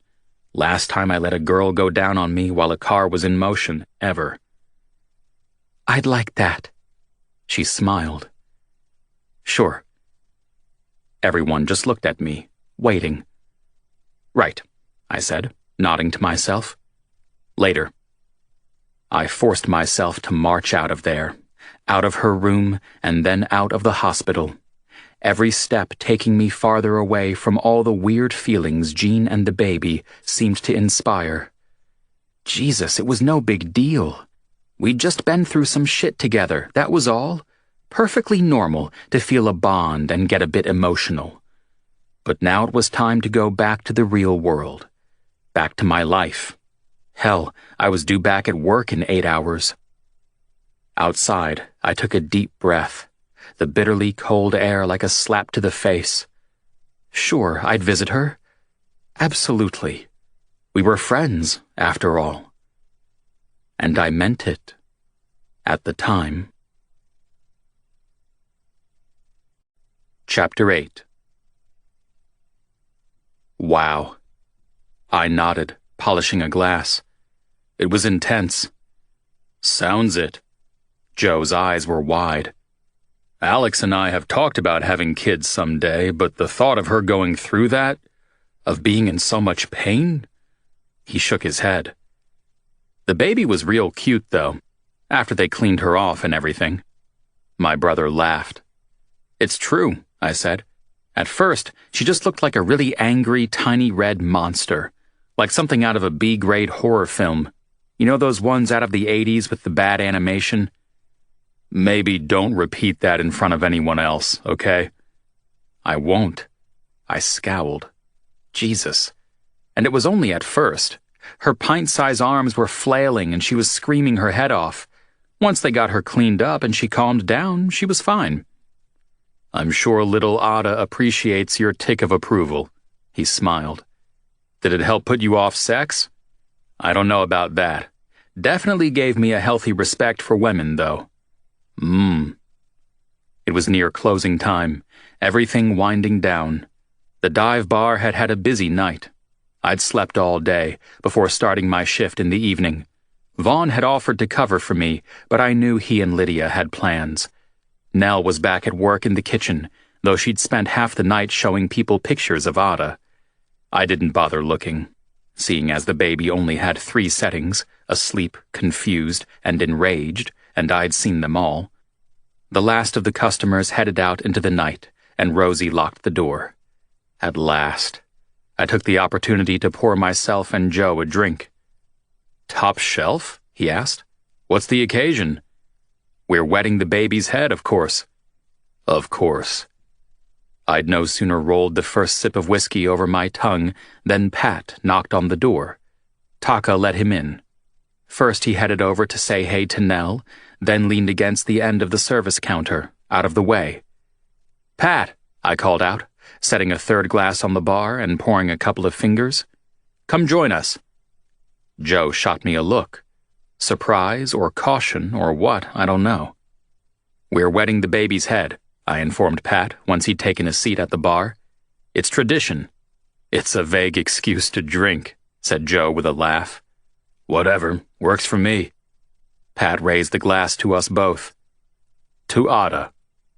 We all drank. And this felt good. It felt right to try mending fences with Pat. Someone new had been born into the world today, and somehow that seemed to reset things. Anyway, after everything we'd been through over the years, it was time. No one could doubt that Nell and I had been a hell of an accident. A gigantic mistake. Whatever you wanted to call it. How are you holding up? He asked, gaze serious. Fine. Weird question. God knows I've pulled off more than a few all-nighters over the years, and under much more dubious circumstances. So I was doing great. I'd even skipped some sleep to pick up a toy for Ada at the local toy shop. It would be past visiting hours by now, of course, but I was pretty sure I could charm my way past a few nurses to drop it off. You? A vague smile. Eric, you lost a child last year. And last night, you watched someone else's baby being born. I'm asking if you're okay." I blinked, surprised. "Right." My brother had gone strangely quiet. Fair enough, this wasn't what I'd been expecting either. But I thought it over for a minute, giving the question its due. "I'm okay." I straightened my shoulders. "It was heavy, but it's all good. I mean, I'm glad they both got through it okay and there were no major problems or anything. That's what matters, right?" "Sure," agreed Pat, clasping his tattooed hands together on the bar. "But if you needed a couple of days, no one would blame you." Shit. This was not what I'd been expecting when I invited him over for a drink. It was stupid to bring Nell's miscarriage up. This was totally different. The time with Nell, I hadn't even been around. That was why it had happened, after all. I hadn't been there to pick up Nell after work, so Joe had had to drive her back home. But this time was different. This time, when it mattered, I was there. "I'm not too busy," continued Pat. "The parlor can close for a few days and I'll cover for you." "Not a bad idea," said Joe. "I've got a few jobs on, but Vaughn's home for a while. Wouldn't be a bad time to take a break." Look," I said, taking a deep breath. "Appreciate the thought, but I don't need any time off or anything." Pat just shrugged. "Sure about that?"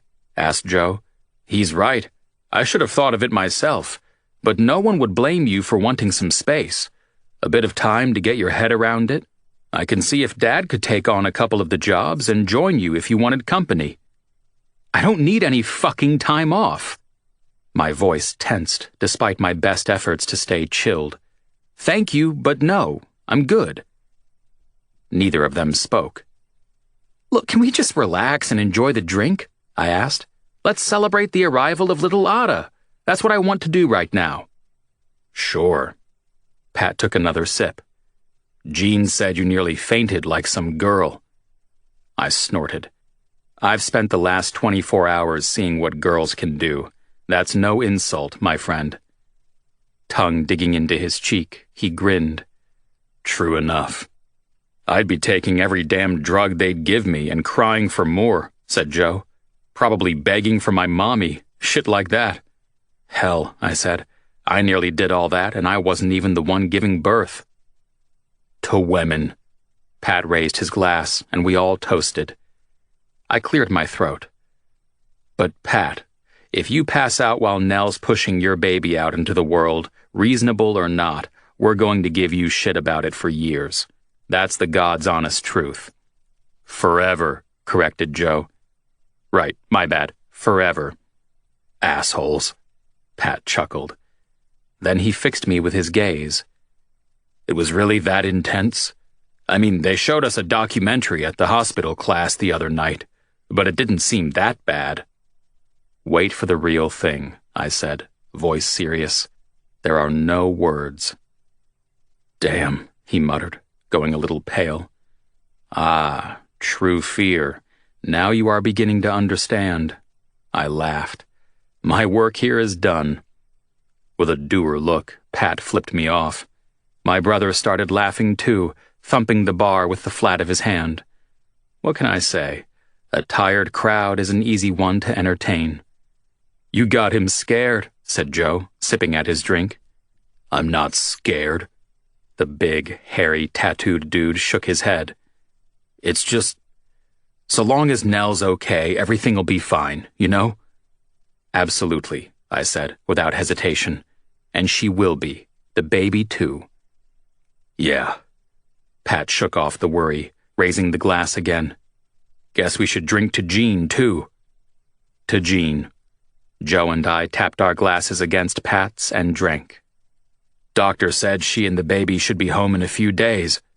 "Great," I said, but I didn't think it would be quite so soon.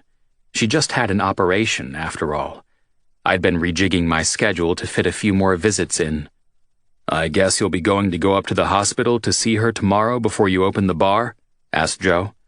"Apparently he's quite the birth partner." Pat grinned, scratching at his beard. "Half the nurses thought he was the father." Something squirmed in my gut. I'm obviously not the father, I said, shuffling my feet. Of course I'll visit her sometime. I mean, why wouldn't I? Does it feel like there's a bond there now, after seeing her through the birth? Asked Pat. I don't know. I shrugged. I just happened to be there. It's not a big deal. Joe scratched at his jawline. You think she'd have expectations? Jean's not like that, I said. She is alone. I scowled. Don't be an asshole. Can't see her trying to latch on to him or anything, said Pat, intervening. She's nice. My brother didn't seem convinced. You have to admit, man, you do have a soft spot for the woman. So? I snapped. I might have said I'd help her out, but... You did? Joe's eyes were wide. Maybe Pat's got a point about you stepping back before you get too involved. Jesus Christ. I hung my head, bracing my hands on the bar. Why are you making this into such a big deal? Because babies are a big deal, he said. Are you sure you're not, even a little, replacing the kid you and Nell lost with Ada? What? It's just a thought. Well, it makes no damn sense. Okay, he said. Calm down. I just know that what happened with Nell messed you up. Don't want to see you getting involved with Jean and the baby for the wrong reasons and getting hurt. I had nothing. Absolutely nothing. Pat just raised his brows. Fucked if I know. Figured I'd check to make sure you were okay with everything, that's all. I picked up a glass and a cloth and got to polishing. Anything to keep my hands busy. I thought it was the bartender's job to hand out bullshit advice, not the idiots on the stools. Stop freaking me out. You're my brother, said Joe, unrepentant. I'm supposed to worry about you. The silence that followed was all kinds of screwed up. Same as my brain. I didn't do complications. At least, not to this degree. Surely Jean didn't expect anything big from me. Being the first person to hold Ada after the doctor had been nice and all, but it didn't mean I needed to glue myself to her and her mom. I wasn't a part of their life, not really. Would Jean think I was? Then what if she started relying on me and I let her down? Shit. All Joe and Pat had done was confuse the crap out of me. I needed better friends. And why did everyone else have to barge in on the scene with their expectations and worries and demands? Jean and I had done just fine at the hospital without anyone else there. I think I might just send some flowers. I gulped down the last of my drink. Why the hell Pat had felt the need to bring up the accident last year and Nell losing our baby, I don't know. Yeah, I said, warming to the idea. It felt safer, less complicated. Flowers are nice, right? I mean, if they're going to be home in a few days anyway, there's no need to be rushing over there again. Sure, said Pat, looking about as convinced as my brother. Won't she be expecting you? Asked Joe. Come on. I laughed. Jean and I are just friends, neighbors. I'm glad I was there to get her to the hospital safely and everything, but honestly, we barely even know each other. There's no need for me to be hanging around, getting in the way. Neither of the knuckleheads in front of me said a thing. Probably even be weird if I kept turning up. Joe mumbled something. It sounded vaguely agreeable. Then Pat raised his glass again. To you being there to get her safely to the hospital, he said. Sometimes, despite everything, things can go right. I forced the whiskey down, ignoring the continuing weird, sick, swirling feeling in my stomach. Everything was fine. Tomorrow, I'd definitely order her some flowers. Problem solved. Because the fact was that whatever weird bond or whatever I'd thought I'd felt with Jean and Ada, it was just a passing thing. A part of going through the whole birth and everything with her the night before. If I started blowing it up in my head, trying to make it into something more, that would just be stupid. Like the woman didn't have enough going on with a newborn baby and recovering from surgery. Nah, Nell and Alex would be all over her, wanting to help. She didn't need me. In fact, things would probably just be awkward if I was around. Being the birth partner had complicated things. I'd been her only option for getting to the hospital and staying with her through it all. It felt like it should all be significant, but the fact is, it wasn't. I don't fucking know. My mind was a mess. Maybe getting my vacation days out of the way before Nell goes off to have the kid is a good idea, I said, tightening my ponytail. It had nothing to do with Jean, really. Things were bound to get busy with Nell off on maternity leave. It made good business sense. I'll talk to Lydia and Nell about it, see what they think. Joe nodded. True. Yeah, we'll see. I shrugged. You know, a little time away might be good. Nice tan, Jean said 3 weeks later. So I may have run away to California to hide for a while. Like a manly man. Or like an absolute ass, I don't know. Did you get the flowers? Yes, thanks. She had to raise her voice to be heard over Ada's wails. She stood in the doorway to her apartment, kind of gently jiggling the baby in her arms. When did you get back? A little while ago. 2 minutes, give or take a couple of seconds. Long enough to dump my bag at my place, hear the crying, and come knock on her door. I was truly pathetic. So much for staying away. If the woman kneed me in the balls and left me crying on the floor, it'd be no less than I deserved. Did you have a good vacation? She asked, voice a little cool. Sure, great, I said, playing it down. She just nodded, saying nothing. Sorry I didn't get to say goodbye. I raised a shoulder, hesitating. Pat and Joe didn't have much going on and were able to cover for me. Made sense to just go, quickly. You know, business-wise. Right. Lydia's going to have some time off now that I'm back, I said. It's not just me that's getting away for a while. Regular breaks make for better mental energy and everything, particularly for people in management positions. Very important to step back and refresh yourself. Yeah.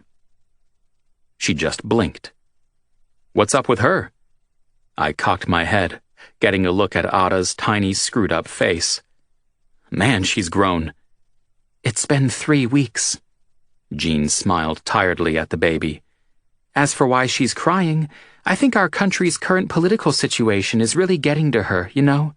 As a woman, she feels underrepresented and forgotten. It's upsetting. She's a sensitive kid.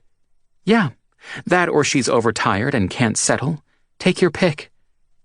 Jean yawned, mouth splitting wide.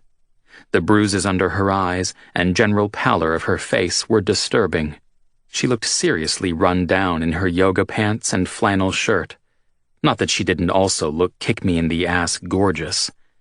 Funny how sometimes you can really see people properly only when they're at the end of their tether, as if all the wear and tear just strips away the superficial crap. She stepped back. Well, good to see you.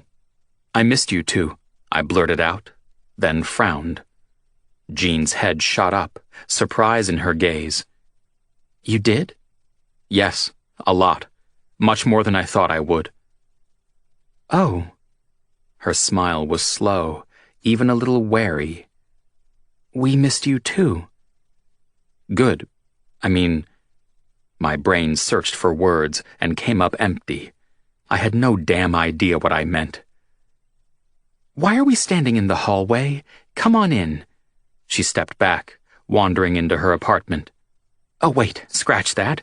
I forgot that the hallway is much nicer than my apartment. I don't mind, really. She bit her lip. Just be warned, it would seem my neat freak days are far behind me. And the woman wasn't lying. Inside, the coffee table was buried beneath a pyramid of laundry, while empty takeout containers from the dive bar littered the kitchen counter. At least Nell was making sure she ate. It's bad, I know. Jean didn't sit, walking back and forth amongst it all with practiced ease. Ada kept on crying. Everyone in the building has invested in earplugs. I hope someone thought to warn you. It's fine. Another yawn. How have things been going? I leaned against the wall. Easier than finding somewhere to sit. Honestly? She asked, patting the baby's butt. Always. S-H-I-T. I winced. She won't sleep for more than a couple of hours. At first it was because I had trouble feeding her. Jean's shoulders slumped. She wouldn't latch on right, and my nipples were like something out of a horror movie, all cracked and bloody. Also, I say nipples in front of random men now. It's kind of my thing. We all need a thing. This time the smile was even smaller than the last. Now I think she's just gotten into a bad routine. I'm sorry. It's not your fault. Her eyes were bright with unshed tears. I totally get why they use sleep deprivation as a form of torture now. Jesus. While I'd been partying in California, having a great time despite continuing to live the celibate life for some reason, Jean had been going through hell, and I'd promised to help her. I was the fucking worst. Seriously, the woman should have slammed the door in my face. Unfortunately, breastfeeding was a total disaster, she said. I really wanted it to work, and the midwives and even a specialist were trying to help me, but— You did your best. Her gaze narrowed. How do you know? Because I know you, I said, guilt clogging up my mind. I know you want the best for your baby and would have given it your best shot. Maybe. If anything, having a baby has taught me exactly how little I know. These things are meant to be natural, and I feel like such a failure. Like I should win Worst Mother and Most Useless Boobs of the Year awards or something. Her eyes went glossy with tears, and she sniffled. Sorry. Ada's cries picked up in volume. Anyway, she's on formula now. Something needed to change, and Nell talked me into giving it a try a couple of days ago. She rubbed her cheek against Ada's little head, gaze sullen. She's still not happy, though, but at least she's putting on a little weight. You're both still alive and in good condition. Don't be so hard on yourself. Jean snorted. It does feel like survival of the fittest some days. Let me take her.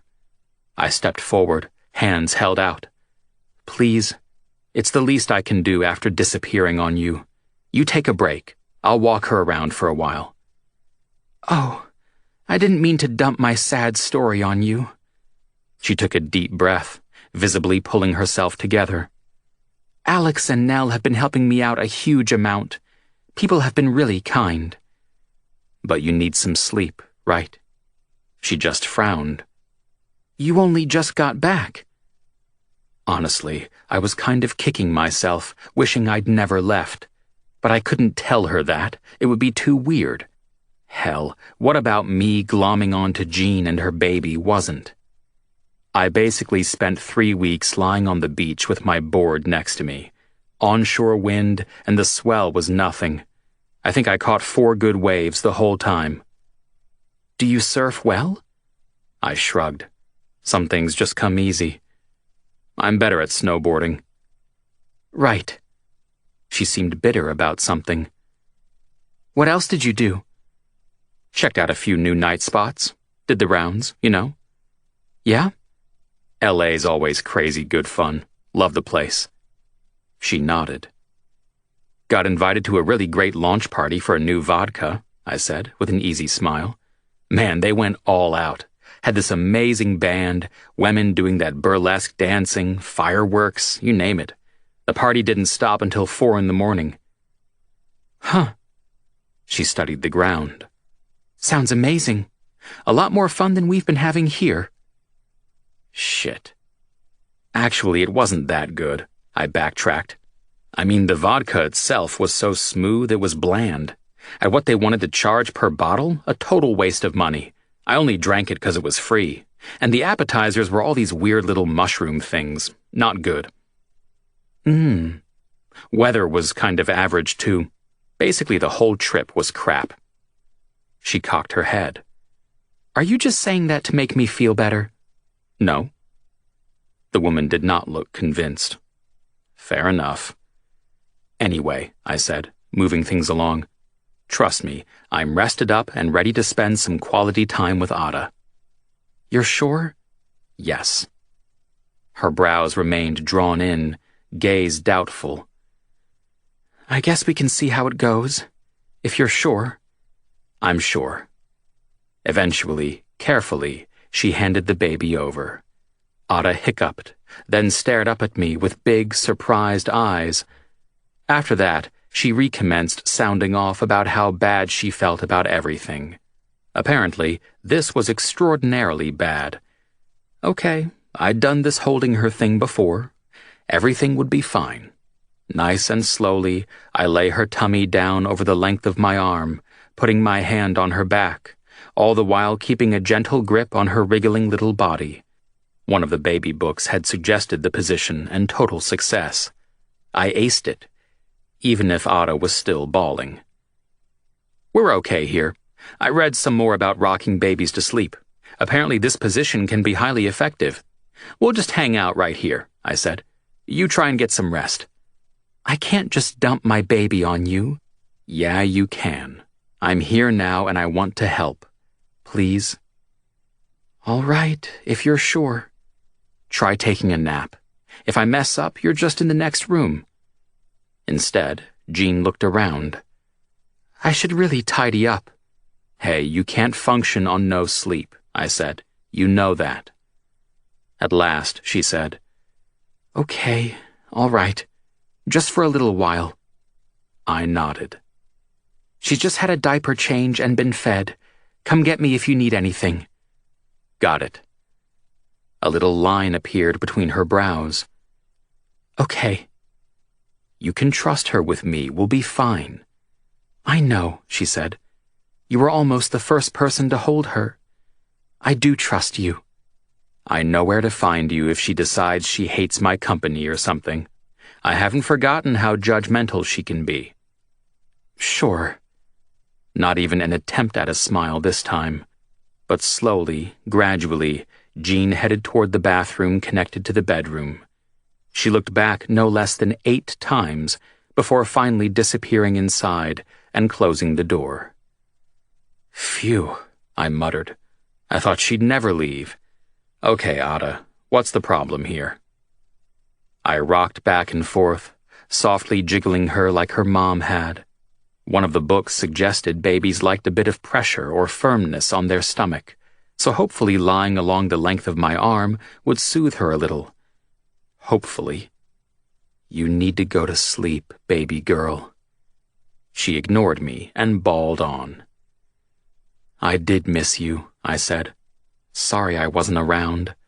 Truth is, I really did have a good time in Kylie. Getting away from everything for a while was exactly what I needed. Things had just gotten so heavy. But I didn't forget about you, I promise. Small, pitiful cries continued. Looks like you've been giving your mom a pretty hard time, and you're not all that happy about the state of things either. I rubbed her back. So what are we going to do,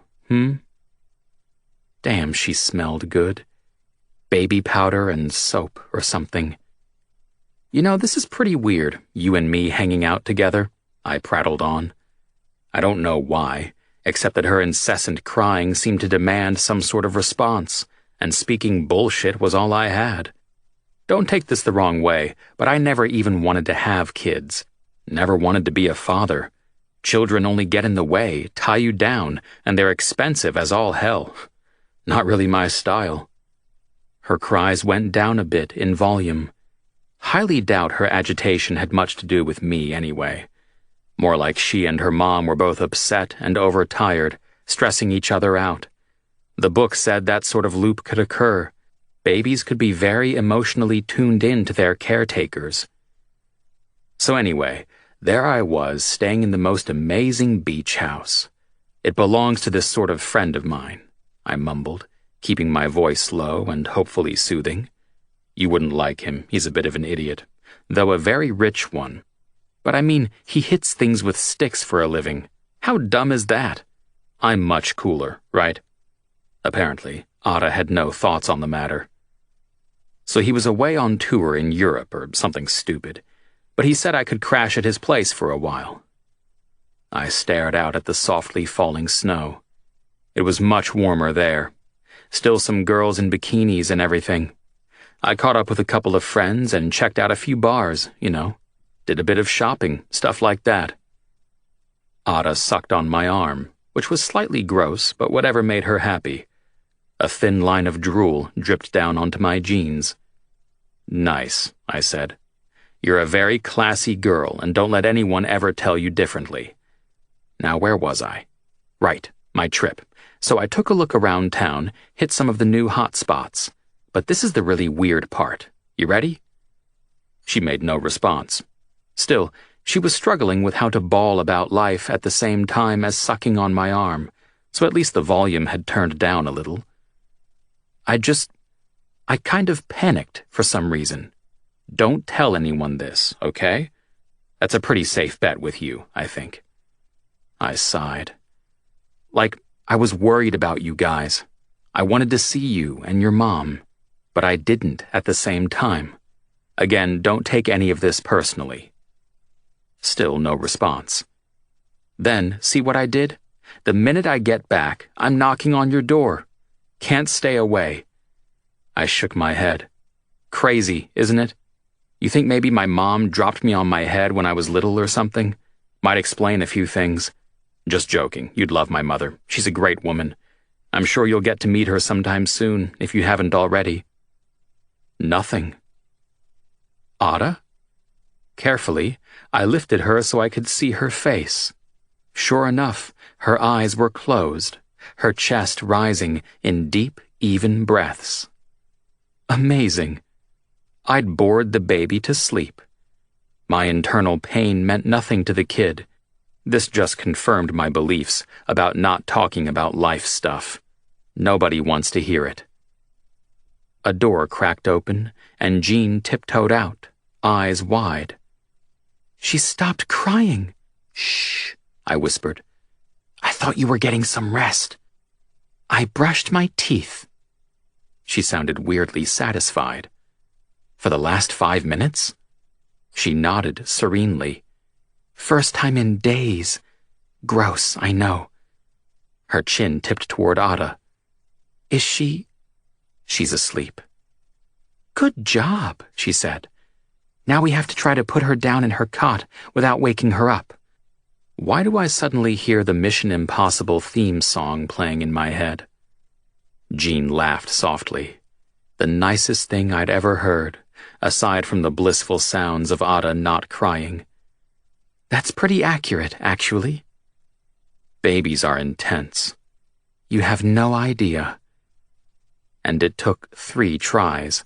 She kept startling and waking, upset with us for trying to put her down. Hey, if I was her, I'd want to be cuddled and carried around constantly too.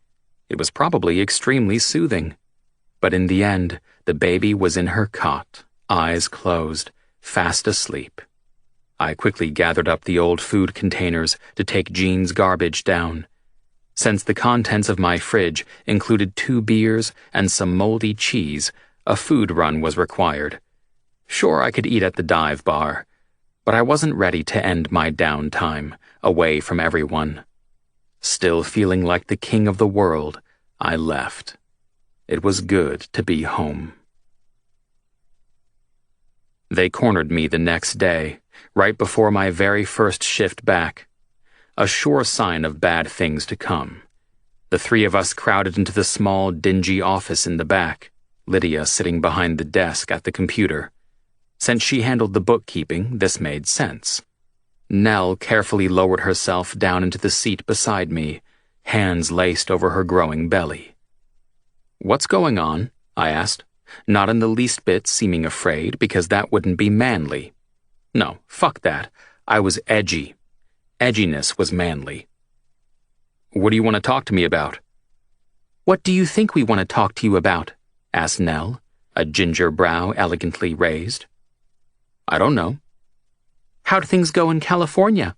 Fall off the no-sex wagon yet?" No, I did not. I held in the so there. Very mature of me, I know. "Damn, he's telling the truth," said Lydia. "I owe Vaughn $5. Nell sighed. I owe Pat a lap dance. You've all been betting on me? I spluttered. At least Lydia had the grace to look ashamed. Nell held her head high. Yes, but that's not the reason for this little talk. Been up to anything else lately we should know about, Eric? I don't know. Jesus. I inched up in the seat, just in case an emergency bolt was required. She couldn't possibly know about me and Jean. Not that there was a me and Jean. All we'd done was hang out, and I'd rocked the baby to sleep. I was innocent. Mostly. Nell's gaze narrowed. What? I asked. What have I done? Just tell me. Lydia slumped back into her seat with a sigh. Nell, stop playing with him. Honestly, you are such a sadist. The edge of Nell's lip curled up. Evil woman.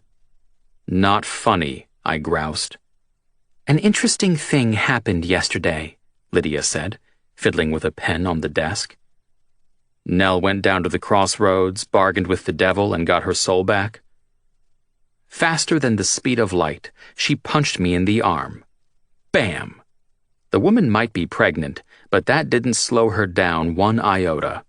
I doubt Ali would have braved the ring against the woman. Ouch! Lydia smacked the palm of her hand against the table. Enough! We should be able to have business meetings without insults or violence. Please. Silence. Sorry, I said eventually, because someone had to be a grown-up. Sad-ass day when that someone was me. Nell? Asked Lydia. Oh, all right, I'm sorry. She exhaled. Let's get on with this. The look Lydia gave us both spoke strongly of grabbing us by the ears and banging our heads together or something. Hard to blame her. She cleared her throat, setting her shoulders. The thing is, we got an offer on the dive bar. What? Who from? I asked, startled. A well-respected local business person, said Lydia. The owners of the resort, Nell chimed in. My face tightened. I could feel it. Brows pulling in, forehead stiff. Huh. It's a good offer, said Lydia. How good? I asked. She gave me the figure, and I swayed slightly in my chair. Jesus, that is good. Nell scowled. My bet is they want to be top dog in town. We've established a reputable upmarket restaurant and bar, so they swan on in and try to take it off our hands. You don't want to sell then? I asked. Do you? I don't know. I thought of life without the dive bar. What a huge change, and not necessarily a good one. I mean, the money would be nice. Guess I could get a job somewhere else. The money would be nice, agreed Nell glumly. Pat and I could buy a bigger place. Something with more room for a family, you know? Yeah. I scratched at my chin. What about you, Lydia? I'm sure I could find something to do with the cash, she said. But do we really want to give up this place?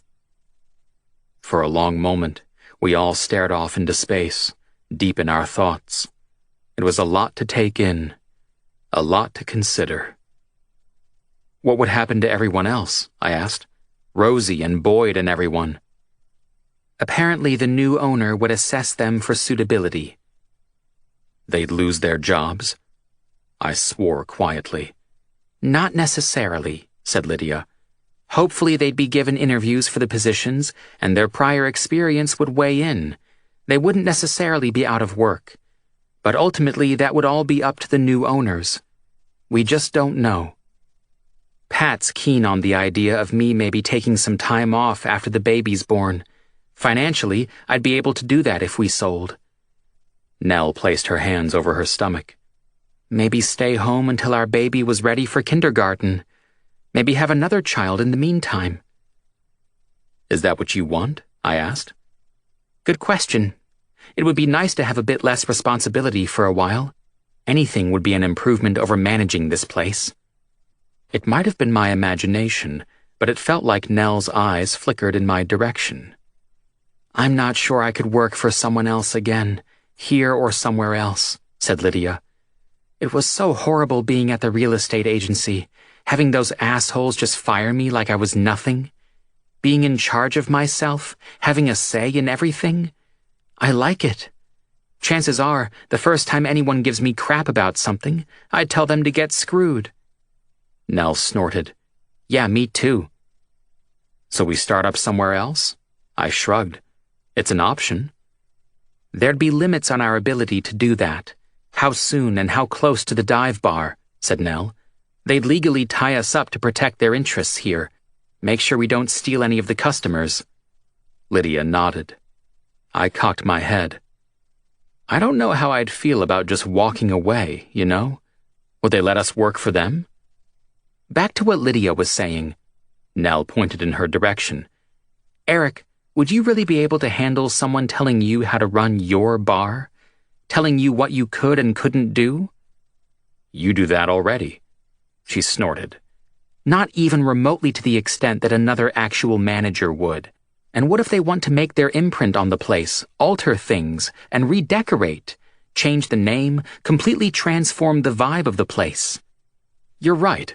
This is the dive bar, I said, more than a little outraged. This place has been the dive bar since back in the 70s or so. There's real history here.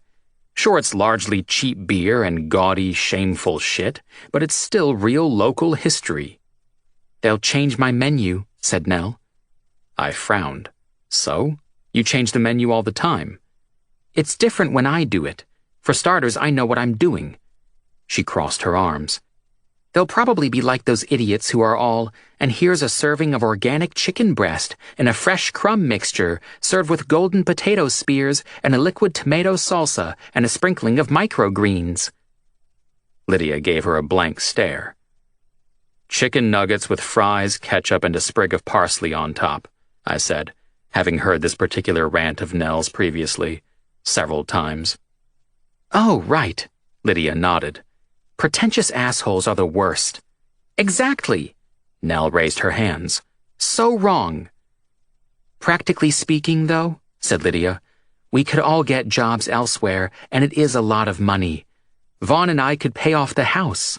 That would be a huge weight off our shoulders. Go on a trip, maybe. Nell bit her lip. Yeah, it's a lot of children's school fees and books and everything. Eric, you could buy an even bigger and better muscle car penile enhancement vehicle. A real chick magnet. Don't talk about my genitals. That makes me uncomfortable. This made her laugh. So, mostly no? Asked Lydia, gaze moving back and forth between Nell and me. I raised my brows, and Nell winced. Maybe? So, partly yes? Again, we both hemmed and hawed. Okay. Lydia rapped her knuckles against the desk. Decision made. I'll tell them we're considering the offer, but won't be rushing into anything. Nell nodded. Agreed. Eric? I can live with that. If they don't like it, too bad. Lydia grinned. Chapter 9. Thing is, I honestly don't know what I'd do with myself. It was around lunchtime, the next day. I'd spent the last 12 hours running the question over in my mind. Jean kept on packing the dishwasher. With all your experience, you'd be able to get another job without a problem. Yeah, probably. I lay on my back on the living room rug, a cushion beneath my head and Ada lying on my chest. The perfect way to chill when I had stuff on my mind. Seemed I'd traded women and whiskey for spending quality time with a baby and her awesome mom. Even more surprisingly, given my history, it was more than fine with me. I think she's trying to gum a hole in my shirt. Wait till her teeth come in. Then she'll do your wardrobe some damage. Little girl, that's a Black Sabbath tour shirt you're attempting to eat, I said. Then I frowned. Actually, that's probably kind of appropriate in a heavy metal kind of way. Carry on. Put her on her blanket under the baby gym if you want. No, we're good. I patted Ada on the back, ignoring the dribbled-on wet patch of shirt sticking to my chest. Gross, but whatever. If you liked the baby, you could apparently put up with the weird and disgusting. You're not ready to try something else? Asked Jean. Move on to a new challenge? I sighed. There are times it gets boring behind the bar, sure, but everyone that works there, our regular customers, they're like family. Well, Joe is family, but Boyd and Taka and everyone too. So don't sell. But it's a lot of money. Big decision. Dishwasher packed, she stood and stretched her back, a hand to her lower stomach for support. I'm not sure what I'd do in your position. How are your stitches and everything? Good. The doctor's happy. Good. Ada made a little grunting noise, her face creased. Next, a truly awful smell filled the air. Oh no. No, not on me.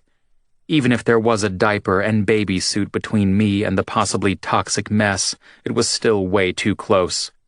Your daughter wants you, I blurted out. Quickly, please. Jean wandered over, her gaze on Ada, and then her nose wrinkled. The moms, that is, not the babies. Ada was still busy doing her thing. You take her, I said. Ha! You're a fair pants friend, Eric Collins.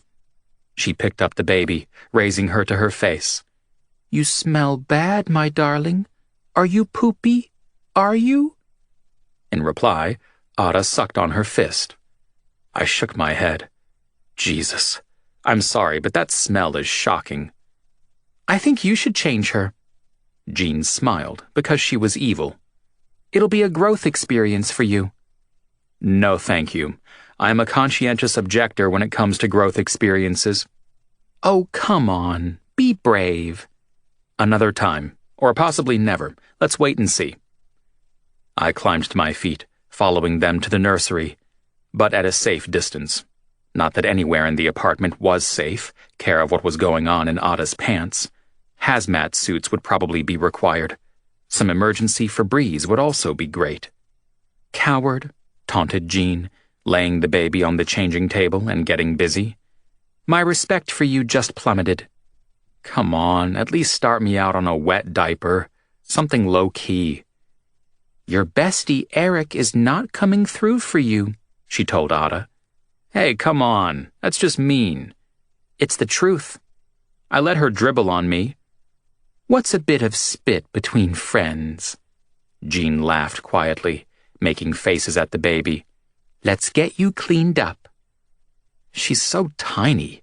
Where did all that even come from? I asked, mildly horrified. Okay, lots horrified. Hell. Safer to distract myself with the newly crafted ambiance in Ada's room. Farm animals had been painted on the walls. A cow, duck, dog, pig, and hen. Alex's work, I bet. The animals were over the top deliriously happy, their eyes huge and smiles wide. Maybe the grass on their farm was the special stuff. Brilliant colors splashed around the room, wooden furniture with bright yellow sheets, blankets, and stuff. It was cute. Shouldn't you be on a date or something instead of hanging out with us? Asked Jean over her shoulder. Not that I object to you hanging out with us, but I'm sure you have better dressed and better smelling options. I lifted a shoulder. Fact was, I'd just spent 3 weeks away from them and largely been fucking miserable and worried. It was the plain hard truth. As vacations went, running away to Kylie had been a bad idea. I hadn't meant to change my priorities and worldview, it had just happened. Jean and Ada were important to me, and that wasn't going to change any time soon. Time to accept it. They didn't replace the baby Nell and I had lost. They were new and special in their own way. I'd rather spend my downtime with you two, if that's okay. Sure it is. Her smile was something else. If the room hadn't already been duck's butt yellow, that smile definitely would have lit the space up. It made me feel things, complicated things, best set aside. The woman was barely getting enough sleep to string a sentence together. Me putting the moves on her would be selfish and stupid. Even I could figure that out. And she's good to go, said Jean, swinging the baby back over my way. She pulled at her somewhat straggly ponytail.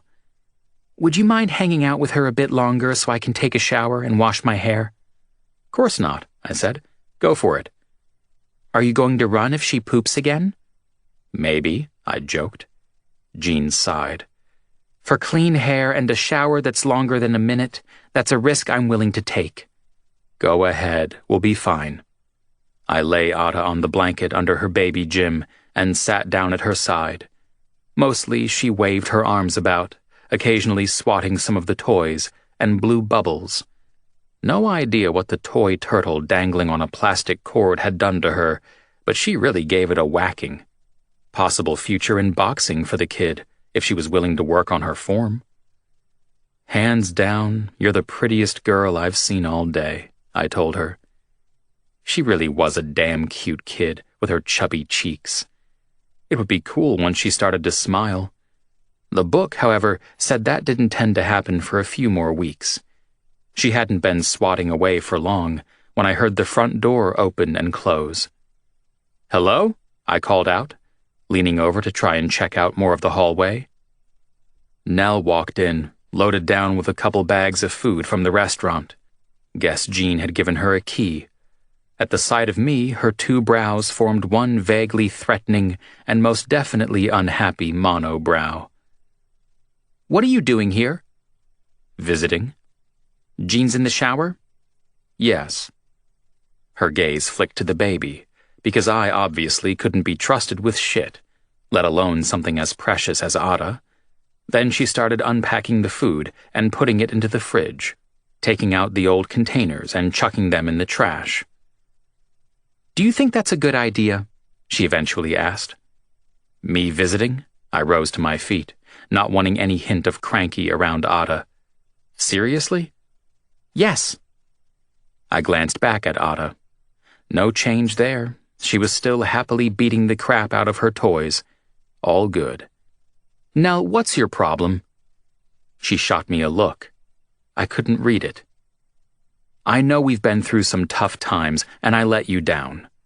I swallowed hard. Jesus, just the thought of the accident and her losing the baby and everything made my knees turn to jelly. "I'm owning that. But do you really think I'm out to harm Jean and Ada here?" "I warned you to stay away from her when she first arrived," she bit out. "We're friends. Deal with it." "I warned you—" Jesus, Nell. I hung my head. "We're not kids anymore. This isn't the damn schoolyard. You don't get to tell me who I can or can't see. She has enough to deal with being a single parent." "I am not trying to add to her problems." She huffed out a laugh. It wasn't the I'm happy and having fun type. "You don't have to try, Eric. It's just who you are." Christ. She said nothing. "Jean and I are friends. End of story," I said. "If you don't like it, I honestly don't care. That's your problem, not mine." A muscle twitched in her jawline. "I'm just trying to protect her." "What have I done to hurt her, Tell me." "What you always do. Anytime the heat is on, you're out," she said. "Take just zipping off to California for a few weeks." "Are you blaming me for being around her or for not being around her?" I snapped. "Make up your mind." "You'll screw up eventually, Eric. You can't help it." The venom in her voice. Hell, I rocked back on my heels. "You actually hate me, don't you?" "No, of course not," she said. "But I'm wary of you. I know you too well to be anything else, and I don't want you hanging around my friend who is young, alone, and vulnerable." Christ. I thought we could get along, move past all of this. But that's not going to happen, is it? Maybe we should just sell the dive bar. "Maybe we should." Nell rubbed at her temples, not saying anything for quite some time. The silence was not comfortable. "Look, just promise me you're not going to hit on her or anything." "Sure." Possibly feeling just a wee bit defensive, I crossed my arms. "I am not going to hit on Jean, I promise." "Are your fingers crossed?" "What?" "You heard me." Swearing under my breath, I held my arms out straight, fingers splayed. I repeat, not going to hit on Jean. You really think you can be friends with a woman you find attractive and not want to sleep with her? Really? Yes. My jaw tensed. I can. Jean has a lot on her plate and I want to help her. We're just friends, and that's the way it's going to stay. Her eyes couldn't have possibly gotten any wider. God, you actually believe that, don't you? I counted to 10, slowly. Come on, Eric, you have to admit this is unprecedented, she said. You actually caring about anyone outside of yourself. You think I can't make decisions with the big head, huh? I know you can't, especially when you're attracted to the woman, she said. And I know you're into Jean. The way you behaved when she first arrived was ridiculous. I've never seen your tongue hanging so far out of your head. I wasn't even going to dignify that with a response. Well? If you're convinced I'm so terrible, then why are we even talking about this? I crossed my arms again. The whole fucking conversation got under my skin in the worst way possible. All right, I'll try to withhold judgment. Big of you, Nell. She exhaled. Fine. Fine. Without another word, she headed on over to play with Ada. I probably should have just left. Only who knew what Nell would say to Jean about me going?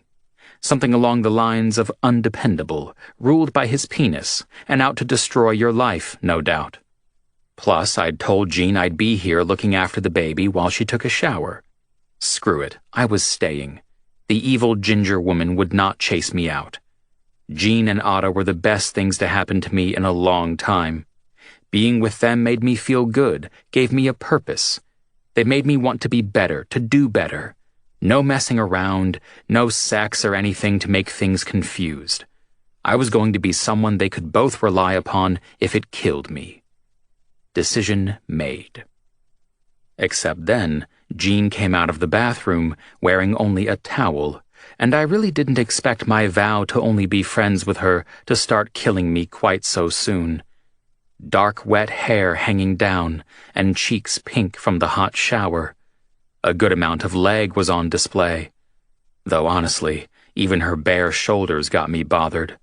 Nell might not hate me, and the jury was still out about that. But God sure as hell did. I reversed course and headed for the fridge, badly needing a glass of water. Also possibly a kick to the head, which I bet Nell would be more than happy to provide. I forgot my robe, she explained. No problem. Hi, Nell, she called out, making a dash for her bedroom. Hey, said Nell. The woman was bare-assed naked under the towel, and never had I been more aware of that fact. Damn it. I was not going to look again, and I was also not going to hit on her. She did have enough going on in her life. We were just friends, which was great because she needed friends, people she could depend on not to make decisions with what was in their pants. And I would be someone she could depend on. Water gushed into the glass I was holding, my hand shaking. I drank the whole thing down in one gulp. No doubt my liver would thank me.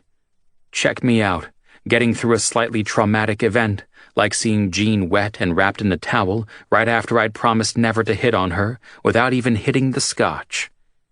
Eric version 2.0 was already off to a great start. Amazing. The bedroom door clicked shut, and it was safe to look up again. Are you okay? Asked Nell, with yet another frown. Yep. Then why do you have that look on your face? Gas, I lied. Jesus. She turned away, blinking. Yeah, I didn't need to know that. So next time, don't ask. Ada, cranky about life or something, made a screechy sound. I hear you, girlfriend, I murmured. What? Asked Nell. Just agreeing with Ada. Nell nodded. You are intellectual equals, for now. She'll eclipse you soon, though. I don't even bother saying whatever. No point.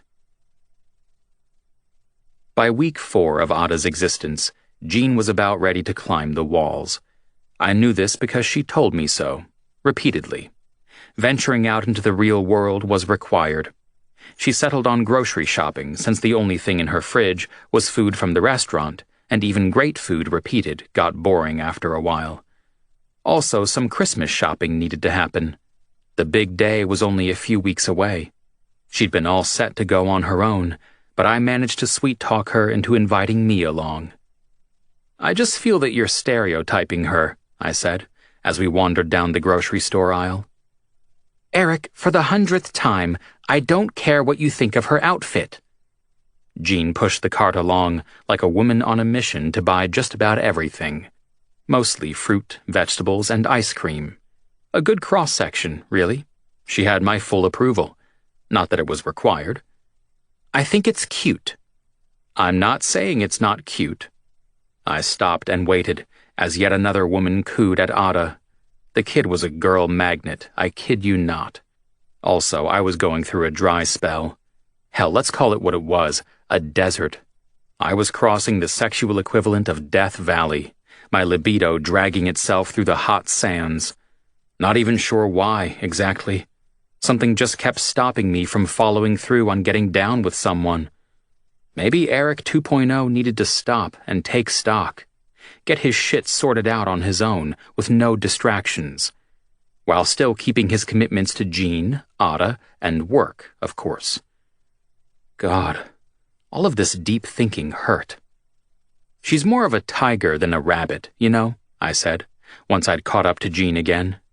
If anything, she seemed amused by the attention Ada and I were getting. "Did you get her phone number?" asked Jean. Your new friend." She nodded to the curvy redhead still watching us from over by a citrus fruit display. "You did, didn't you?" "No." I frowned. "I'm here to help you, not cruise for chicks." "And complain about Ada's bunny suit?" "I'm offering valuable parenting advice. That counts as helping." "How's my precious girl?" Jean leaned in, giving the baby currently attached to my front by some crazy harness contraption a kiss. I didn't take the opportunity to sniff Jean's hair, because that would be weird and creepy. Coconut scented, though, if you're wondering. "She slept almost a full 5 hours in a row last night." Jean sighed. "I feel half human." "I thought I noticed something different about you this morning. You look—" What did "just a friend" even say in this sort of situation? That was the question. Everything that normally would have come out of my mouth could easily be misconstrued as a come-on, which it normally would be. These were difficult, trying as all hell times. Truth was, I'd never seen her look anything less than gorgeous, no matter how tired or messy-haired she got. The woman made my knees weak. But friends probably didn't tell each other stuff like that. You know. Her smile was hesitant, waiting. "Good. You look... yeah, good." "Thanks. But back to these." I held up the pair of fluffy ears attached to Ada's seriously stupid bunny snowsuit. Despite needing every and any distraction, I was pretty offended on the kid's behalf. "Do these say warrior princess to you?" "Isn't she a little small to be kicking butt?" "It's the message you're sending. She should be in like a wolf suit or a dragon costume or something." With a smile, Jean held Ada's hands. "Fine, whatever. You dress her next time." "All right, I will." She laughed. "Can't wait to see that." "Why? It's not that hard, is it?" Jean just shrugged. "I'm sure it'll be fine. Big, capable guys such as yourself should have no trouble getting her into her suit, especially when she's in a foul mood and throwing a tantrum. It's really fun then." Ada's little feet swung around, one hand waving while the other got sucked on. When she was all chill and cute, it seemed hard to believe she could ever be all hell hath no fury. I tucked the ears back so they didn't hang in her face. "I think your mommy's being mean to me about this whole suit thing, Ada. I was only trying to stick up for you." "Not even remotely. Rest assured, you'll know when I'm being mean to you, Mr. Collins." Jean raised an eyebrow. Never had a woman holding frozen chicken strips looked so hot. Whoa. I stopped, licked my lips. Will I now? Mm-hmm. With 5 solid hours of sleep under her belt, she seemed a little more back to being herself.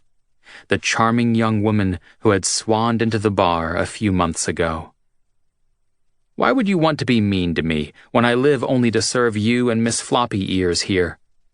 Oh, do you now? She asked, going heavy on the disbelief. You know I do. Jean shot me a megawatt smile this time. We were not flirting. We were doing something else. Something that felt a shitload like flirting, but wasn't. Because we were just friends. And hey, I'd only been stating a simple fact. I, did meet someone last night at work who I wanted to tell you about. Jean's smile disappeared. Yes? Her name was Caroline, and she's a single mom like you, I said. She had some interesting ideas for helping Ada go to sleep, about using light to signal that it's bedtime. Basically, lots of sunlight during the day, then use the dimmers at night when you want her to settle. Okay, she said slowly. You're already putting her down when she's drowsy instead of asleep, so we knew about that one. Same with the baby origami so she doesn't twitch and startle. I put my hands under Ada's little sock-covered feet. She liked pushing against something, testing her strength. But Caroline also suggested avoiding eye contact during midnight feeds so you don't stimulate her. You talked about baby bedtime routines with a random woman at the bar? I shrugged. Yeah, she was very nice. Gave me her number in case you wanted to reach out. I don't think it's me she's hoping will reach out. Of course it is. Jean laughed. Since when, in your experience, have women talked to you in the hopes of finding baby playdate friends? Hey now, I said. Just because I'm delightful and ridiculously good-looking doesn't mean every woman I talk to is only thinking about what I can do for them in bed. You don't constantly think about us having sex, do you? I asked, already knowing the answer. Because Jean might have flirted with me at first, but those days were long gone. I rest my case. Her mouth opened, then closed, her brows drawing closer together. I'm too tired to think about sex. Exactly. Besides, look what sex did to me. She stroked Ada's cheek with a finger. It gave me this beautiful, wonderful, incredibly high-maintenance baby girl. Excuse me if I take a break from all things naked and horizontal for a while. I only just got to stop sharing my body with a little being. I'm not sure I want to open it up to anyone else anytime soon. Fair enough, I said. Now stop saying sex. You stop saying sex. I swear it's all you ever think about, you ladies. More laughter. No, I think about diapers and milk and laundry. It's a very glamorous life having a baby. God knows how people deal with more than one. They should be given gold medals and cookies. I grinned. Hey, I thought it was you guys, said Andre, wandering up alongside us. He nodded at my chest. Got something on your front there, man. Yeah, thanks, I said dryly. Ada waved her chubby fist, and he grinned. Hey, bunny girl, cool costume. Jean gave me a look like, Andre likes the outfit, so I gave her a look like, that really just makes my point. And then he had to go and do it. He leaned in and kissed Jean on the cheek. Give me strength. If it had been the baby, no worries. But I didn't even get to kiss Jean on the cheek, and we were like besties these days. When I wasn't at work, I was helping her out with whatever she needed, be it taking out the trash, doing dishes, or hanging out with Ada so she could get stuff done. Hanging with her and Ada was my new happy place. But as for this whole face-kissing thing, fucking outrageous. Andre was seriously crossing a line. Where was Nell to lecture him when he needed it, huh? How are you doing? He asked, in a much warmer voice than was required, making my hands curl into fists. Great, said Jean, smiling on. How about you? Better now that I've seen the two cutest girls in town. Gag. I grabbed Ada's cloth out of my back pocket and wiped her chin before an impressively long line of dribble could hit the floor. Obviously, she was as unimpressed by Andre's hustling as I was. The girl had taste. Jean and Andre chatted for a minute, while I distracted myself by quietly singing Ada some Janis Joplin. Me and Bobby McGee was our go-to track, though she also enjoyed Mercedes-Benz. Crybaby would have been too obvious, plus possible subliminal messages that wouldn't end well for anybody. I really didn't know any proper baby songs, but she didn't seem to mind. Jean didn't seem to mind either. She always told me not to stop on her account. And the other day I heard her humming Mercedes-Benz to Ada as she changed her diaper. Classic rock was everyone's friend. Forget Mariah Carey and her Christmas carols playing over the store's speakers. Right, Eric? Asked Andre. Huh? She should come to the bar's Christmas party next week, he said. Jean and the baby, right? Jean grimaced. I don't know. Come on. Andre grinned. You can both be my dates. It'd be an honor. My heart stuttered. I swear it stopped for like a second or something. She had been getting cabin fever lately, being stuck at home with Ada all the time. Given the frosty weather conditions, it wasn't like even going for a walk was easy. It is just downstairs, and there'll be plenty of people to help look after Ada, I said. A kind of light came into her eyes. Excitement, perhaps. You think? Sure. You should come. Later, I'd kick myself for not asking her before Andre. Later. It'll be fun. You'll have a good time, I rambled on. Stupid of me not to have asked you already.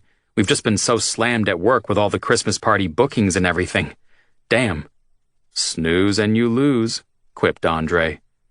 Never had I wanted to kill a friend quite so much. Strangle him with tinsel or something equally fitting for the festive season. Okay, said Jean, still a little hesitant. That would be great, thank you. We accept your kind invitation. Excellent. Andre leaned down and kissed her on the cheek again. Bastard. I've got to keep going, but I'll see you later. Bye. Jean stared after him, wistfully or something. Whatever it was, I didn't like it. Eric, wasn't that nice of him? I grunted. She slipped one of her fingers into Ada's tiny grip. We've got a hot date, baby girl. I was going to smother the son of a bitch to death in his sleep. Either that or insist he join me on the celibacy wagon. Death or abstinence, the man had a choice. All right, so maybe there was a little jealousy. Maybe Nell was right that I sucked at being just friends. But I gritted my teeth and held back the venomous snipe at Andre burning on the tip of my tongue. Fake it till you make it and all that. One thing was for certain, this personal growth thing hurt. Come to my folks' place with me, Christmas Day, I blurted out. You should. Yeah, no reason to spend the day on your own. Mom would love having you and Ada there. Also, she's a great cook. Her mouth opened. I mean, Dad's a bit of a downer, but you just ignore him. Grumpy old bastard.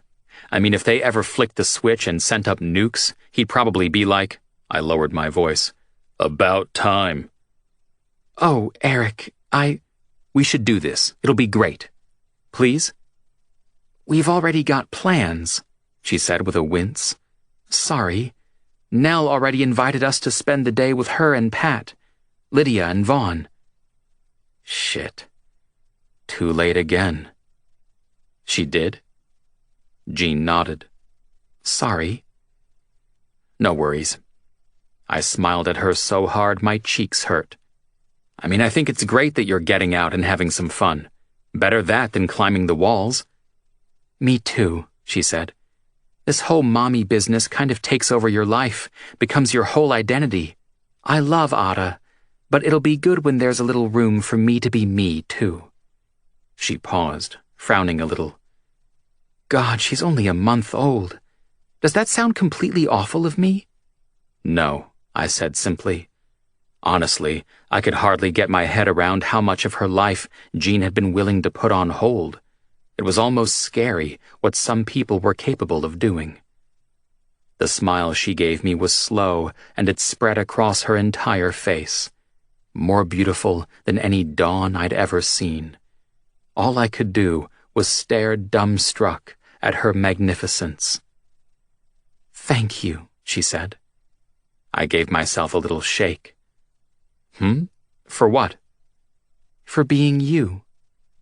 Oh, you're welcome. Maybe I wouldn't kill Andre. At least, not just yet. Chapter 10. Lydia and Alex had teamed up to do the dive bar's Christmas decorations, spray painting small tree branches silver and suspending them from the ceiling. Matching paper stars and twinkling lights dangled down among them. We'd gotten a lot of great feedback from customers. It was pretty seasonal forest spectacular. "Another jug of the pomegranate martini and 2 more brandy Alexanders," ordered Rosie in her jaunty flashing Santa hat. "Sure you don't want me to take over?" asked Joe, leaning against the bar. "No." I shook my head, making my dumbass antlers shake. "Go relax." Better to stay busy. It kept my mind off how cozy Andre and Jean were looking, chatting over at the long table running down the middle of the room. Generally, Andre was a couple of dates, then move on kind of guy. A few months at most, maybe. Jean she needed more than to be some momentary distraction. Also, the woman looked damn good. She'd put her dark hair up in a bun and wore a red sweater dress. Seasonal, yet sexy. No matter how hard I tried to keep my eyes on the job, my gaze kept wandering back to her. I rubbed my chest with the heel of my palm. "We got any history of heart problems in the family?" "Don't think so," said Joe. Weird. I should probably ask Mom. Meanwhile, Nell was entertaining Ada. We'd pulled a high chair up to one of the tables in the main dining room, and Ada was soaking in the atmosphere, looking wide-eyed at the ceiling decorations. Boyd stayed in the kitchen, keeping the food coming. Socializing wasn't really Boyd's thing, and I could relate. Behind my bar, things just felt safer. I knew where I fit in the whole scheme of things, throwing around bottles and shit, keeping my hands busy filling orders. And it wasn't like Jean or Ada needed me. They were both perfectly fine and having a great old time. I should be happy for them both. Hell, I should be delighted. "Got it pretty bad for her, huh?" Joe looked over his shoulder, checking out Jean. "What?" I sputtered, spilling cream on the counter. A quick wipe and all better. "The fuck you talking about?" "You realize Andre would back off if you just told him you were serious about her." My brother scratched at his beard. "If you are serious about her, are you?" I coughed out a harsh laugh. "When the hell have I ever been serious about anyone?" "Good point," said Joe, leaning in. "So why are you looking so damn miserable?" "Well, apparently my little brother's turned into the neighborhood gossip or something. It's got me down." "Fuck off. I'm being serious." "Me too." He scowled. "You're a moody little bitch when you're not getting any. You know that?" "Don't you talk about her that way," I said, getting angry. His face cracked open on a smile. "Christ, I wasn't even talking about Jean. I meant you in general, knucklehead." I ignored the idiot and kept on working. Cream, cognac, creme de cacao, and a sprinkle of nutmeg on top. All good. Oh shit, Rosie had said 2. I grabbed down for another martini glass. "Putting your dick on ice doesn't seem to agree with you," he unfortunately continued. "It's been a while since I've seen you leave here with a woman. You spend all your downtime with Jean and the baby these days." "I like spending my time with them," I said. "Why don't you worry about your own life?" "But you've been acting weird for a while, now that I come to think about it." The nosy bastard picked up a toothpick and stuck it between his teeth. At first, I figured Nell was just driving you nuts. Now, something's seriously off, and I think I know what it is. Oh, please tell me. I can't wait to hear your wisdom, gossip girl. He grinned. You're in love. Jaw hanging open, I could only stare. It's written all over your face, he said. Every time you look at her, I'm surprised you don't start drooling like the baby. What's happening over here? Alex asked, as she leaned against Joe's back, slipping her arms around his waist and squeezing. Boys, why the frowns? Show me some Christmas spirit. Ho, ho, ho, said Joe, copping a feel of her ass. That's better. His slightly inebriated girlfriend grinned. Next came the tongues and mouths and, oh God, I didn't need to see this. Plus, it was unprofessional. But that was love, them being all stupid and gooey about each other. Jean and I weren't like that at all. Speaking of which, I accidentally glanced her way again, catching her eye. A quick friendly smile, and back to work I went. Yeah, everyone could just mind their own business about us. Nothing to see here. You're full of shit, I said to my brother. This conversation's done, Joe. He licked his lips, holding back the chuckles. Asshole. Yeah, okay. You're wrong. Am I? Guess we'll see. Excuse me, babe. He gave his girlfriend's arm a pat, then rose from his seat and came around behind the bar to take over. Go talk to her, dude. Her being Jean? Alex asked, taking a sip of Joe's beer. So great that she could join in the conversation.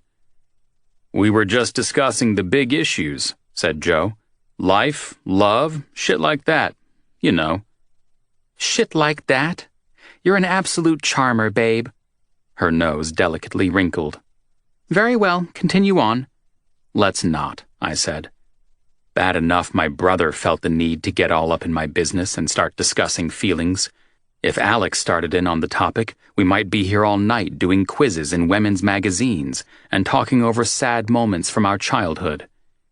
She made a humming noise and turned, looking over to where Jean and Andre were happily chatting again. With half a glass of red wine in her hand, Jean looked happy, relaxed, which was great. It wouldn't hurt Andre to sit back a little and give her some breathing room, though. Jesus, talk about being in her space. They make an interesting couple, said Alex. I don't know, said Joe, making up a jug of pomegranate martini. Andre's probably just being a good neighbor. You don't think he's serious? I crossed my arms. Why, because she's got a baby? Joe nodded. Not so sure about that, said Alex. I think Eric might have some competition. They're just friends. My big brother's reformed, stated Joe, in case you haven't noticed. Jesus.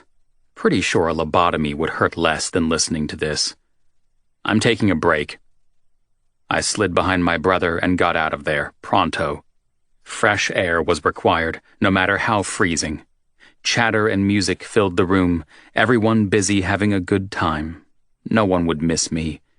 From the rack by the door, I grabbed my coat and slipped outside into the butt-chapping winter wonderland. Times like this, I missed smoking. A good excuse for just stopping and getting my thoughts in order. Not that dying from messed-up lungs would ever be something I was in any way interested in, but you get what I mean. Nothing much moved on the dark, empty street. The sounds from inside were muted, the candles on the tables glowing. Too much was going on inside for me to think straight. Neither me, nor Nell, nor Lydia had raised the subject of the offer to sell again. Not really. We'd been tiptoeing around it, pretending it wasn't in the back of all our heads, taking up space. Everyone had been so busy with the Christmas bookings, it had been easy to avoid the subject. Next came New Year's Eve, and that always drew a big crowd. Things usually quieted down during January, so I guess we'd talk it out then. Maybe. The thought of scattering our patched-together family set my chest to hurting again. The door opened, and Jean stepped out, pulling on her coat. Hey there. Hi. What are you doing out here? Actually, I came to ask you that question. Her breath frosted the air, cheeks pink from the heat inside, and maybe the glass of wine. "Everything okay?" "Sure." "You weren't about to make a phone call or something, were you?" she asked with a faint smile. "Am I cramping your style?" A sudden urge flared in my mind to lie about some booty call with some hot girl. Better that than for Jean to think I was just standing out here all alone for no reason, like some loser. But I pushed the urge aside. "Cramping my style?" I echoed. "You're the one out on the hot date." Her puffy turquoise jacket covered her from neck to knee, but she still had to be cold. "Why don't you head back inside? It's freezing out here." "Soon," she said. "Ada's dealing with all the noise well." "I think she's loving the attention." Jean looked through the window, watching Nell hold the baby while Pat had an apparently very serious conversation with the small child. "I worried you were going to give me crap about her reindeer suit." "Nah, reindeers have antlers. They can be fierce." I tilted the soft foam antlers on my head in her direction, kind of underlining my point. "Ah," she laughed, then sighed. "Are you thinking about the offer for the bar?" I was, actually. "Come to any decisions yet?" I shook my head. "No, I haven't." "Sure you're not tempted to sell and buy a bike, hit the road?" I'd freeze my ass off doing it this time of year. Jean looked to heaven. "How about a car, then? A very fancy, fast, and cool car." "I don't know." I ummed and ahed for a minute. "Not a bad idea, but I don't think so. Funny, I always dreamed about getting out of town, heading for the West Coast and living in a big city, do big things." "And now?" "Now not so much," I said. "The 3 weeks I spent in L.A., they honestly weren't as great as I'd hoped they'd be. Maybe I've grown out of the bright lights and getting lost in the crowd thing, you know?" "Yes, I know." "Or maybe I'm just slowly turning into a grump like my dad. Probably start yelling at people to get off my lawn any day now." She laughed. "If we did wind up selling, I think maybe I'd open my own place." Her smile held a hint of sly. "Be the big boss for real, huh?" "You know it." I smiled back at her, ignoring the tinge of embarrassment over remembering the shit I'd told her about being sole owner when we met. That was months ago. Things had changed. Mostly. Though it might not be enough money for that. Also, there could be legal complications over going into competition. Anyway, are you having a good time? How's your hot date going? "Great." "Good." I stared at my brogues. "Yeah." From inside came the faint sound of a baby crying. Jean turned to go. "She must be getting tired. I know I am." "Did you want me to go?" I offered. "Might be able to get her to chill so you can hang out with Andre a bit longer." "That's okay." She huddled down in her coat. "It's nearly 9:30, way past our bedtime. Well, our official bedtime anyway." "Okay." Her smile was soft and pretty as she slipped inside and went straight to Ada. Andre gathered up the baby bag, ready to walk them home. It was weird seeing another man step in, doing the things I normally did for her. Honestly, I fucking hated it. Big time. My hands curled into fists, jaw rigid, as I watched from outside. People waved and blew kisses, wishing them a good night. Nell probably loved seeing them together. And I wanted to be happy seeing Jean have a good time. But it just wouldn't stick. If my antlers had been real, Andre would have been in serious trouble. Christmas and New Year's passed in a blur. First came the traditional Christmas Eve showing of Die Hard, with Alex joining Joe and me for our yearly ritual, followed by Christmas Day with the folks. Dad didn't grumble about the state of the world too much, and Alex got Mom tipsy, resulting in her telling all sorts of funny stories from when Joe and I were little. like the time I found out people got wrinkles as they got older and promptly told the sweet old lady next door she was about to die. Clearly, I'd always been a hit with the ladies. Altogether, it turned out to be not a bad day. I tried stopping by Jean and Ada's place a couple of times, but my timing was off. They were either resting or out at Nell and Pat's. The dive bar was packed for New Year's Eve. It was insane. Even with Vaughn, Joe, and me all working non-stop, the line for drinks was steady. I staggered up the stairs to home in the small hours of the morning, dead on my feet, only to find Andre making out with some woman in the hallway that led to my room, that led to Jean's room. For a moment, I thought he had Jean up against the wall, and my heart seemed almost to stop. But her hair was blonde, and she was the wrong height. Fright turned to anger. "What the fuck?" I hissed, keys in hand. "Huh?" He lifted his head from the smiling blonde's neck. "Hey, Eric. Good night? We need to talk." Pained lines filled his face. "Now? Right now." The blonde was petite and thin, yet missing all of Jean's curves. Sure, she had a nice face, but where was the character? Jean's sharp nose and wide lips were way more interesting. Andre was a goddamn fool, and kicking his ass sounded like a fine way to end the night. The man licked his lips, fussing with his own keys for a minute to get the door open. "Sorry, Christina. Mind waiting inside for me? I won't be a minute." "Sure." She shot me a look of displeasure. Whatever. Once she was gone and the door closed, Andre stood tall, hands on hips.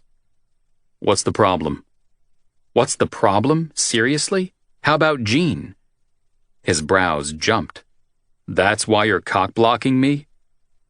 My muscles turned to stone. I was going to kill the shit. "I escorted her to the Christmas party, yes. You know Jean and I also had pizza together the other night, too," said Andre, smoothing back his hair. "Does that mean we're married now? It means you need to show some respect." "How am I disrespecting her?" He held his hands wide. "She's nice and I like her. Don't even mind the kid, for that matter. But Jean and I are friends, Eric, that's all." "Does she know that?" I asked. "Yes."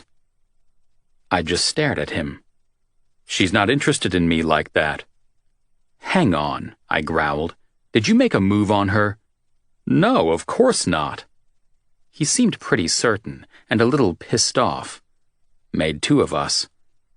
"Eric, I think I'm old enough to tell if a woman's into me or not. Though I wasn't looking for anything when I asked her to hang out." "Then why did you?" He shrugged. "She's on her own, doesn't know a lot of people. Seemed like the right thing to do." Meanwhile, the muscles in my jaw and neck felt tight enough to break. "You sure?" Andre hung his head for a moment, exhaling hard. "Jesus, I had no idea. You really need to talk to her sometime soon." "About what?" "Don't try that shit with me," he said, gaze fixed. "You've had your head messed up about her ever since she arrived. She just had a baby. Didn't stop you from imagining she and I were suddenly joined at the hip, did it?" "Huh. Sort of true. Or definitely true. One of those." "I sympathize, man. I really do." He put his hand on the door. "But I also have a beautiful woman waiting for me to take her to bed. So you and your problems are going to have to wait." I hesitated. "Go and sleep. You need it," he said. "And dude, maybe you should seriously think about getting laid. You've made your point to Nell and the rest of them. It might help you relax." Maybe. God knows, just like the song said, masturbation had long since lost its thrill. But now I was pretty much confused about fucking everything, besides being exhausted. "You're definitely not hurting her by doing this?" "Not even a little. Night, man. Morning." The douchebag wiggled his fingers bye-bye before disappearing inside his apartment. I lingered in the hallway, lost in my thoughts. Soon enough, the sound of feminine giggles and moans started up, and I stood outside his door listening like a pervert. Nice. Though it was probably as close as I would be getting to sex anytime soon, or with my fascination for all things Jean. Fascination wasn't an emotion. It wasn't love or anything. It was just like, a thing. I trudged into my apartment, slipping off my tie pin and unknotting my tie, tossing them on the sideboard. If you couldn't dress up for New Year's, when the hell could you? Next, I towed off my boots and socks, then just kind of gave up on life and getting undressed and fell into bed. Stone cold sober and alone at the end of one hell of a New Year's Eve party. These days, I barely recognized myself. What a sad sap I'd become. On the other hand, Andre and Jean were just friends. Excellent news. I fell asleep soon after, with a smile on my face. It's also her 7-week birthday tomorrow, I said. Jean looked from me to the bear and back again, with Ada gurgling on her shoulder. Hard to tell if she was stunned or pissed. The mom, not the baby. Ada seemed fine about the whole thing and enjoying her mid-morning awake time. Though to be fair, Ada had trouble focusing on anything more than a foot away, so probably couldn't even see the problem. That's worth celebrating, right? I smiled. Jean? Her lips parted, but no words escaped. Shit, she wasn't buying it. So I might have gone a little overboard with Ada's Christmas present. How was I to know? This was my first time having anything to do with an infant. Women, you could get flowers. So long as you aren't cheap, they're happy. All good. But babies are trickier, and I wanted to make an impression. A good one, though. It's bigger than her nursery, said Jean, eyes still wide with shock. Sorry. She exhaled. No, Eric, it's great. Incredibly generous of you. A 9-foot-tall teddy is a bit much, huh? Just a little. Not that it's not beautiful. We both stared at the big, fluffy bastard sitting in the corner of her living room. I'd smuggled him into the apartment when Jean was changing Ada in the nursery. Though maybe smuggled was the wrong word for something that had to be squeezed through the door. He did kind of take up a lot of space. Oops. A bit too big. She nodded. Then she started quietly laughing. That's the largest teddy bear I've ever seen in my life. I mean, it's ginormous. Where do you even get something like that? Ordered it online. I might have gotten a little carried away, I said. Just wanted her to have the best. Jean's eyes went all soft and sappy. No big deal, I said. It's a huge deal. You're very sweet, Eric. Jesus. I shoved my hands into the pockets of my jeans, feeling awkward as hell. Is it wrong that I feel like someone needs to make a joke about size? She asked. Later, I said. Not in front of the baby. She snorted and kissed Ada's little head. Over on the table, her cell started beeping. Do you mind? I took the baby, getting my first cuddle in ages. Hello. Ada stared up at me with her big eyes. You know, I was reading the other night, and the book said you should be seeing things better soon, I told her. Your fingers will be opening too. What do you think? She whacked me in the chest with her tiny fist. Don't worry, you'll get there. Over by the table, Jean had her cell up to her ear, listening. No, Mom, it's fine that you called. Anxiety seemed to be flowing out of the woman in waves. If her parents upset her any more, I'd have a few things of my own to say. Yes, I realize that Grandma leaving me everything upset you, said Jean, her lips a tight line. Threatening to sue me kind of made that point. This was not good. Challenging the estate was attacking me, Mom. She sighed. All right. Pause. I appreciate the apology. It was an emotional time for all of us. She listened again. Ada's doing great. I mean, it's hard, working out her sleep routine and everything. But the doctor's really happy with her growth and weight. She's beautiful, amazing. I wouldn't have changed having her for the world. Another pause, and her brows rose. Of course, I'd be happy to send you some pictures. In my arms, Ada started fussing, kicking her little feet and sucking on her fists. What's up, Ada? I mouthed. The good thing about babies this age is that there are generally only 5 things that set them off. Either they're hungry, need a diaper change, are bored, need burping, or are tired. Fuck if I knew which one had her upset, however. So I settled her on my shoulder and gently patted her back. Amazingly enough, the crying stopped. Mom, I have to go. I think Ada's ready for a nap. She listened, biting on her lip. Okay. A pause. No, I would like to hear from you again. She shot me a smile. It still seemed a little strained. I'll talk to you later then. Bye. You all right? I asked, rocking from foot to foot to keep Ada happy. That was a surprise. Jean headed toward the kitchen to grab a drink of water. Things were so bad when I left Florida, I honestly didn't know if I'd ever hear from them again. It'd be their loss, I said, missing out on having a wonderful daughter and granddaughter in their lives. She shot me a grateful smile. Thank you. Ada lay still, slumped over my shoulder. It's the truth. Shall I put her in her crib? Yes, please, said Jean, heading for the short hallway. The Eric magic works again. My conversation can put anyone to sleep, I said modestly. It's just one of my many gifts. Carefully, I followed her into the nursery and laid Ada on a light blanket so Jean could wrap her up. Ada twitched and made a little noise of distress, but didn't fully wake. Success. We crept out of the nursery, quietly closing the door. You going to get some sleep now? I asked. Do I look that bad? No, you look fine. The whole yoga pants, old t-shirt, and messy hair thing really works for you, huh?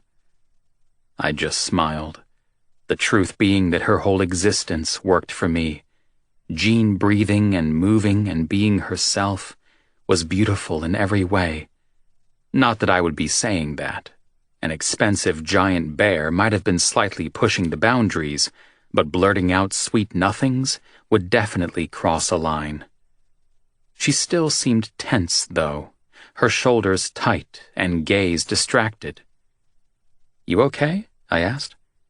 You don't think your parents are going to try and cause trouble again, do you? No, I don't think so. She frowned. I mean, what can they do? The estate is settled and we're halfway across the country. True.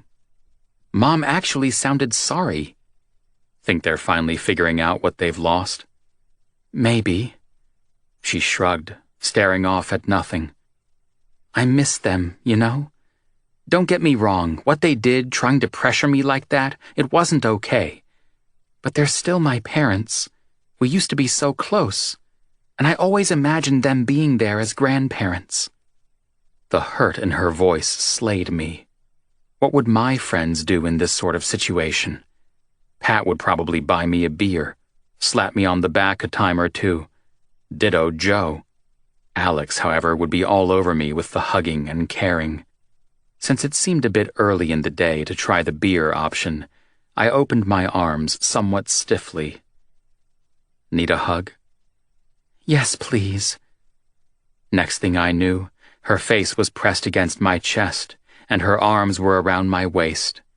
I wrapped her up tight, giving as good as I got, not thinking about the way her curves fit against me, because wrong, friends didn't do that. I rested my cheek against the top of her head, nudging her messy bun out of the way. Affection with your clothes on could actually be worthwhile. Incredible. I needed this, she whispered against my sweater. Me too. But I kept quiet, enjoying the moment. This was about her, not me. "I can hear your heart," she said. "Yeah?" A nod. Then she sniffed. "I think my hormones are still a bit crazy." "Sure you're all right?" "I'm fine," she said. "And I do dig the bear, really." I smiled. Good. Next time I'll keep the presents to a more manageable size. Say 8 feet maximum. Definitely nothing over 8.5. You have my word. "Great," she laughed. Eric? I think you have regurgitated milk down your back. Compliments of my daughter." Of course I did. "Come into the kitchen. Let me clean you up." She stepped away, and I let her go reluctantly. Best hug of my life, hands down. "Thank you for the hug," she said. "Any time." "Say," she cocked her head, "got plans for the next while?" "Not really. What are you thinking?" "That some adult time would be wonderful," she said. "Don't feel like watching TV with me, do you?" I grinned, baby vomit and all. I'd love to. Chapter 11. Ada hated it. Too many explosions. As part of Jean's getting the hell out of the apartment and practicing taking the baby on expeditions program, we'd attempted going to a movie. It hadn't exactly gone as planned. But then I was fast learning that things involving infants rarely did. Joe shook his shaggy head. "No such thing as too many explosions in a movie. Did you even try to explain it to her?" "They're loud and she's little." "Amazed you took her in the first place." "They have special showings where they leave the lights on for people with babies." He said, mixing up a couple of old fashions. "So you left?" "No," I said. "I just walked back and forth beside the candy shop with Ada so Jean could catch the rest of the movie. She doesn't get out much, and it would have been a pity for her to miss the ending. I can see it any time." "Good of you." "Can't believe Ada's 2 months old already. Seems like just yesterday we were at the hospital and she was being delivered." "Lots changed for you with her and Jean around." I shrugged. "Yeah, but it's all good." "Well, I for one am very surprised and disappointed in young Ada for not getting into the film." He popped the tops on a couple of beers and added them to Rosie's tray. "Why is that?" "I really thought she'd be into Thor. Guys with long blonde hair are just cooler," he said, tossing his own blonde locks around. The dickhead. "Ask anyone." "Be prepared to wallow in disappointment, bro." I wiped my hands off on a towel. Ada's an intelligent and discerning young lady who thinks highly of men with long, dark hair. She told me so. Rosie watched us, unimpressed. "You're both such idiots." "Harsh but true," said Joe. I smiled. "It runs in the family. Pretty sure it comes from Dad's side." "Probably," I laughed. "Mom would agree with that." It had been a great night. Busy, but not crazy stressful. Everyone had been in a good mood. It was close to 11:30 and things were winding down now, though the music kept pumping. Nights like this made me glad to own a bar. Or 1/3 of a share in a restaurant and bar. Whatever. Lydia, Nell, and I had decided to stick with the no decision as a decision regarding the offer on the place. If the resort owners, the people wanting to buy the dive bar, had tried pushing us for a definite answer, we probably would have just said no. None of us were busting to be free of the place. But since they were content to leave the offer on the table, so be it. It could sit there until something changed. If something changed, I mean. Boyd and Kurt, the kitchen kid, had been taking over more of the cooking duties as Nell's belly expanded. Funnily enough, being heavily pregnant seemed to improve her mood. It was like once the period where she'd lost the last baby passed, she could relax a little. She even stopped riding me so hard about Jean, especially since I'd kept my word and not made a single move on the woman. I'd mostly made peace with the fact that Nell would never see me as a decent, upstanding member of the community. Given how badly I'd let her down, I probably deserved it.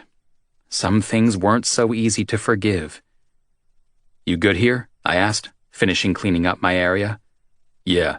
You on for the gym tomorrow?" "Text me what time." "Will do," Joe said, and nodded. "Night." During the winter, my brother's building jobs tended to slow as working outside became next to impossible. He took on more shifts at the bar to maintain the cash flow. It freed up Vaughn to book more gigs out of state, and also meant I was available to pick up the slack in other areas, if necessary.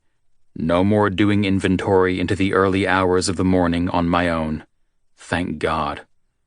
Tonight, however, I was free. A couple of ladies I'd chatted with over the course of the night gave me inviting smiles. I nodded back, but kept walking. Honestly, the thought of a random hookup just didn't do anything for me. My dick was still officially out of order, though I had more than a sneaking suspicion it wasn't broken. More like Jean had unknowingly taken my libido hostage. Until I worked her out of my system, I didn't see anything changing. I started hitting the gym with my brother more often to use up extra energy. My own hand took care of the rest. Given I'd been sexually active since losing my virginity at 15, it was weird to take a break. The smell of it, the feel of skin on skin, I missed it all. But there was an upside. Being friendly, as opposed to flirty, made interactions with women interesting. I'd had some decent conversations about various shit. Like I had a bit more room in my head without the need for pussy. Don't get me wrong, taking a break from fucking didn't make me deep or anything. But enough about the insides of my head, and back to reality. In the office, Kurt was pulling on a jacket. "Finished?" I asked. "No," he said. "Nell asked us to make an order for upstairs before she left, but we got busy. Haven't had a chance to get away before now." "I'm heading that way. I'll take it." Kurt grinned. "Thanks." I grabbed my jacket and picked up the brown paper bags off the desk. "Jean, Andre, or Alex?" "Jean." Excellent. The outside steps were a little icy, so I took it slow. Hopefully Jean hadn't given up on dinner and gone to bed. If my timing was right, she would be finishing up Ada's midnight feeding before her big sleep. Of course, Ada answered to no one, so no guarantees. When I put my ear to her door, noises could be heard. It was safe to knock. She answered the door in flannel pajamas, covered in hedgehogs. I'd never considered the small animals a turn-on before, but honestly, it was hard to look away. She was so cute. "Eric, hi." "I hear you've been waiting on this?" I held up the order. "Sorry about the delay." "No problem at all." She smiled. "Are you heading straight to bed?" "You feel like company?" "Absolutely." She stepped back, holding the door open. "Come on in." Subtlety had never been my strong suit. By now, Jean should just know that if given the chance, I'd want to be with her. Ada lay on a blanket on the floor, apparently watching a TV show involving colorful balls bouncing around and a soothing voice reciting the alphabet. Weird. "She was wide awake, so I gave up trying to settle her," said Jean, unpacking her chicken and noodle salad. "It's her favorite program." "Remind me to introduce her to WWE sometime." Jean cocked her head. "Maybe not." "Okay." I pulled a chair up to the table. "I bet this show would make perfect sense if you were stoned." "Probably," she laughed. "How was work?" "Good. Busy." And right up there with hedgehogs was watching Jean eat. Lips sliding over the tines of her fork, and her tongue struggling to keep everything under control. She was hot, even with noodles slipping over her chin. Hell, I had to look away before things got uncomfortable. "Joe is upset Ada didn't love Thor," I said, picking out a thread in my jeans. "I think he sees himself as Thor in this scenario." She laughed. "Tell him I feel real bad for his poor, delicate male ego." "We can't help it." I put my hand to my heart. We're sensitive creatures. Sure you are. Meant to ask you, did you hear any more from your parents? I asked, curious, and maybe a little protective. She nodded, taking a moment to swallow her food. Yes, actually. I haven't talked to Dad yet, but Mom's called a couple of times. Big turnaround. She shrugged. I don't know. She seems sincere. Like I said, they're missing out big time not being a part of your and Ada's life. Thank you. I shrugged it off. It was, after all, a simple statement of fact. I think they've mostly agreed with all of my big decisions up until this point. She frowned, staring off at nothing. Guess going against their wishes and keeping my baby caught them by surprise. Maybe, I said. You know, you guys don't have to keep bringing the orders to my door, she said, changing the subject. Not that I don't appreciate it. Kurt often runs things up for Alex, I shrugged. It's not a big deal. I'm sorry it was late, though. No worries. Are you sure about delivering? Yeah. I nodded. Saves you from having to suit up Ada and bring her down. That's true, she said, wrapping noodles around her fork. But I don't have to take it easy on the stairs or anything anymore. The doctor okayed me for everything a couple of weeks ago. That's great. She nodded, finishing another mouthful. Not that I have the least interest in sex. Whoa. Where did that come from? Even if I did have a partner, she said, waving the fork around. Can you imagine getting busy after caring night and day for a baby? I tried to smile, but it felt more like a grimace. It's just so full on. I mean, where would that energy even come from? She asked, eyes wide. Besides the fact that I look like something a cat coughed up on the rug. You don't look anything like cat barf, I said, sternly. I keep telling you you look good, but you don't believe me. She barked out a laugh. I think you're very kind. No, not really. They should make up a sex position for new parents, she continued. The sloth. You have my permission. Just hurry up and get it done while I lie here and take a quick nap. Sounds hot. Right? Total turn on. I take it there'll be drool and snoring during this incredible quickie? Oh, absolutely. I just shook my head. Sorry, she said. I'm probably making you uncomfortable. It's fine, I said, not thinking about having any kind of sex with Jean to the best of my ability. My abilities sucked. We're friends. You can talk about anything with me, even the sloth. For a moment, she just looked at me, her gaze full of I don't even know what emotion. Then she sighed. Oh, holy shit, that sound. It alone had my dick at half-mast. All the woman had to do was click her fingers, and I'd be begging on my knees. Friendship my ass. I was the literal worst. Thank you, she said. Honestly, I'd be lost without you, Eric. Everyone's been great, but you've really gone above and beyond. I wish I had a medal or a cookie to give you. Jeez. I'm serious. Jean, really, I'm happy I'm here to help, I said, bumbling along, searching for words. You mean a lot to me. Sorry I disappeared on you when I went to California. That was shitty of me when I said I'd be here for you. You're forgiven. God, her smile and the soft, sweet look in her eyes. Bury me 6 feet deep. I was officially dead. You're not like I thought you'd be, she said, voice low. That day we met, you seemed... What? Well, you're nothing like Nell said. I turned away. Shoot, I mean. Really, Jean, don't get carried away with trying to make me into a good guy. I've gone out with a lot of women, just, having fun. Good time, not a long time, and all that. And here I thought you were a virgin like me. Smartass, I muttered.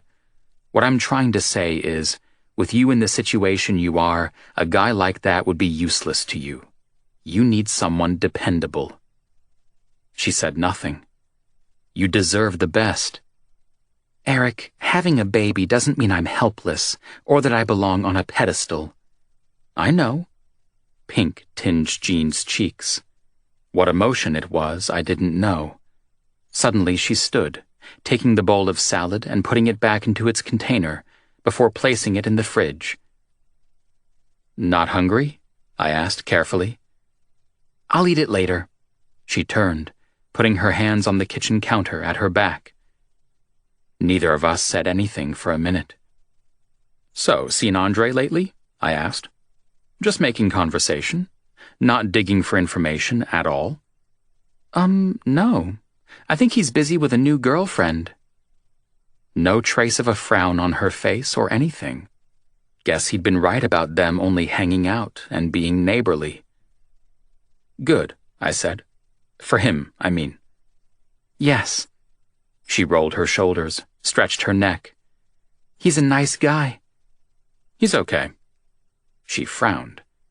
I thought you two were friends. We are, sure. I scratched at my head. Yeah, no, we're friends.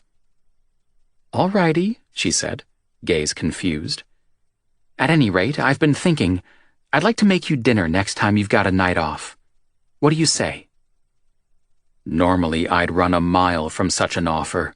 Science, sort of, showed that meeting a woman in a public setting, then relocating somewhere private only for the sex portion of the evening was safest. It cut down on opportunities for drama, excessive attachment, and shit like that. If sporting teams were stronger on their home territory, then surely the same applied to women. Only I'd already been in Jean's apartment plenty of times. Hell, I'd even rolled around on her living room floor, fully clothed. The boundaries in this kind of friendship were far different from what I was used to. But I'd continue to do my best to keep things on the up and up. How I felt about her didn't matter. That'd be great, I said. It's in 2 days. She licked her lips and drew a breath, as if she were going to say something big and meaningful, but then didn't. Okay. I'll look forward to it then. She just smiled. Chapter 12. A tie or bow tie would have been too much, but t-shirt and jeans seemed to send the wrong impression. Like, thanks for inviting me to dinner, not that I give a shit. It was a hard call. In the end, I settled for navy trousers and a gray sweater. Long hair tied back, because Otto was starting to grab at things. A splash of cologne, and all good. Jean opened the door in sweats. Hey, hi, come on in. You okay? Yeah. She smoothed back her ponytail, smile hesitant. We had a bad day, but she's asleep now. She had a mild fever. Poor Ada, I said, keeping my voice down. Want to put this off for another time? Jean crawled onto the corner of the couch, knees drawn up to her chest and arms wrapped around them. That she was comfortable enough around me to just be herself got me a little high. Or I can grab something from downstairs, I offered. I had such great plans for tonight, she said. I'd picked out recipes and was going to go grocery shopping and everything. You know, I'd be happy with a peanut butter and jelly sandwich. Typical, she sighed. I'm out of bread, and I ate the last of the peanut butter for dinner last night. Straight out of the bottle with a spoon. It was glorious. Huh. All right, so what have you got? Her brows rose. How do you feel about chicken nuggets? Are you kidding? I love them. Right, I'll get them cooking. She jumped off the couch and got busy turning on the oven and stuff. You find us something to watch. Yes, ma'am. I sat down and grabbed the remote, started flipping through the channels. No to hockey, home shopping, news, and cooking. But eventually I struck gold. Top Gun? She paused in the act of pouring a box of chicken nuggets onto a baking tray to shoot me a look over her shoulder. Really? It's an absolute classic, I said. Come on, you can't not love Top Gun. That would be un-American. Tell me you've seen it. Have I seen it? Sheesh. Her lips twitched. Do you feel the need, Eric? The need for speed? Exactly. Giggling, she put a finger to her mouth. Sleeping baby. Sorry, I whispered. We settled in side by side with a safe amount of space between us. On the big television, jets flew, doing all sorts of amazing shit. What would your call sign be? I asked. How about, help, I don't know what I'm doing in this thing? I snickered. Nice. Otherwise, I guess I'd have to stick with the Jean Genie. Good one, I nodded. I always wanted to be Maverick. It is the cool name. Of course, we had to sing along with the bad karaoke of You've Lost That Loving Feeling. It was a must. I may have given Jean slight side eyes during the volleyball scene. Jealousy is a bitch. If she asked, I'd be more than happy to get rid of my shirt and flex some muscle for her to ogle. This thought didn't make me feel lame and pathetic at all. Much. The action scenes kept us oohing and aahing, and the soundtrack had us tapping our toes. And seriously, Top Gun had been an excellent choice. A great time was being had by all. Right up until the sex scene. I'd never been so hyper-aware that two actors were pretending to get it on ever in my life. We were even munching down on the last of the chicken nuggets by then, and you'd think such a highly unerotic food choice would have helped keep things PG. But it didn't. Great song, she murmured. The screen was blue and gray, with the characters in profile and tongues and kissing, and oh my God, this was the worst movie choice ever. My dick stirred and my skin tingled. I was such an idiot. It's interestingly shot. Jean shifted in her seat. Very atmospheric. Yeah. I searched for something to say. Really great song, like you said. So great. She nodded, licking her lips and tucking her long hair back. Then she peeked a look at me out of the corner of her eye. Just great. Like I'd be checking out the naked woman on screen when she was sitting beside me. Jesus. Why couldn't they just go back to flying jets and blowing shit up? Or they could kill off the best friend already. Spoiler alert. Yeah, we should maybe fast forward to that. Surely they had to quit screwing soon. Jean cleared her throat, squirming some more in her chair. Meanwhile, I crossed and uncrossed my legs. Nothing felt comfortable. The damn scene was going on forever. Typical HBO. It just wouldn't end. On screen, the woman dug her fingernails into the guy's back, and he was moving over her, and holy shit, much too much. Was the movie X-rated or something? I shook my head, turned away. I know, it's disgusting, said Jean with a half smile. Like people actually even do this, I joked. Right? If someone put their tongue in my mouth, I'd just bite it off. And you would be well within your rights to do so. Incredibly unhygienic, she said. God only knows what he's been licking, I said. Could have been the floor for all she knows. Or worse. Yeah. Body parts are covered in germs and fluids. Just because we can't see them doesn't mean they're not there. Her face had pinked, and she kept biting the side of her thumbnail. It's all completely gross. Totally, I said. And we don't sound the least bit like 12-year-olds. She laughed. Not at all. Finally, the fucking scene ended, and we both sank back into the cushions, breathing a sigh of relief. Post-movie coital trauma or something, I guess. At least it hadn't only been me who'd weirded out. No one warned me watching sex scenes with a female friend would be so hard. Just really hard. Jean exhaled quietly. I think maybe I do miss sex after all. Kill me now. It's still good, isn't it? She asked. I mean, I haven't blown it up in my mind into something it's not. Yeah. Shit. I'm, taking a break right now, so maybe the wrong person to ask. You are? Her eyes widened in shock. Why? I lifted one shoulder, playing it cool. I don't know, rethinking life and stuff. Wow. It wasn't a complete lie, just a partial truth. No big deal. She said nothing, going back to staring at the screen. Thank God I'd been let off the hook. Phew. Stuff happened in the movie. I wasn't even really watching. The trouble happened at work a few nights later. We were only about half full, pretty normal for both this time of week and year. I'd been meant to finish at 8, but had hung around to help Joe out for a while, or just to keep him company. A woman and her friend were hanging at the bar, chatting with us. Basically, we were just having some fun with customers, talking and laughing about stuff. It was harmless.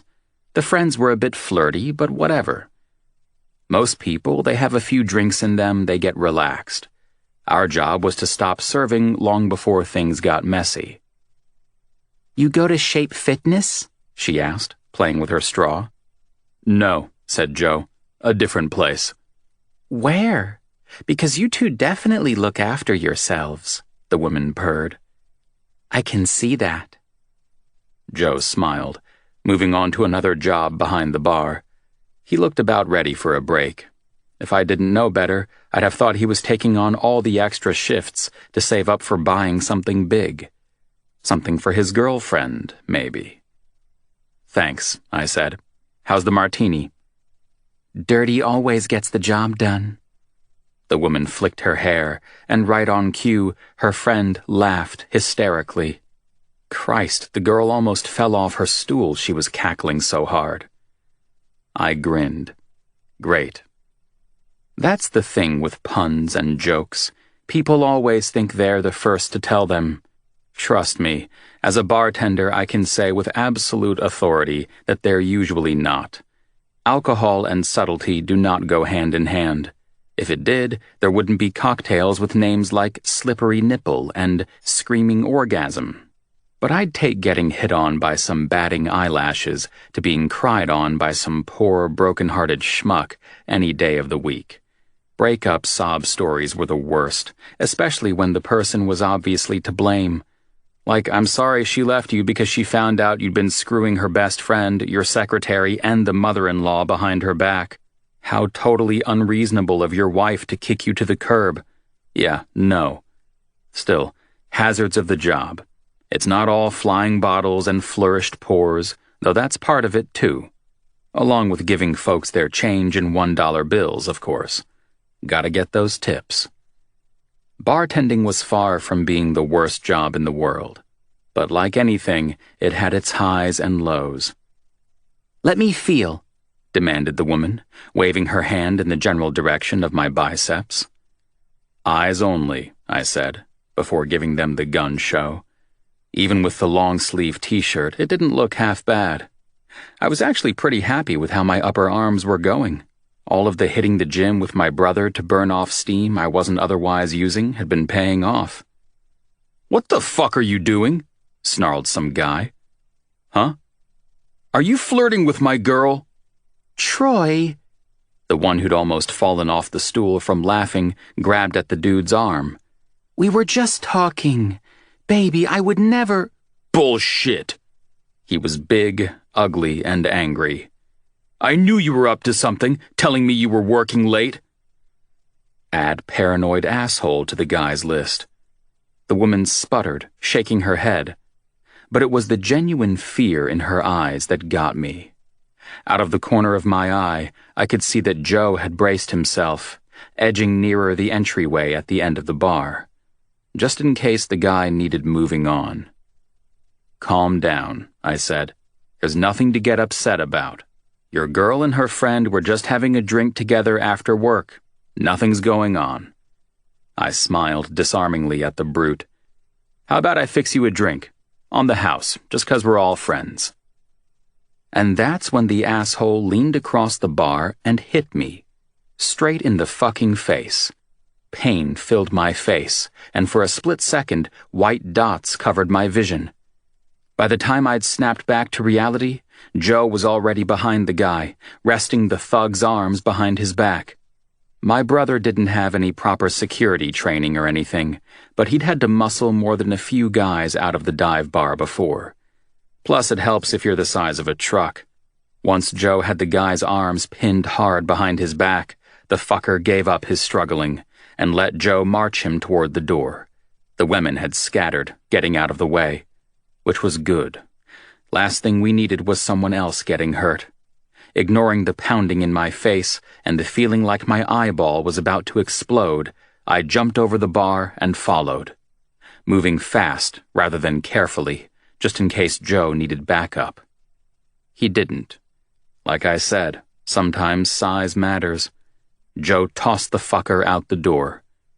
I covered my right eye with my hand. Ow. Cock-sucking son of a... I called the cops, said Lydia, turning to the kitchen. Kurt, grab an ice pack for his face, please. A woman was crying. The idiot's girlfriend, probably. And the otherwise happy hum of conversation had been replaced by a frenzy of whispers. The bartender had gotten punched in the face. Exciting times. Not. My brother came back inside, rubbing his arms to get some warmth back into himself. Dickhead took off in a car. I've got the license plate number. A wail from the idiot's girlfriend, and she ran out too, followed fast by her friend. Good. Not only was my face pounding, but we could definitely do without the drama, though she and her friend had probably just stiffed us on their bar tab. Damn it. Show's over, Rosie announced with a smile. Sorry about the interruption to your evening, folks. A heavy rock song was replaced by something a little calmer and happier. The dive bar had a playlist for just these sorts of occasions. Eventually, all of the nosy folk who'd left their tables dispersed. Things slowly started to settle back to normal. But my heart was still thumping in my chest, adrenaline pumping around my body. I glared after the dickhead, wishing I'd had a chance to give him one back. You all right? Joe clapped me on the shoulder. More annoyed he got the drop on me than anything. What can you expect? You're getting old. I just gave him the finger while he walked back over to the bar. Kurt ran over with an ice pack, and I held it to my abused eye. Better to hide out in the kitchen until I was presentable again. What the hell happened? Asked Nell, moving the ice pack aside for a moment to check out the wound. No blood, just swelling and bruising. I grunted. What are you doing? Keep the ice pack on. Asshole accused me of flirting with his girlfriend. Then he leaned across the bar and punched me. Were you hitting on her? No, I snapped. Joe and I had been chatting with a couple of women. One tried to get handsy, but I stayed back. She seemed to get the message. No different from any other night. And you had to know the noise was loaded full of doubt. I'm a bartender, Nell. People expect me to talk to them.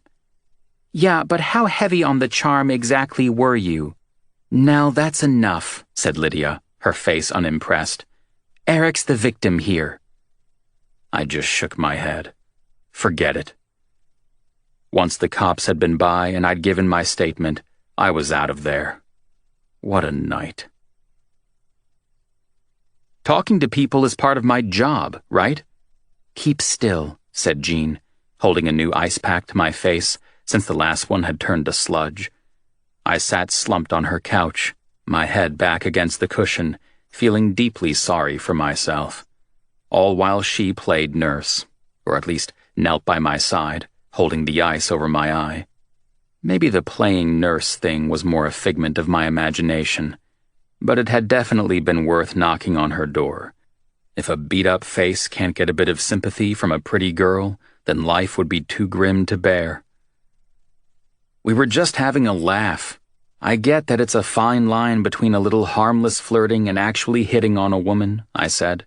I'm not an idiot. Nothing I was doing was crossing that line. I've thought about it, a lot. Okay, I know you've been putting a lot of effort into moving away from the whole frequent different sex partners thing. I nodded. Not that there's any excuse to hit anyone anyway, she said. But if you say you weren't coming on to the woman, then I believe you. Nell didn't, I grouched.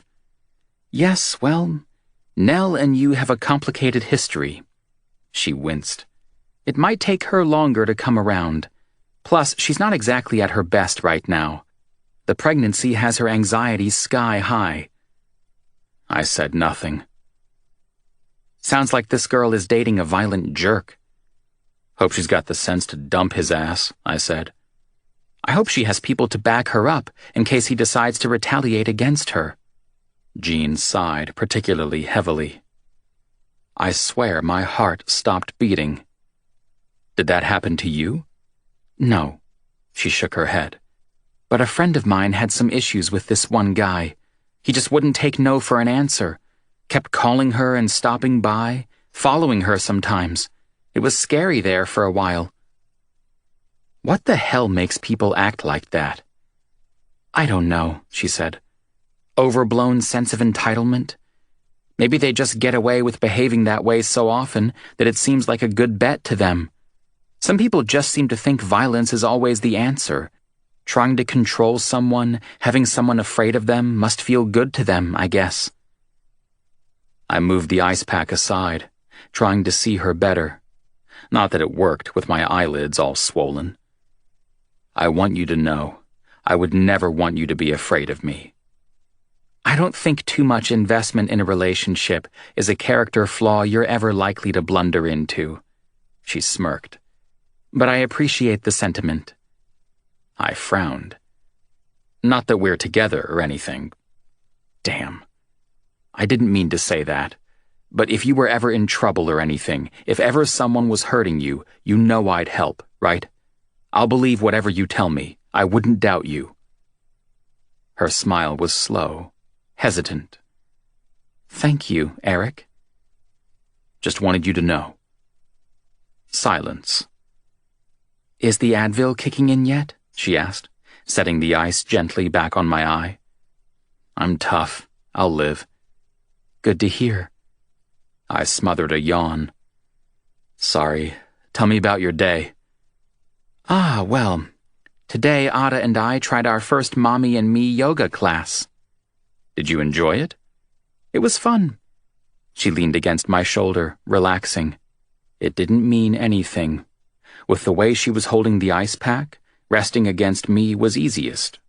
Sure as hell I didn't mind at all. This was definitely my idea of playing nurse. Good. Going out with her is getting easier with each practice, too, she said. I mean, I still have to carry a crazy amount of stuff. I have 3 separate bags, one for diaper changes, one for other emergencies, and one for toys and other distractions. She gave the sort of satisfied sigh that suggested she'd itemized and labeled each component to her heart's content. But it's doable. Glad to hear it. Suddenly, she grabbed my arm. God, Eric! What? I totally forgot I had something to show you. The black eye distracted me. Hold this. Then she grabbed my hand and attached it to the ice-filled face cloth. I did as told, and she jumped off the couch, grabbing her cell from the table. Her finger dashed across the screen, and then she was holding it up in front of my face. She finally smiled? I asked, incredulous. Isn't that amazing? There on the small screen was a shot of Ada with her little round face, button nose, the usual drool-covered chin, and a big, toothless grin.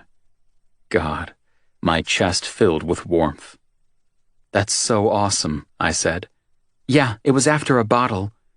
Fair enough. Food makes me happy too.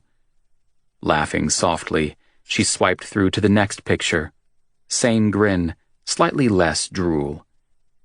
She's beautiful, just like her mom, I said.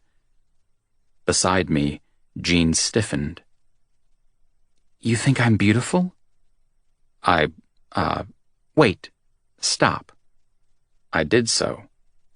You were just being kind. She sat on the edge of the couch, tossing her cell onto the coffee table. That never happened. God, how embarrassing. Shit. Did friends not tell friends they were a goddess sent to an undeserving planet? I mean, Joe, Pat, and Taka would happily slap me on the back and tell me I was a dickhead. which everyone knew was basically bro code for I love you or something like that. Letting them know how I felt about them wasn't a big deal. Dad would just kind of grunt at me, but that was Dad. Surely complimenting a female friend wasn't totally out of the question. I've never mentioned that before, I asked. Seriously? Thought I had. She turned to face me, brows drawn in. I figured it was obvious. I mean, you just are. I shrugged. That a problem? I'm not hitting on you either, promise. She didn't seem convinced. I mean, it's not even about me, I protested. It's not like I think you're gorgeous, you just are. Objective fact. Nothing to do with my opinion. It's like someone saying to Joe that he's tall, and everyone would be like, thanks, Captain Obvious. It's like that. Yep, good one. Also, I wasn't rambling at all. And still, she said nothing. Christ, I've done the wrong thing again, haven't I? No. With all of the weirdness in the air, it was hard to believe her. Thanks for the ice, Jean. I'll, let you get to bed. She stood, and so did I, heading for the door. Maybe I'd send Joe a text and ask him to ask Alex if I'd messed things up. Not that I really wanted anyone sticking their nose into what went on between Jean and me. But constantly being confused as fuck got old fast. I'd only come here in the hope of some sympathetic attention to my wounded face, after all. Night, she said, holding open the door. I just gave her a chin tip and headed for my place. Face throbbing, feet weary, and all around over life. At least until tomorrow morning. I fished my keys out of my pocket and unlocked my front door. Peace, quiet, and darkness. Perfect. Except the door had no sooner shut than someone started knocking on it. When I opened said door, Jean stood there, eyes huge for some reason. Eric, I've been thinking. Since I left 10 seconds ago? A bit longer than that, actually. Okay. I leaned against the doorframe, crossing my arms and trying to feel defensive. But I could guess what was coming. This was how all my efforts to be friends with a girl were going to end. Having not properly read the How to Not Be a Dick manual that everyone else in the world seemed to have a copy of, I'd opened my mouth and screwed the whole thing up. The perfectly fucked ending to a perfectly fucked evening. Her gaze shifted back to her own door, then to her bare feet, then to my face, then off to the side again. Jean, just get it over with, and let me curl up in a heap in the corner of my bed. I think we should start sleeping together. What did you say? I leaned in closer. I didn't quite catch that. The woman took a very deep breath. I realize you've been taking a break from sex, but I've been thinking, and maybe it would be okay if you and I were like friends who took things into the bedroom, she said, and then rattled on without pause. No pressure about the sex or anything. Neither of us are in a place to be thinking long term, and we've both got so much going on that attempting a relationship would just be crazy. But I feel comfortable with you, and I think that most of the time you feel comfortable with me too, and we both find each other attractive, it seems. At least you said I was beautiful, so I'm hoping you find me sexually attractive as well. If you don't, that's totally fine. Like I said, no pressure. Either way, whether we have sex or not, we'd still definitely remain friends. I mean, of course we'd stay friends. You're one of the people I'm closest to here. I don't know what I'd do if we stopped talking, and you're so great with Ada, too. She absolutely adores you. So this whole sex thing would be totally separate from our friendship. Or it would be like in addition to it. But not in the way that I expected to go anywhere. Just two people who really like each other in a friendly, platonic way, having sex. I just stared. No wonder she'd taken a deep breath. Wait, does that make sense? She frowned at her own words. Platonic sex? You keep saying sex. I do, yes. My brain kind of got a bit stuck on that. I ran my tongue over my teeth, giving myself a moment to sort it all out in my head. I had failed to grasp the way this conversation was going to go, and it was taking me a moment to catch up. Platonic friends who have sex. That's what you're suggesting? She raised her hand, fingers twitching. Platonic is probably the wrong word there. Probably. Though in my defense, I'm sure Plato himself would have had sex, and he's kind of where the word came from and everything. Right. Good that that's settled. Anyway, she said, taking a step back. You think about it. I'm going to go back into my apartment now, and maybe we'll talk about this later. Or maybe we won't. We'll talk about this later. That's a definite. Sure. Okay. Then the woman turned and ran back down the hallway, disappearing into her place.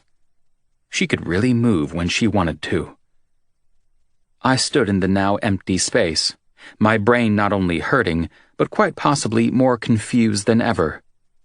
Jean wanted to have sex. At least I was pretty sure that's what her word vomit had been about, unless the knock to the head had made me delusional.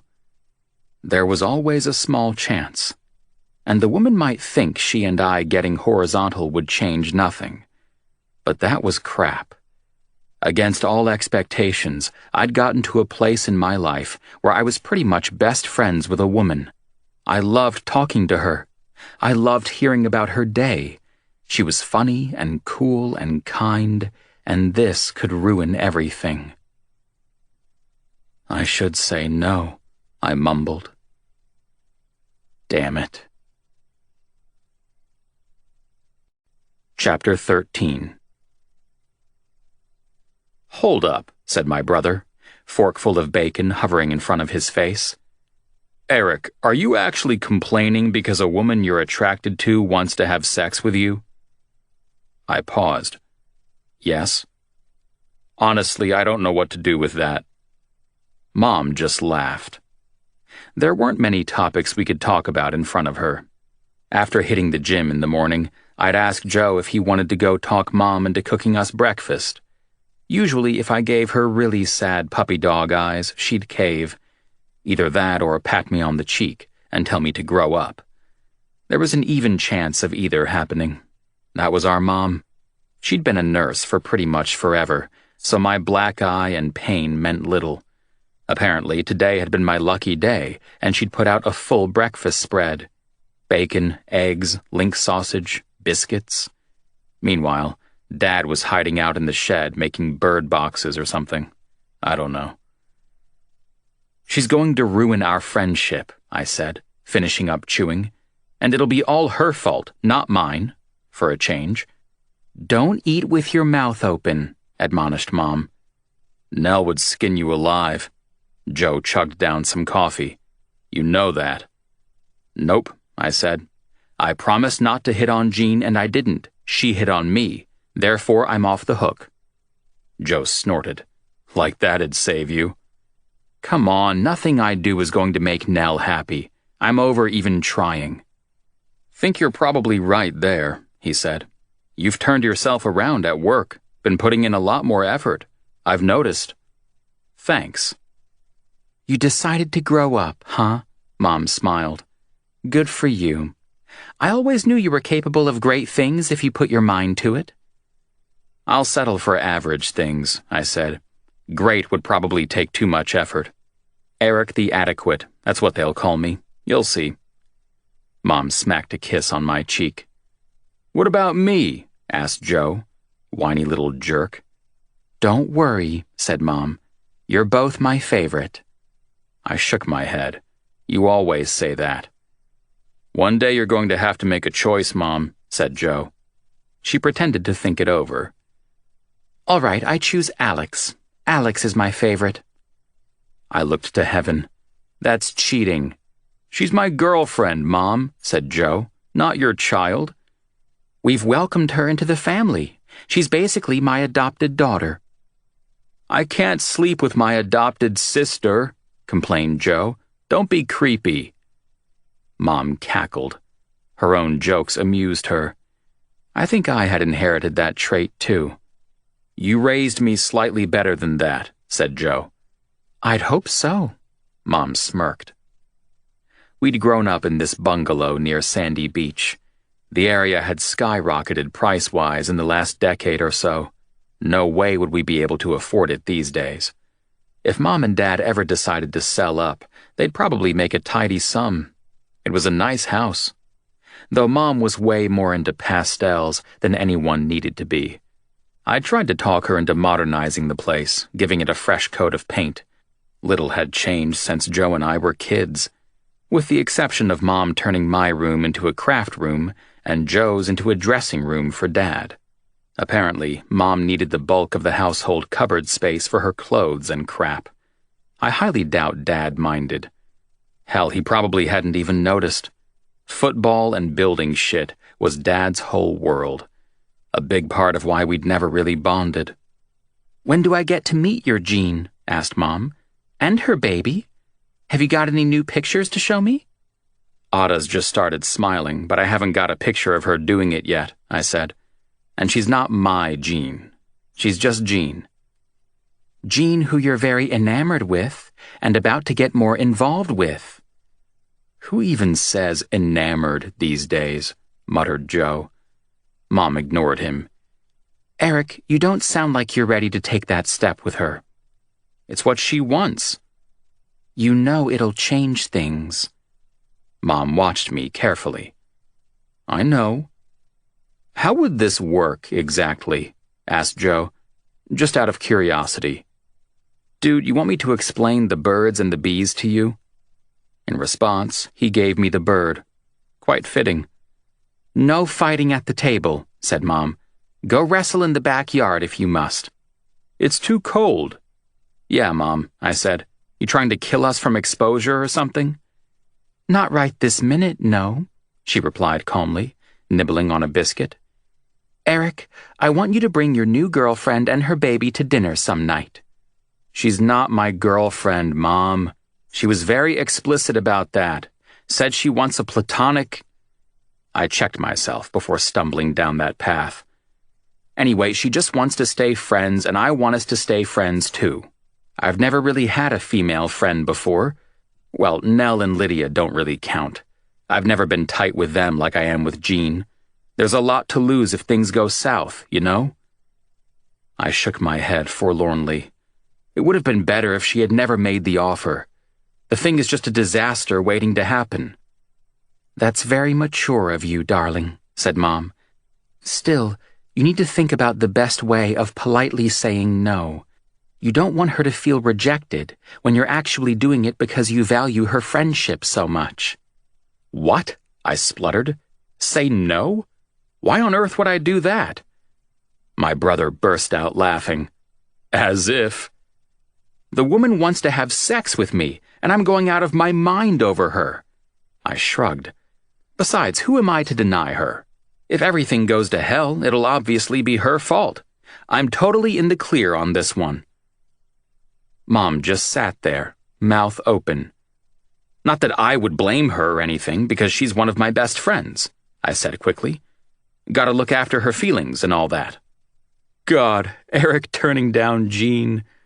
Joe wiped tears from his eyes. Like that would ever happen. He's been hung up on her for months now. You're hilarious, Mom. For a long moment, our mom said nothing.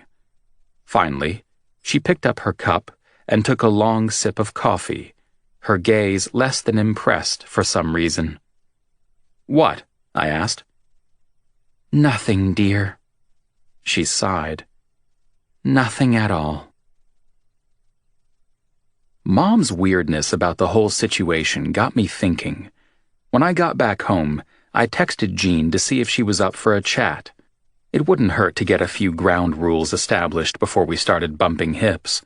Not that I wanted to delay the bumping of said hips. But with Ada's unpredictable routine, it was possible we wouldn't be hitting the mattress anytime soon anyway. Hopefully it wouldn't be too long.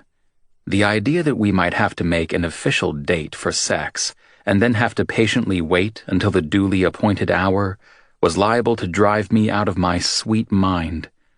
Though given Jean's love of organization and Ada's need for routine, that might be exactly how it happened. Guess I could do with a lesson in patience. I'd barely knocked when the door flew open, Jean standing there with a frown on her pretty face and a baby on her shoulder. Hey. Hi, I said quietly, just in case Ada was on her way to sleep. Everything okay? Sure. You seem down. No, come in. She headed back inside, the baby's little head moving as she sucked on her fingers. Jean lay her down carefully on her blanket under the jungle gym. Ada immediately smiled and started laying into her old friend, the dangling turtle. Man, she really had it in for that guy. See, violence does make her happy, I said, grinning down at her. Don't know why she didn't get into the movie the other day. Her moods are mercurial. Jean picked up her cell and pressed play on some baby-friendly classical music mix. It wasn't Janis Joplin, but it wasn't bad. At any rate, Ada seemed content. Anyway, I said, exhaling hard, I thought we should talk. It's okay, Eric. You don't have to. Huh? Everything's been so good between us, she said. It was stupid of me to rock the boat. Can we just pretend that me propositioning you never happened? No. I shook my head, adamant. Absolutely not. That would be like canceling Christmas or breaking a bottle of my favorite single malt. She cocked her head. It would be? Yes, it would be terrible. Oh. You can't just ask me to... I looked down at Ada. You know, do that thing, and then change your mind. Her brows rose in surprise. Unless you've actually changed your mind, which would be totally fine, I quickly inserted. Have you changed your mind? She froze. Please don't have changed your mind. I'm willing to beg if that would help at all. No, that's okay. Her smile was magnificent, thrilling, amazing, all of these things and more. The kind of grin to weaken a man's knees and harden his cock. Then she too peeked down at her happily playing daughter and said, Let's discuss this in the hallway. Sure. The woman grabbed my hand and towed me around the corner and out of the infant's sight, into the little hallway that led to my bathroom and the bedroom.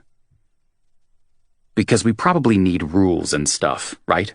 I asked. My hand was still hooked into hers, making it hard to concentrate. Sure. Like, are we having sex with other people, or being exclusive, or what? Well, it will be monogamous at my end, she said, shrugging. Just because no one else is ringing my bells right now. Ditto for me, I said. The idea that I alone was ringing her bells got my heart pounding double time. How about how we act around other people? We keeping this on the down low? Because otherwise I need to prepare for Nell to try and kill me while making it look like an accident. I'm thinking there'll be an incident with hot oil in the kitchen. Jean snorted, but she did not try to deny it. Let's keep it just between you and me. Sounds good, I said, trying not to let my relief show through too much. Though I may have already kind of talked about it to Joe and my mom, and Joe will definitely talk to Alex about it if he hasn't already.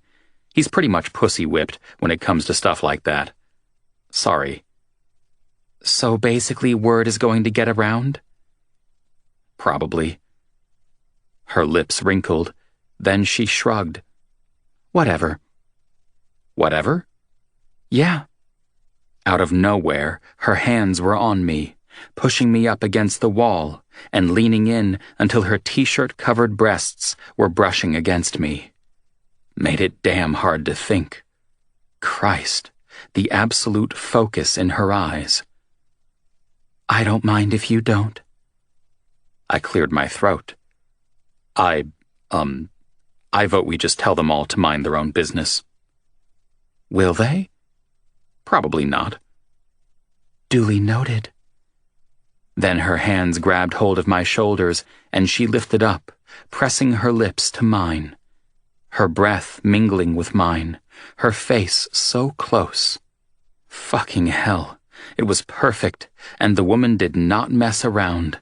Sweet turned to sin in no time, mouths open and tongues playing. Our teeth clashed, and my palms smoothed down her back, holding her tight. From our knees upward, we were pressed together, and I could happily have died. "You don't mind if we practice a bit before the big event?" she asked, breathing heavily. "It's kind of been a while." "Whatever you want. Practice makes perfect." "Thanks." And then she kissed me again, hard and hungry. Her fingers dug into my hair, the kiss deepening. Ever so slightly out of control, I grabbed at her gorgeous round ass. Something I'd always wanted to do. A tiny voice in the back of my head wondered if ass-grabbing counted for Jean as practice, and whether I was moving things along a bit too fast.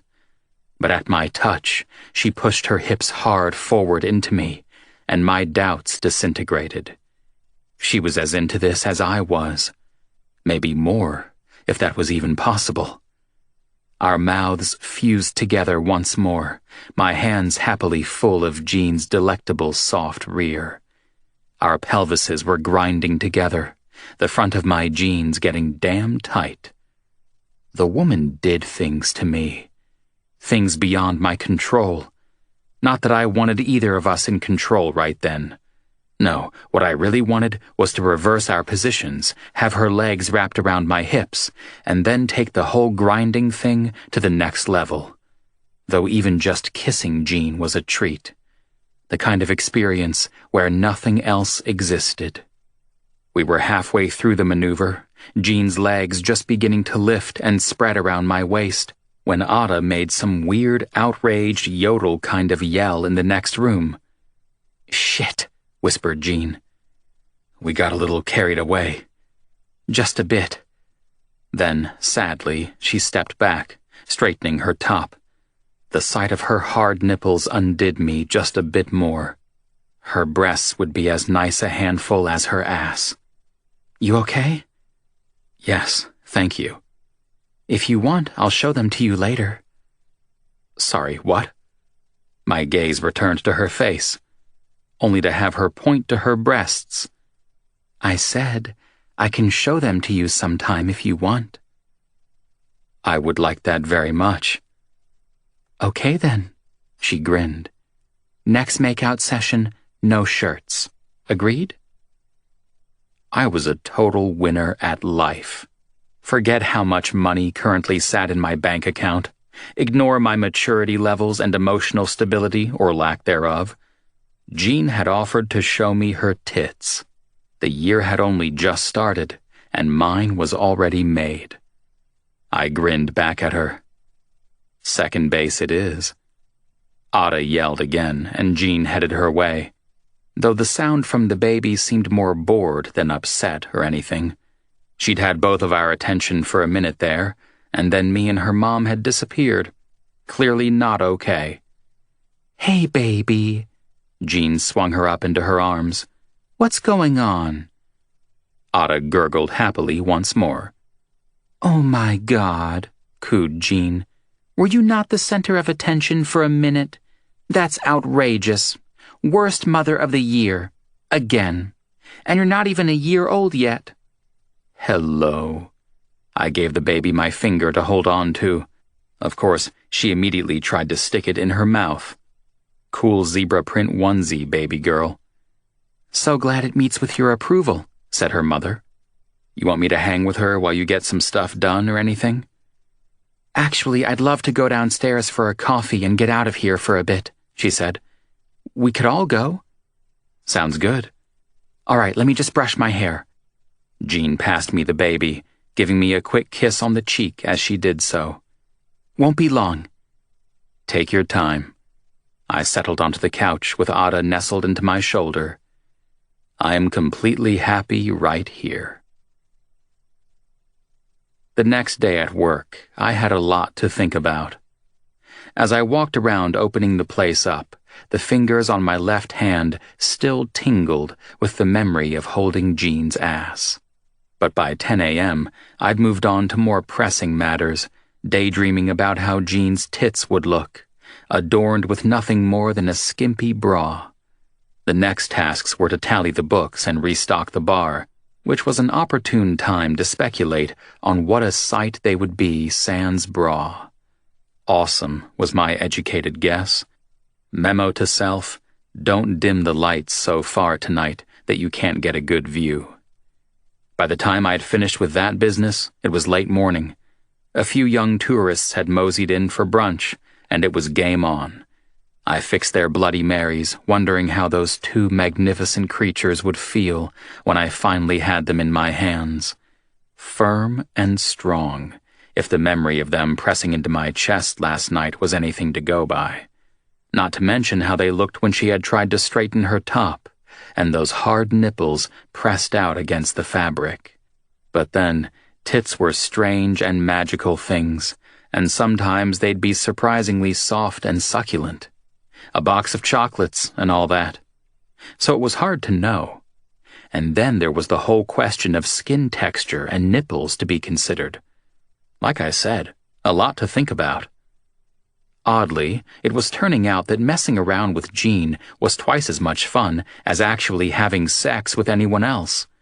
After work the next day, I stopped by her apartment. She'd invited me over via text message. Otto was fast asleep, and the lights were set to low. I was trying for some atmosphere, but it turns out I only own one. Jean pointed to the thick white candle flickering on the coffee table. Vaguely romantic second base? Works for me. Oh, not that I'm trying for romance here, she quickly amended. That's not... Damn, I didn't think. Jean, relax, I said, joining her on the couch. Pretty sure that having a candle on the coffee table doesn't equal a long-term commitment or anything. Actually, my entire life history demonstrated as much, but I didn't think that was the best thing to mention right now. Okay. Though you should keep more candles around in case of an electricity outage or something. Yes, I've put them on the next shopping list. Or in case of future emergency bases. I don't know if I'd be comfortable moving to 4th base without at least 3 candles. It just wouldn't seem right. Right. She smiled, and I just had to kiss her. It had been far too long since our lips had last met. Like a day and a half or something outrageous. This part came easily, slipping my tongue into her mouth to caress hers, then putting an arm around her shoulder and drawing her in close. And in return, she sank her fingers into my hair, holding on tight. Something she seemed to like doing, and I certainly had no complaints about.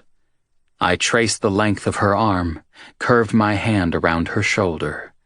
Our kisses grew hotter, more feverish, but for some god-awful reason, I couldn't concentrate on what we were doing. My brain would not shut up. Last time, she'd been so wonderfully greedy. Was I going too slowly for her now? I just wasn't sure at what stage she'd be expecting me to get the whole naked from the waist up thing going on. What if I moved too soon and messed it up and totally let her down? Shit, this was confusing. Also, it hadn't even occurred to me to ask her about her day. I'd barely been able to string a goddamn sentence together since I stepped foot through her door. The woman probably thought I was a useless jerk. Jesus. What's wrong? She asked, moving her lips to my cheek. Huh? You seem distracted. I sat back with a sigh. Yeah. Eric?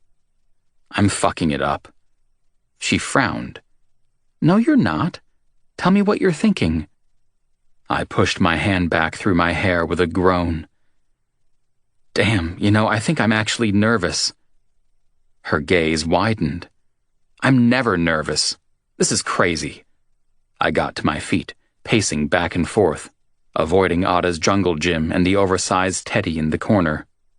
Joe and I have been working out at the gym regularly. I'm in my goddamn prime right now. I dress nice, I have a good job. No mistake, I'm a catch. Jean continued with the saying nothing. And I always know exactly what I'm doing with a woman when it comes to sex, I said. I don't think it'll come as any surprise to you that fucking is my specialty. Right up there with mixing drinks. But talking, telling women, what's in my head, communicating my feelings, shit like that, I can't do that. It's just not okay. A bit of foreplay, though? Hell, I'm all over that. Jean still said nothing. This makes no sense, I berated myself, and continued my pacing. But maybe on some level it did make sense. It was different this time. Maybe because it had been so long for me after taking all those months out of the game. Maybe because the friends with benefits thing was uncharted territory. Or maybe because it was her. Okay. I feel... Fuck, I said, curling my hands into fists. Anxious. Yeah, God, it's horrible. What is that about? If it helps, I'm nervous too. I paused. You are? What on earth about? Well, pregnancy changes your body, Eric. She fidgeted with the hem of her shirt. My breasts aren't as firm as they used to be, for starters. Maybe, but they're still breasts. All breasts are great, Jean. Take it from a connoisseur. Right, she said. What else? I've heard about some of the women you've slept with in the past. They sound like runway models, half of them. She shook her head. And I am very much not a runway model. My belly is kind of a little weird and wobbly right now, not to mention my Frankenstein scar down below. I know Ada can be a handful at times, but saying a monster came out of you is a little harsh, I joked. Ha, I'm being serious. Okay, yes, sorry, I get that. But seriously, like any of that mattered. The woman was nuts. Plus, I've obviously got some experience, but not as much as you. What if I suck in bed? Huh, I said, realization dawning. What is huh? So this is normal for most people, I said, crossing my arms. Worrying about your body and your performance and all that shit. She thought about it for a moment. Yes, pretty much. Performance anxiety, insecurity about bodily bits, fears of inadequacy in general, all of those sorts of things. I mean, you want to be enough for the person you're into. Hell, you want them to think that you're awesome in all the ways and worth the effort. You want to please them, and be pleased in return, of course. Jesus, I said, pacing once more. It's fucking debilitating. How do you deal with it? I can't talk for everyone, but I just try to put it aside and concentrate on the moment, she said. I mean, at least it means you care. It's not all a sign of something bad. I wasn't so sure about that. What if worrying about your performance actually impacted your performance? There was a serious issue here. I've known guys who basically ignore you in bed. Idiots. You're just reduced to being a vagina and a pair of breasts. Body parts for their entertainment, she said.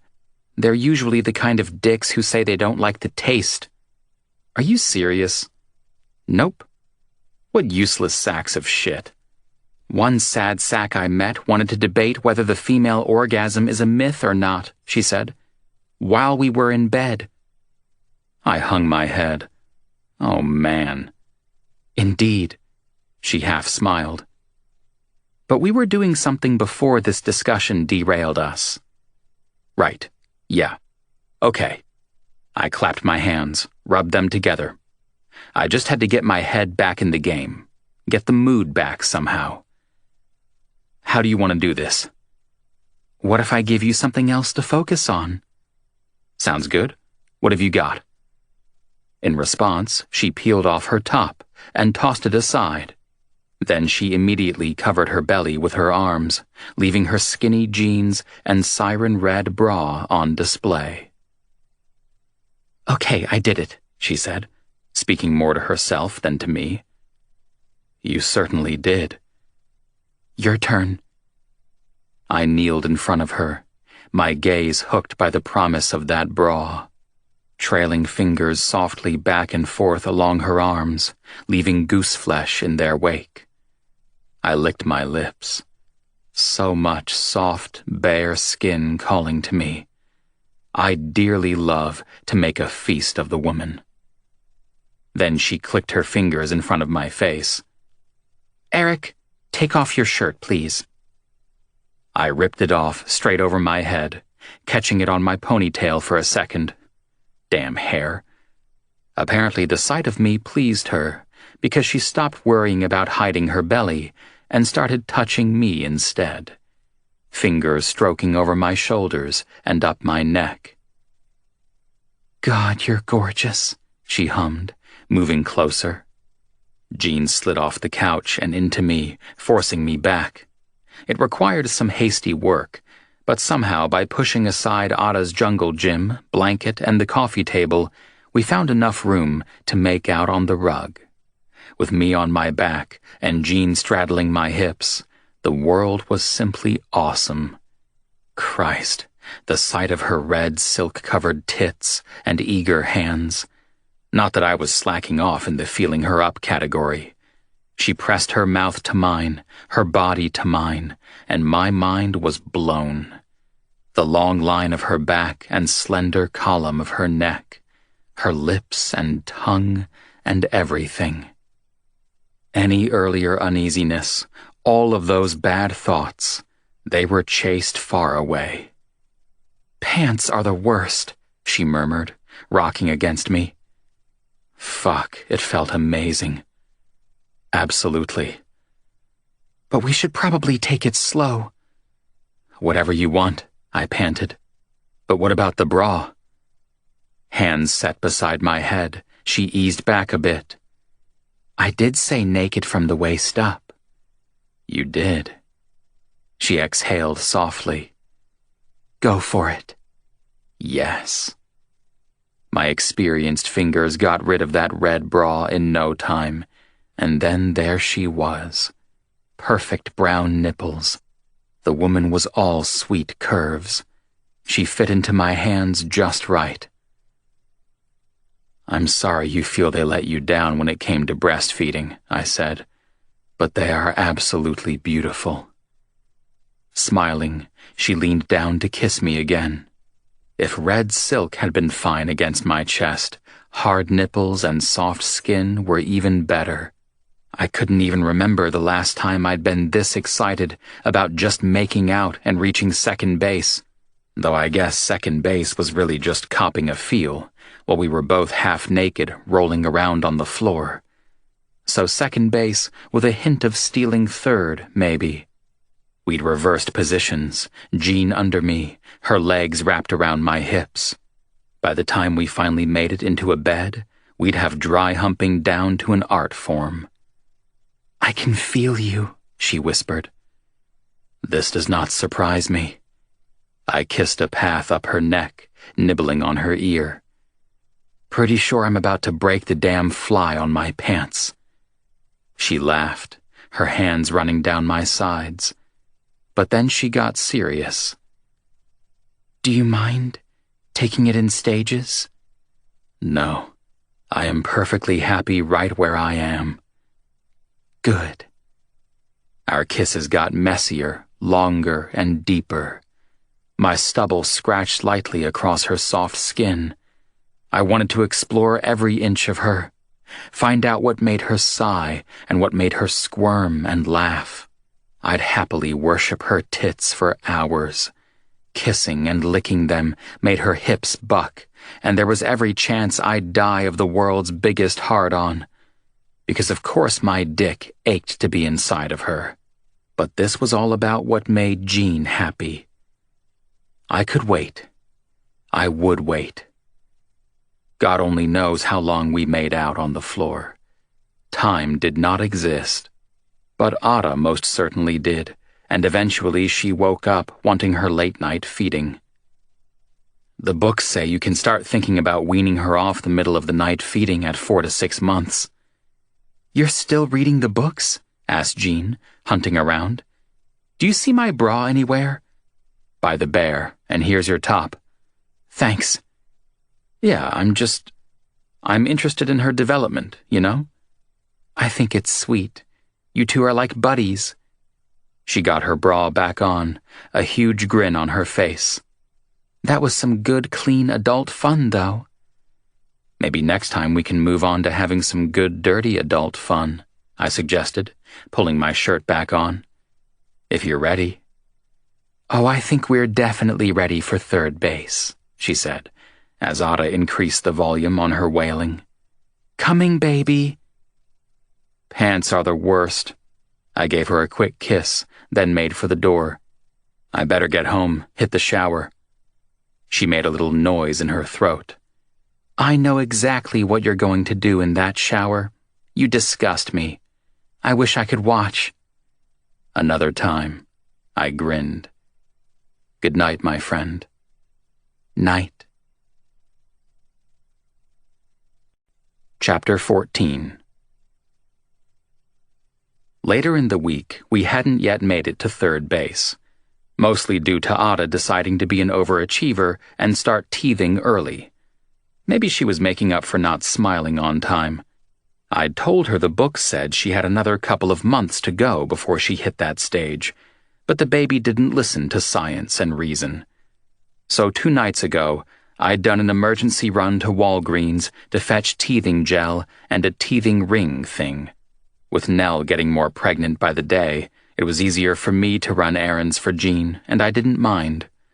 Hell, I loved being the person she asked for help.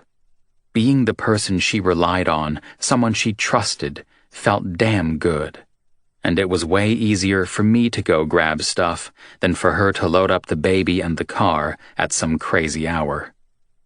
I got all the way to Thursday night, and third base was nowhere in sight.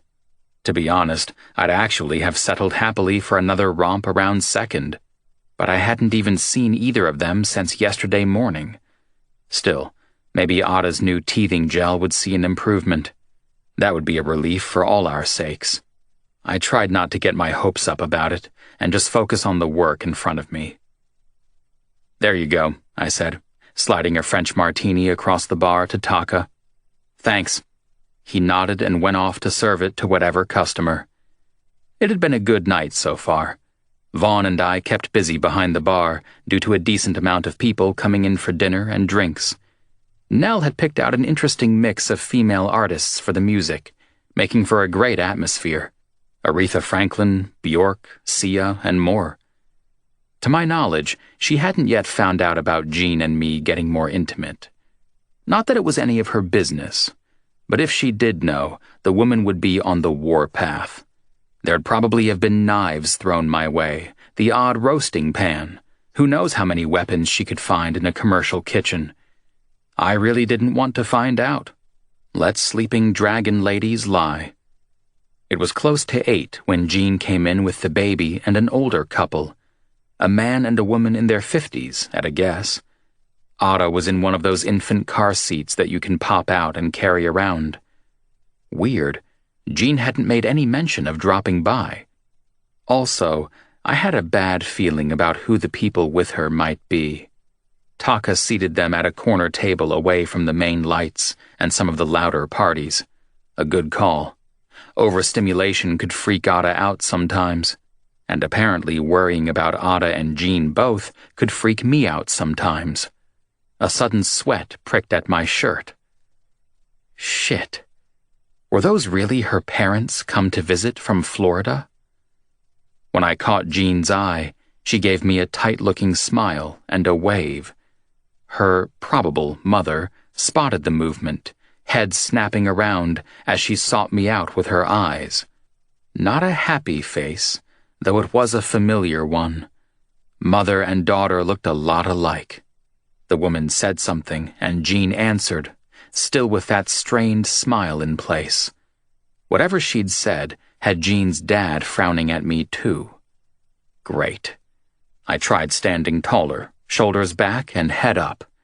Jesus, I'd even worn a neat white button-down shirt with black suspenders today. You'd have thought rockin' style would make up for the long hair and tattoos with the older set. Apparently not. Trouble incoming? Asked Vaughn. Trust the musician to be the fastest at reading the crowd. Don't know, but it doesn't look good. The ginger sighed. Parents-in-law are the worst. It's just the way it is. Lydias are next to fucking useless. Some people shouldn't be allowed to have kids.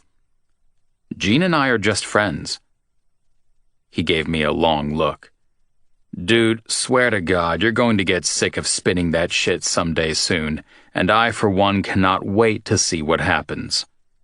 Fuck off, I muttered. Instead of waiting for table service, Jean slipped out of the booth. She lifted Ada out of the baby carrier and brought her over. Poor baby.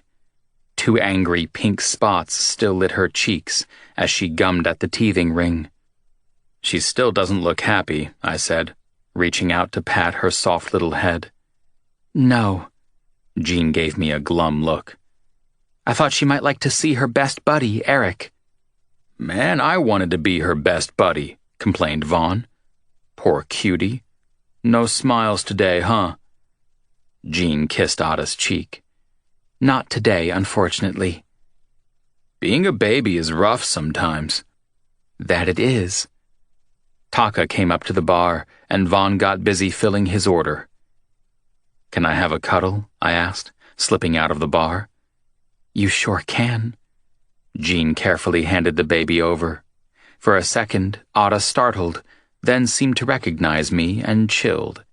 Well, as much as she was of a mind to chill. Hey, sweetheart. I cradled her in one arm, helping her to keep the teething ring up to her mouth with the other. That tooth still giving you grief? That one's cut. I think she's got another coming through. Jean wiped Ada's chin with a rag. With teething, the dribble had gone into overdrive. What's the rush, baby girl? Jean just looked at her baby and smiled. She'd gone to some effort for her folks. Hair in a bun, makeup, and the sweater dress and tights combo she'd worn to the Christmas party. God, she looked good enough to eat. But then she always did. You look gorgeous, I said. Got some friends with you tonight, I see. Yes, Your folks? She nodded. Honestly, I wasn't sure they'd come, but they said they wanted to meet her, and here they are. They're staying at the resort on the lake. That gives you all some space. Ada chose that moment to remove the teething ring long enough to babble something. I helped her put it back in her mouth. Wise words, little girl, I said. In fact, I was just about to say the same thing. A hint of a grin appeared around the sides of the ring. For him, you smile. I've had nothing but tears and tantrums for days. Jean quietly laughed.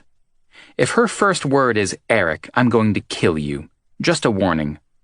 Fair enough, I said. While I tried not to notice, Jean's mom most definitely had a look on her face like she expected me to drop the baby at any moment. Sheesh. Her body language was all rigid, and her eyes were popping out of her head. Like I hadn't racked up hours of baby holding by now. Where the hell had she been when Jean needed help? All right, so it might take me a while to drop my resentment toward the woman and her husband. Just staying out of their way while they visited sounded like a wise plan. How's the visit going? I asked, in a nice, calm, and pleasant tone. When did they arrive? Jean smoothed back her hair, one hand on her hip. Yesterday.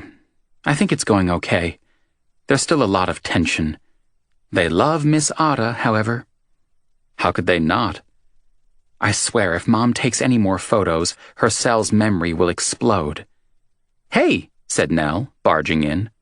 So your folks came. Hand her over, Eric. I frowned, but did as told. Happily, Ada immediately burst into tears at being parted from me. If that didn't deserve a victory lap of the bar, then I didn't know what did. Nell clicked her tongue and started cooing supposedly comforting nonsense at the outraged infant. None of it worked. Yes, they actually came, said Jean, rubbing Ada's back as she lay slumped over Nell's shoulder. The baby's cries petered out, and Nell said, There we go. Note, Ada only stopped crying because I stood behind Nell making funny faces. The baby and I were tight. Not bothering to point this out showed great restraint and maturity on my part. "How are you doing?" asked Nell. "You were so nervous about their arrival." Jean had told Nell about the impending visit, but not me. Weird. Though I guess we had been busy lately covering our bases and dealing with teething. "They're being really great about her." Jean's tense smile returned, her pretty face lined. "Even apologized again about the inheritance and everything." "How do you feel about that?" I asked. Nell turned, shooting me a strange look. I just ignored it. "Honestly, I don't know," said Jean. "So much happened, I think it's going to take some time to get over it all. But they are her grandparents. Speaking of which, I better get back." Nell handed over the precious cargo, fingers lingering against Ada's chubby little cheek. "Bye-bye, Ada." "I'll introduce you to my parents later," promised Jean. "Great." Nell waved, wandering back into the kitchen. "We're not too busy. You want me to look after her while you eat?" I asked. "We should be okay, thanks." No mention of introducing me to her folks, but whatever. Like in the last 30 years of my life I'd ever wanted to meet a girl's parents. God, what a joke. I'd faked death at least once just to avoid it. Long story. "Want me to stop by after work?" I asked. "Mom and Dad are heading back to their room after dinner, so I'll see how we're doing." Her smile relaxed into something far more beautiful, and it was all for me. "But that would be nice, Eric." It had turned into a habit of ours now. If everyone was sleeping peacefully, or attempting to, Jean left a towel hanging over the doorknob so I'd know not to knock. Andre had laughed his ass off at our oh-so-discreet signal. Just because some unenlightened people used a towel on the door to signify screwing was taking place didn't mean it couldn't be used for sleeping babies as well. The man had a seriously small and dirty mind. Though, to be fair, there was at least a somewhat filthy subtext to the towel signal. "I'll see you later," she said. Right. And I wanted to kiss her on the forehead, give her shoulder a squeeze, touch her in some small way out in public where everyone could see, so they'd know we were something to each other. But I didn't. Jean headed out to the table and her waiting parents, while I went back to work. After work, however, well, that just might be a different matter entirely. Later that night, she opened her apartment door with my name on her lips. A whisper like a secret. Guess it was a secret, mostly. What we got up to after hours. Or basically any hours we could steal when Ada was asleep and I wasn't working. I'd always scoffed at the idea of people with kids making appointments to get it on, as if sex was a job to get done, tick it off a list. Sex as something to fit in around the household routine and all that shit. But now I got it, big time. "Hey," I whispered back hoarsely, because oh boy. The woman had on some silky gray robe with a matching slip underneath. It was sexy as fuck. The lingerie, the heat in Jean's eyes, and the general quiet of the place told me Ada was down for the night. Or, please God, at least for a couple of hours. Third base was officially in the cards. And maybe, just maybe, the glorious possibility of fourth. My heart beat double time in my chest. After looking around to check that the hallway was empty, she grabbed the front of my jacket, dragging me into her apartment with a quiet, "Get in here." "Yes, ma'am." I half smiled, shaking my head. "What?" she asked, the door softly closing behind us. "You, checking for witnesses." Her nose crinkled in question. "All of the people living here at least suspect what we're up to. If they don't already know what we're up to," I said. "Are you ashamed of me or something?" "What? No, of course not," she told my shirt. I tipped her chin up a little. "Tell me again," looking me in the eyes this time. You're the one in fear of castration if Nell finds out, she said. I'm just making sure nothing potentially interferes with my new favorite hobby. She met my gaze squarely. Now can we save the talk for after the kissing, please? There was every chance I might be one of the great idiots of our time when it came to this woman, but I just couldn't resist those lips. Same went for her impatience, her greed when it came to this. I tried to kiss her sweetly and lightly to ease into things. Heaven help me, the plan lasted all of about half a second. The press of her mouth on mine, and I was lost. Hands wound around my neck, her body against mine. My palms slid down her spine, going straight for her ass yet again. Because apparently, I continued to be incapable of smooth moves when it came to her. Our tongues tangled, one or both of us moaning as she climbed me like a tree. From there, we kind of stumbled into the bedroom. You bought more candles, I said, but the words came out garbled. Apparently, the ability to kiss and talk at the same time took more skill than I possessed. You demanded at least 3. I set her down on the mattress, her hands pushing my jacket off my shoulders. Everything off. Okay. We disconnected long enough for me to ditch everything but my boxer briefs. Boots and socks hit the floor, while the jacket, shirt, undershirt, and pants got tossed onto a chair in the corner. Nowhere near any of the dozen or so candles, because we did not need the fire department interrupting our together time. Meanwhile, Jean slipped out of the robe, but kept the rest on. What about you? I asked, eyeing the slinky shift. I like your taste in lingerie, but I like it when we are skin to skin, too. She didn't answer. Fine. Lingerie it was. I crawled back onto the bed and on top of her. It was my brand new happy place. Though I'm pretty sure being under or beside her would result in the exact same feeling. But this time, her head stayed back, not arching up hungrily from my lips. Everything okay? Her chest rose as she took a deep breath. I think I'm having a moment. About? Watching you at work tonight. She gathered up my hair, holding it back from my face. Fingertips slid along my jawline, while a line appeared between her brows. I'd forgotten the effect you have on people. The effect I have on people? You're the whole package. Funny, charming, handsome, she said. Not only can you string a full sentence together, but you're also gainfully employed and without a criminal record. I've been on dating apps. Believe me, that combination is rarer than you think. I smiled warily. Thank you. But what does that have to do with you not wanting to get naked? Neck arched, she kissed me slowly.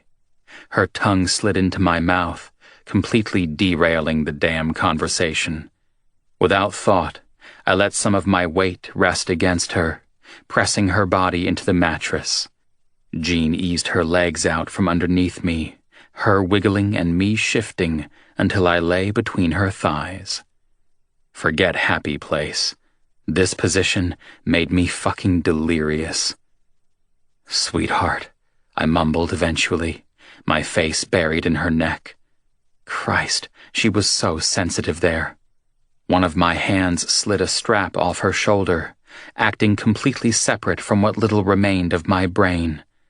Not that I didn't approve of the move. Jean, baby, we were talking. No, she moaned. I swear the sound traveled straight to my dick. There wasn't a single inch of me not strung out and tense with need.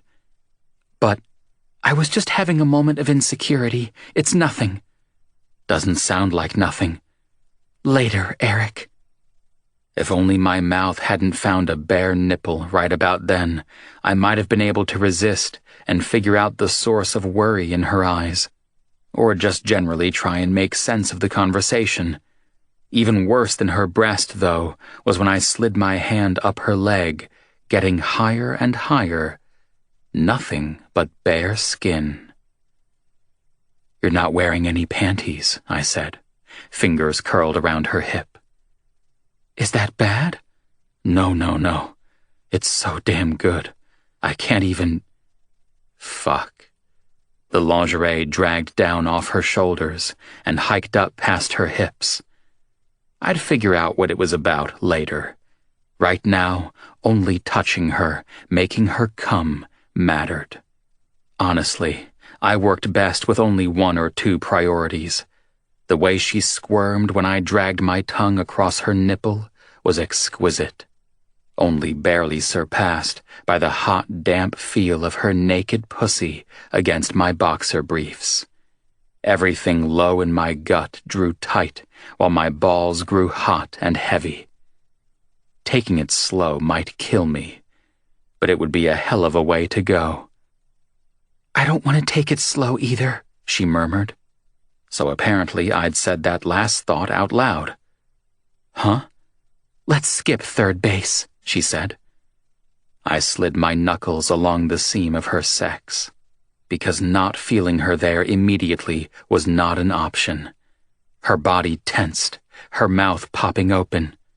"Yeah, more." "What, here?" I slid my fingers up and down those hot, wet lips, making her writhe. Hands clutched at my shoulders, and she nodded. Never in my life had I felt something so good.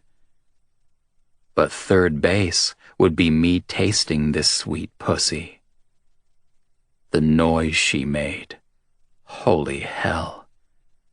I teased the tight little nub of her clit with my thumb, my heartbeat taking up residency in my dick. She was so slick and perfect.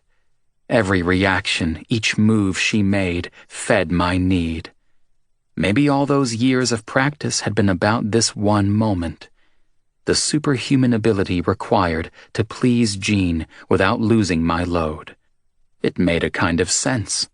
Not that I'd share the thought with her right now, or possibly any time in the future. "Are you sure you don't want my mouth here?" I asked, pressing a finger into her opening, making her moan even louder. Thank God Joe had been thorough with the soundproofing. None of the neighbors needed to hear Jean like this, let alone if we woke the baby. Ada wouldn't be the only one crying. All of those excited little panting noises, moans and groans were just for me.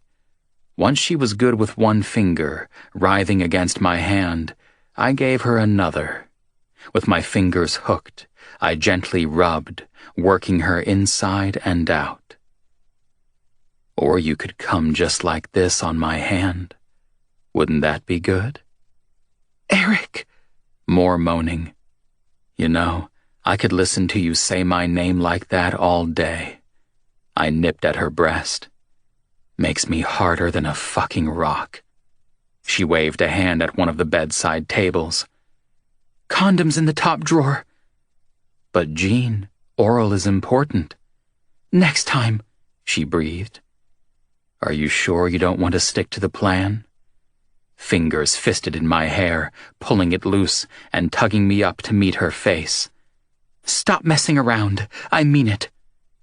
"You're so bossy in bed." I grinned, staying right where I was. My fingers were in no rush to leave their warm, wet place. It's sort of surprising how much. I mean, I know you're a bit of a control freak, and you like shit being organized. But this really goes beyond that.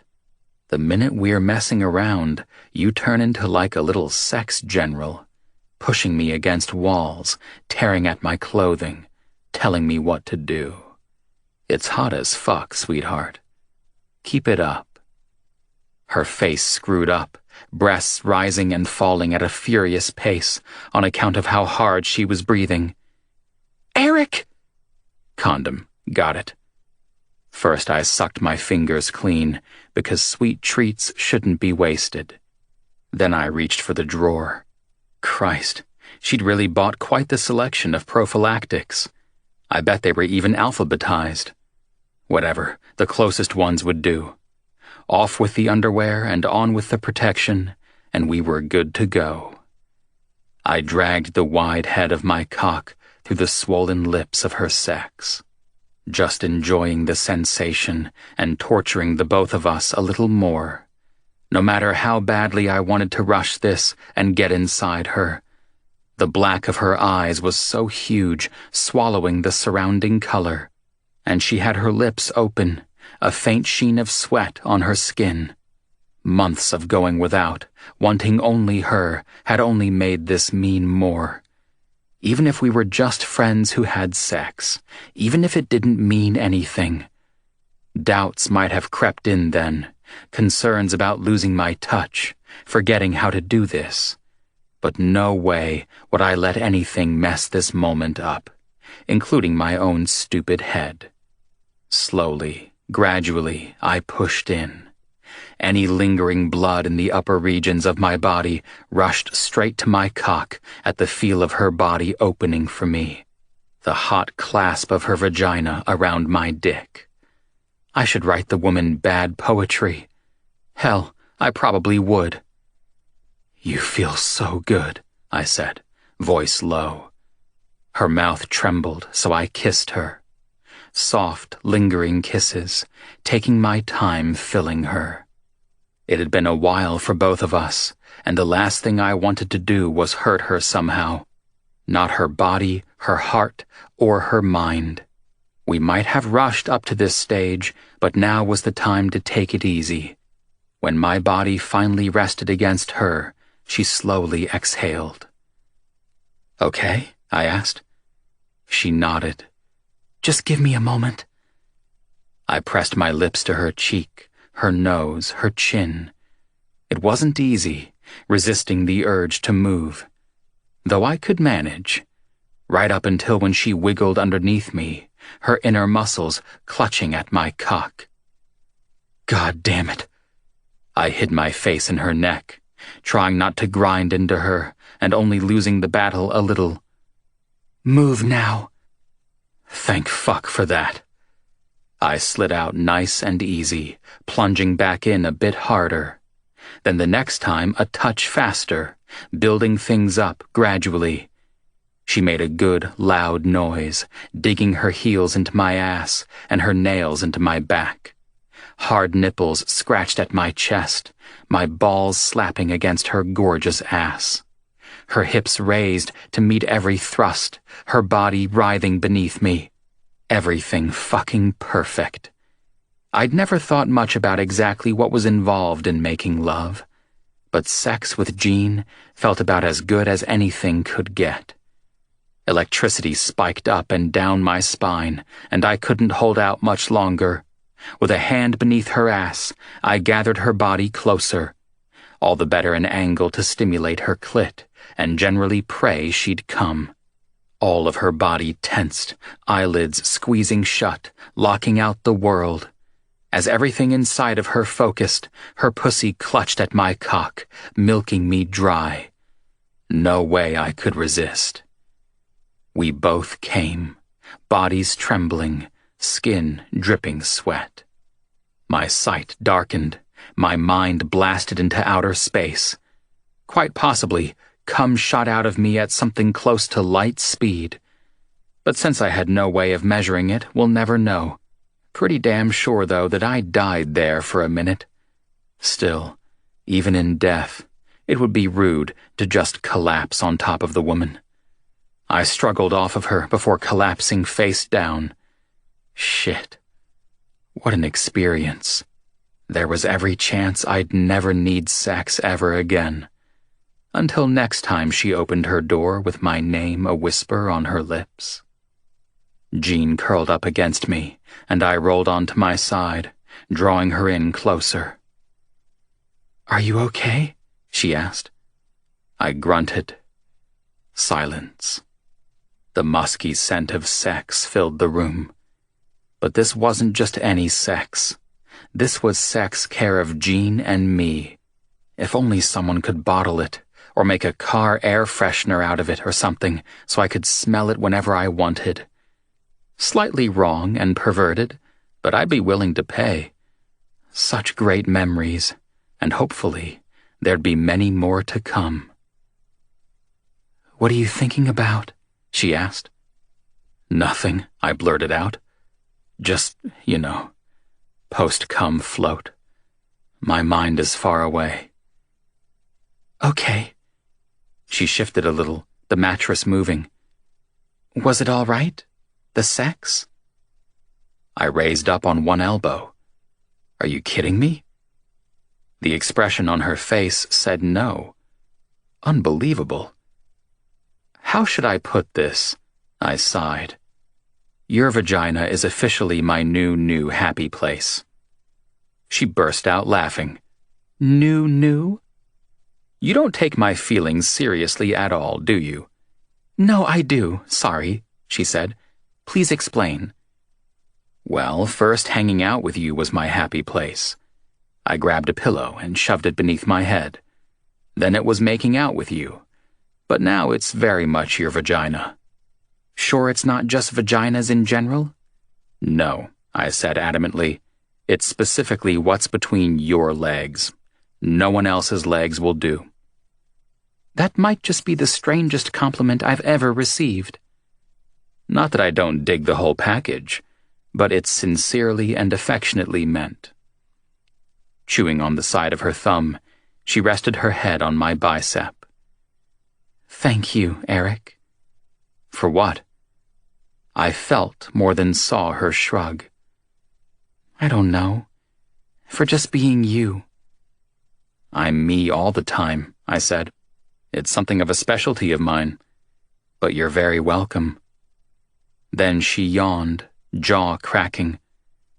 "Actually," I said, thinking it over, "not sure that's exactly true. Maybe I'm more me with you, if that makes sense." For a moment, she said nothing. "It makes sense. In a lot of ways, I think maybe I'm more me with you, too. You just take me as I am. I don't have to try to be more or pretend or anything. I can just relax and exist, you know?" "Yes. I've got to go deal with the condom." I slipped out of bed, heading for the bathroom. By the time I returned to the bedroom, Jean was fast asleep. Not a big surprise, what with Ada having extra trouble settling the last few days. Quietly, I got dressed enough to be mostly decent for the wander over to my own apartment before turning out the light. I was just about to pick up my boots when a certain little baby girl started making snuffling noises, followed by a few small cries. I gave her a minute to decide if she was really going to wake up or just go back to sleep. But no, the cries got louder and more exuberant. "Is that Ada?" Jean mumbled sleepily. And she'd had night after night of this, followed by awesome sex with me. The woman was worn out and needed her rest. "It's okay, sweetheart," I said. "I'll get her." "You got her?" "Yeah, go back to sleep." Carefully, I closed Jean's bedroom door. I'd have patted myself on the back for being the best friend with benefits ever, but I had a baby to look after. And that's how I wound up answering the door to Jean's parents the next morning, half naked. Chapter 15. Jean's mom's mouth just kind of hung open. Meanwhile, her dad's lips disappeared into a very thin white line. "Hi," I said, settling Ada a little higher on my shoulder. Bare because the baby had puked on my undershirt after her morning feeding a few hours ago. True, my hair was tangled to shit, and I didn't exactly look my best, but at least I had pants on. Was, Jean expecting you? Apparently this was the wrong thing to say because they both looked even crankier. Neither of them deigned to reply. I stepped back from the door. Please, come in. Jean's just sleeping, so I was looking after the baby. I'm her neighbor, Eric Collins." "Yes, she mentioned you at dinner last night," said her mom. Do you look after Ada often? Sometimes. You know how to look after a baby? I learned. Ada's a great teacher. Thought Jean was only friends with Nell, said the dad, finally speaking. Though given the tone he used, I really wished he hadn't. Your daughter's a smart, kind, sweet woman, I said, getting a little cranky myself. She's had friends here since the day she arrived. There are plenty of people here who care about her. You've heard something about our family dramas, obviously, said the woman, smoothing back her neat head of thick, dark hair. Easy to see where Jean had gotten her good looks from. Fine lines bracketed the woman's mouth and eased out from beside her eyes. But age hadn't diminished her one bit. Pity about the shit attitude. It's easy to judge from the outside. Very easy, I agreed. For instance, you're assuming all sorts of crap about your daughter because of me being here. The dad grunted. Fuck, I knew that noise. My own father made it all the damn time. Especially when he was seeing something he didn't like and hearing things that didn't suit him. Old bastard. The older couple stood in the living room, still giving me weird looks. Whatever. Without a doubt, they'd be reflecting on how much I was like the dick who'd knocked up Jean and disappeared. So I didn't look like a doctor or a lawyer or someone who wore a suit 5 days a week to work in a corner office. Tattoos and long hair didn't make you a bad person. All of this shit was on the inside. Where is our daughter? The dad finally asked, looking around the apartment, as if she might be hiding in a corner and spring out at any moment to surprise them and save them from this awkward-as-fuck encounter. I wished. She's sleeping, I said. That's why I'm looking after Ada. With her teething, Jean hasn't gotten much rest the last couple of nights, so I crashed on the couch and took care of the baby so she could get some sleep. Oh. The mom sighed. We warned her having a baby on her own would be hard work. Jean's a great parent and she deals just fine. I kept my face nice and blank. These people, they hurt my head. But everyone can do with a little help now and then. No one should have to go through life on their own. That's what family and friends are for, isn't it? Supporting each other, being there for each other even if you don't exactly agree with all of their life choices. Hint, hint. Dad's frown increased by about 1 billion. Over guilt or me, who knew? Meanwhile, the mom seemed to be putting a whole lot of effort not to let her gaze drop to my bare chest. Ada threw up on my shirt, I told her. Oh. Again. They actually seemed a bit startled by this new information. Judgy asshats. And even if I might in fact be having sex with their daughter, information like that definitely fell under the heading of none of their goddamn business. I physically resisted the frown lines threatening to crease my brow. No sense making this more uncomfortable for Jean than it already looked like it was becoming. On my shoulder, Ada babbled happily while sucking on a fist. I don't know how she could be so happy with life on so little sleep, but at least she wasn't crying or puking anymore. I'll go see if Jean's awake, I said, walking, not running, away from her parents.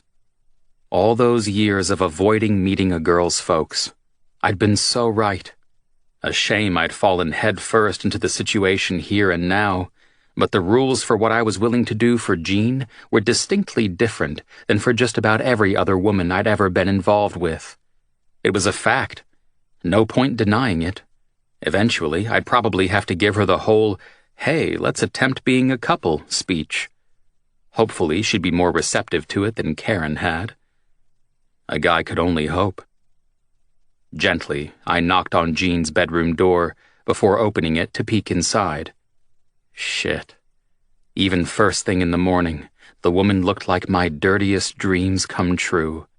Sometime during the night, she'd kicked off the blankets, and the negligee had ridden up her thigh. I slipped into her room, closing the door behind me. Let her folks think what they liked. Honestly, the damage was probably already done. Jean? Slowly, she stirred. What's the time? Almost 9. And, your parents are here. My parents? Yeah. At that, she bolted upright in bed, eyes wide. But Eric, you're only half dressed. In my apartment.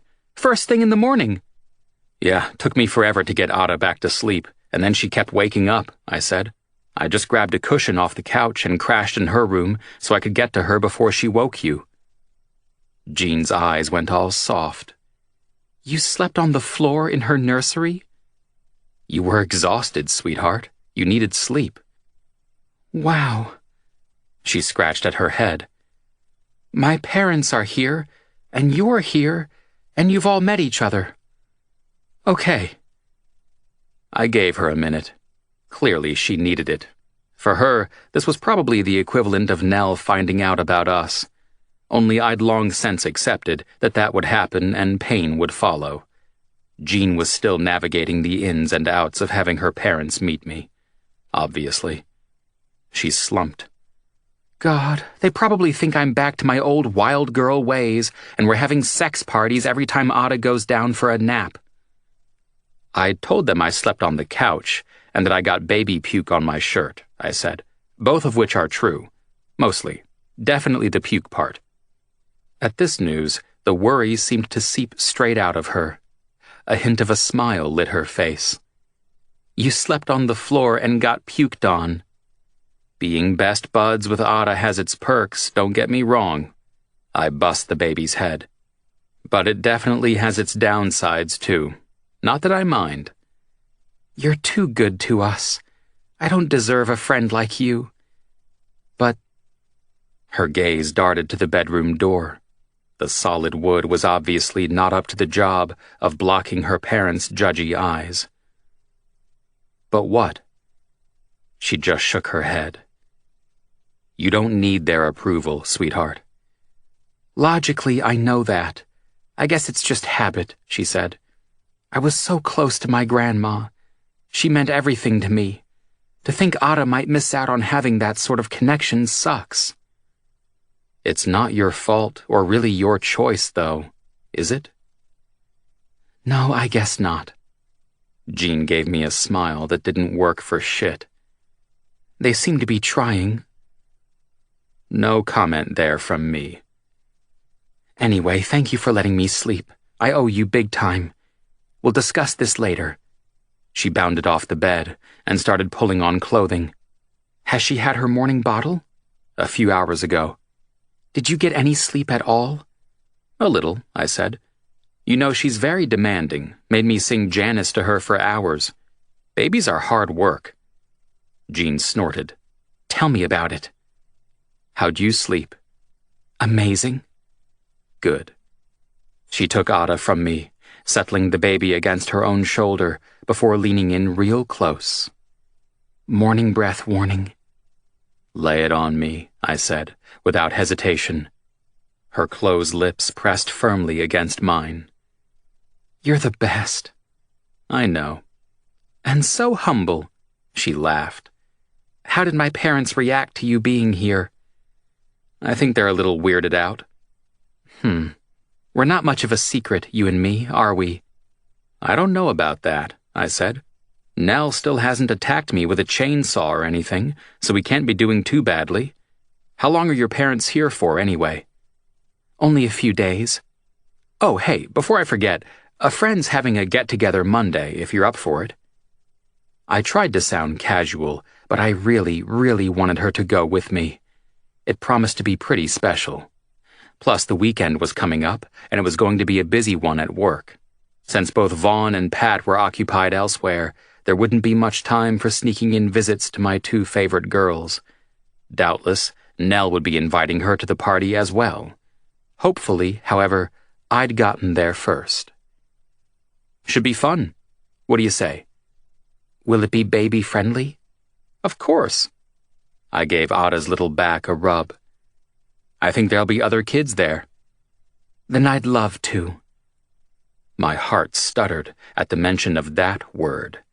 The L thing on her lips had power for some reason. No biggie. It was stupid, really. I'd maybe give my reaction some thought later, or try never to think about it ever again so long as I lived. I wasn't sure which just yet. "Okay," I said. "You distract your parents while I make a run for the front door." "They're not that bad. Or were they?" "Be ready with that distraction," I said. "I'm trusting you to have my back here." She laughed again. Prettiest sound in the world. Right up there with her moans. "I better go grab a few hours sleep before work," I said. "Also, we need to make a date for adult playtime again soon." "Yes, we very much do," she said. "Thank you again for looking after her all night so I could sleep." "Any time. Ready?" I opened the door with a grin while she giggled, but all of that shit quickly stopped the minute her parents' gaze hit us. There was so much worry in their eyes. Disapproval, maybe? Then I remembered they'd been the ones to drive away their only child. If Jean and Ada were halfway across the country from them, they'd been the cause. All the time I'd spent hanging out with Ada had given me a small taste of what it must mean to be responsible for a child, to get all wound up worrying about their future.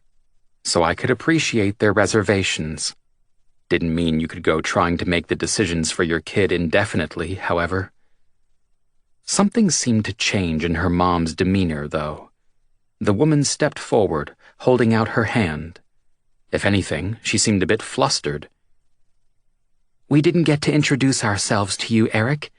I'm Leah, and this is my husband, Will." "Nice to meet you." I shook Jean's mom's hand, then her dad's. He seemed hesitant at first, but then gave me a grim smile. Maybe they weren't so bad. It had probably been a bit of a surprise to find me answering their daughter's door half-dressed. But surely the baby on my shoulder clued them into the fact that it wasn't all sex games and swinging from a chandelier. I was there to help their daughter, not harm her. "Hi, Mom," said Jean. "Dad?" Immediately, a wide grin cracked her dad's face. "Sorry to drop in unannounced, honey." Jean gave them both a kiss, handing over Ada for some cuddling from her grandmother. "We thought we might take you to breakfast?" asked her mom with a smile. "How's my gorgeous granddaughter?" Ada whimpered, then changed her mind and gave a rebel yell. After this came a small, brief smile. "I better go," I said. "Or you could join us for breakfast, too?" asked Leah hesitantly. "That's real kind of you, but I have to work later. Need to get some sleep first." "Another time." "Definitely. That'd be great." Maybe. We'd see. Had to give the woman points for trying, though. Then Jean gave me a smile. One of those, we've got a secret and it's really damn good kind of smiles. I fucking loved those. Or liked. Just really strongly liked them. Also, she probably shouldn't be doing that in front of her parents. Whatever. "Nice to meet you, Eric," said Leah. "You too." I gave both her and her husband a nod, grabbed my things, and got gone. Great sex. Amazing, as Jean had said. But what a hell of a morning. Also, I needed some sleep. "Yeah, but who is your favorite in the band? It's me, right? It's okay to be honest. I deal well with adulation." Jean opened her mouth, then closed it again with a small frown, looking kind of overwhelmed. It seemed to be a common feeling when it came to this sort of situation. The guys, the mansion, the whole damn thing would be kind of huge if you hadn't seen it all before. "Leave her alone, man," I said, holding Ada on my lap. "Shh," said Mal, the owner of the insanely large log cabin-style mansion. "This is important. Don't interfere. I want her honest, unbiased, me-centric opinion." Sitting over on the floor, playing blocks with his daughters, Jimmy Ferris shook his head. How the dark-haired bastard always managed to look like he'd just stepped off the cover of GQ magazine, I had no idea. If only I had his money to burn on suits and shit. That would be cool. Instead, bills, savings, and real-life shit came first. Sadly. Ever since he got less screen time than me in the stage dive documentary, he's been like this, said Jimmy. So insecure it's pathetic. That's not true, said Mal, pushing his long blonde hair back from his face. Take it back, Jimbo. This is the problem with rock stars, I said quietly to Jean. Delicate yet enormous egos. I'm surprised their skulls don't explode from the pressure. Man, you're in a world-famous band. Have a little dignity. I'm dignified. See if I let you stay in my beach house again. Mal sniffed. Hey, Zini, you love Uncle Mal best, right? One of the dark-headed little girls had left the game of blocks to give the drummer a cuddle. Mostly, I think it was pity. Mal wrapped her up in his arms, lifting her off her feet for a moment. Except her sister, Stephanie, took that moment to come up behind Zini and clumsily tickle her.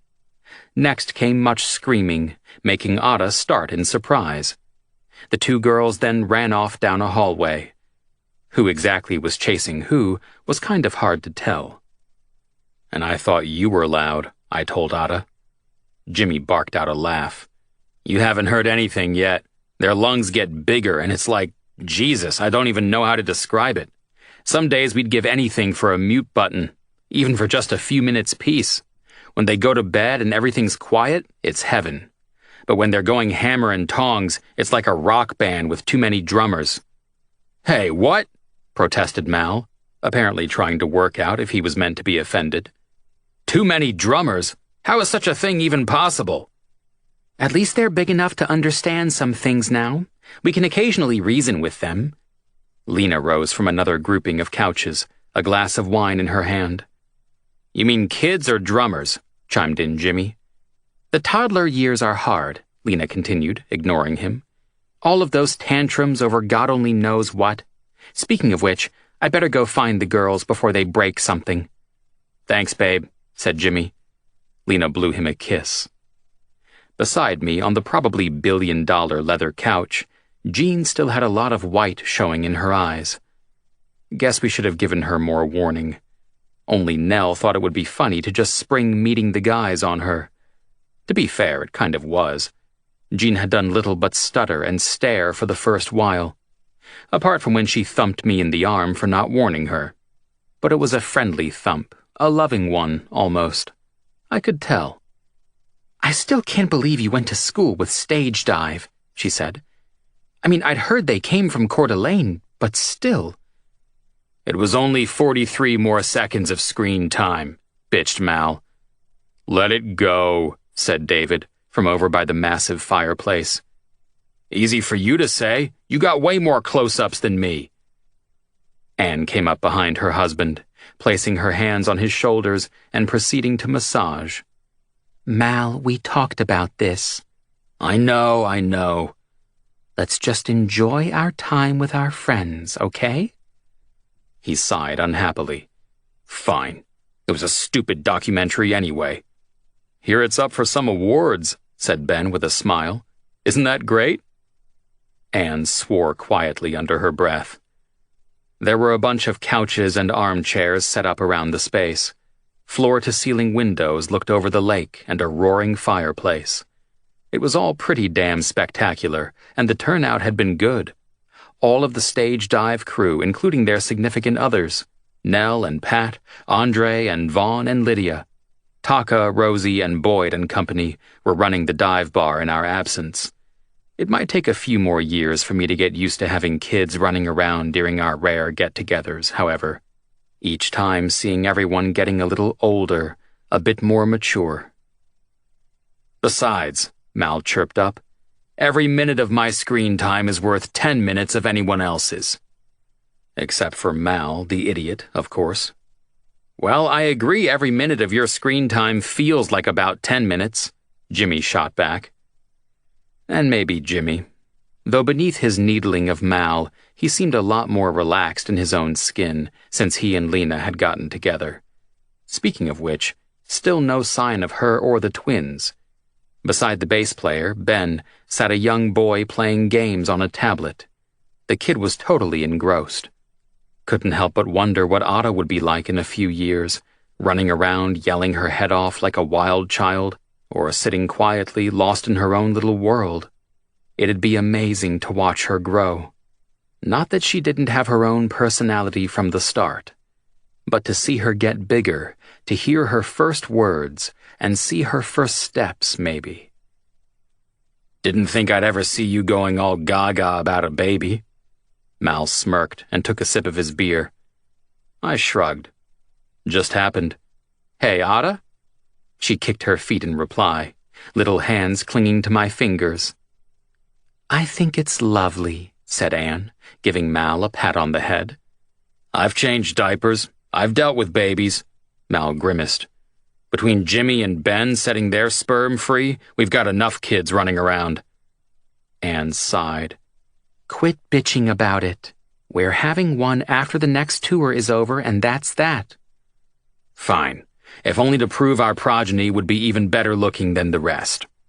He leaned his head back, drawing Anne down for a kiss. We might need to have a couple of them. You know how competitive the rest of the guys are? We'll need to keep up.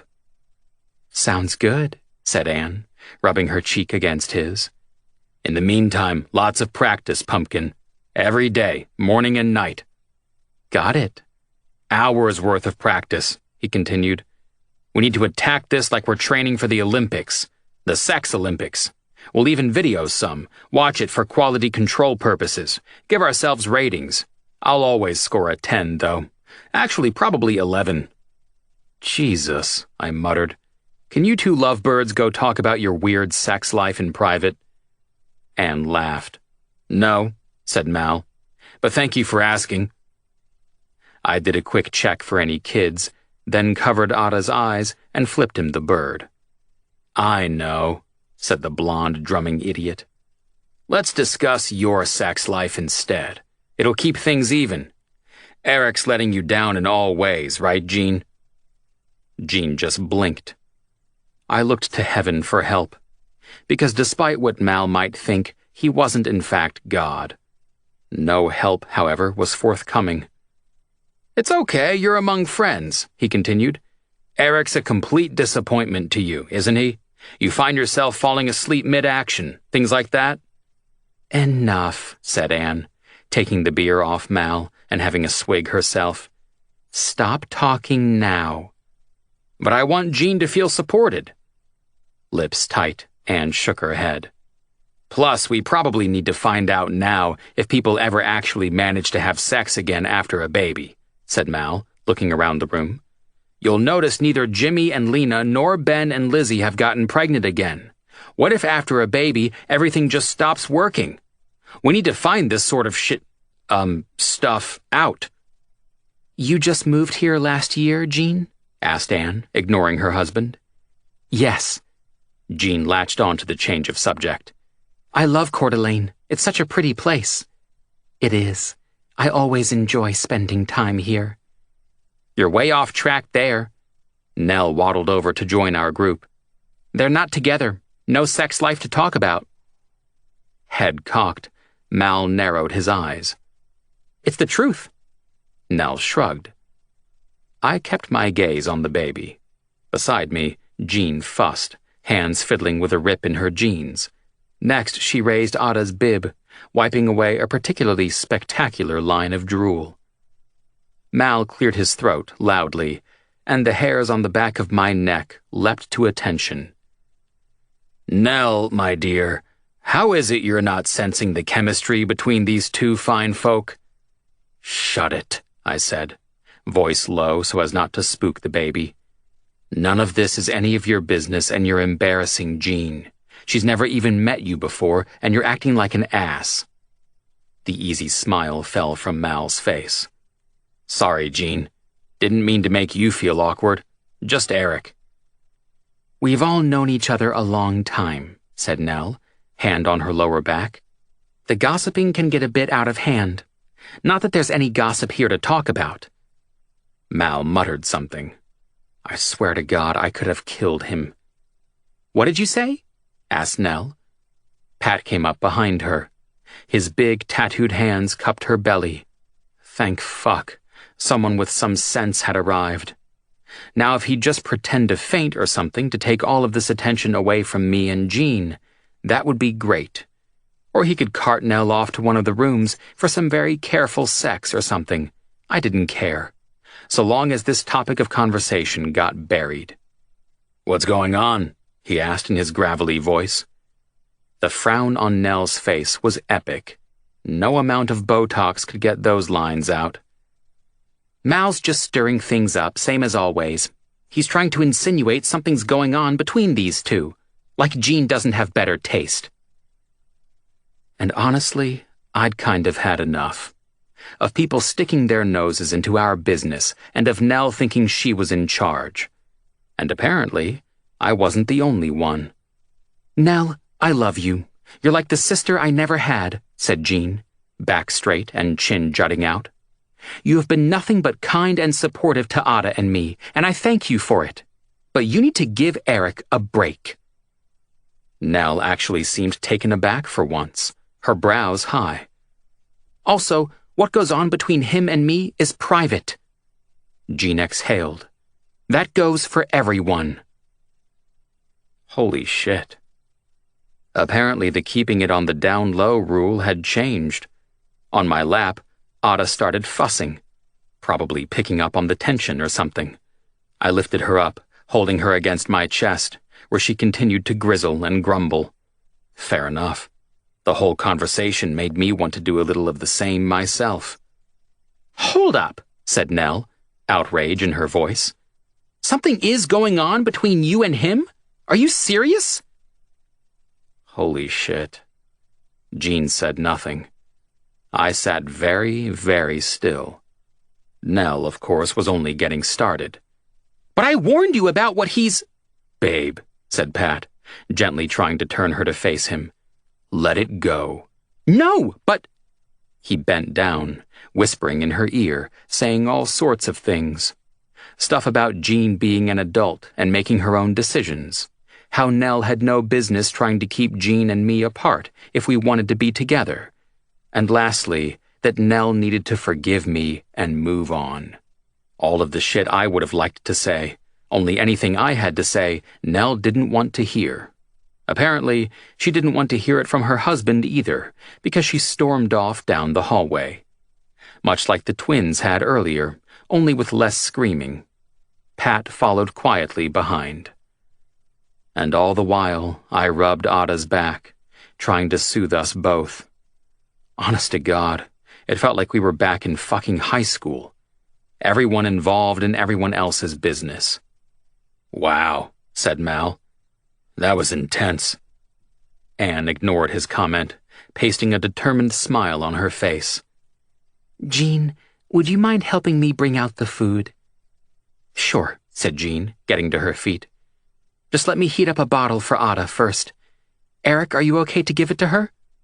"Yeah," I nodded. "I'll come too," offered Evelyn, dragging David behind her. Not that the guitarist seemed to mind. They were always holding hands as if they'd been surgically attached. Something that previously would have weirded me out. The constant touching and carrying on of couples. But now with Jean, I actually wouldn't mind some of the same. Without everyone else breathing down our necks, of course. The twins chose this moment to zoom back into the room, their mom following at a slightly more sedate pace. Lena looked puffed just the same, cheeks pink and breathing fast, as if the two small girls had led her on one hell of a chase. She collapsed onto a couch, giving us all a smile. "Nothing broken. Or at least, I don't think they broke anything." Then she frowned. "What did I miss?" Every eye seemed to focus on me.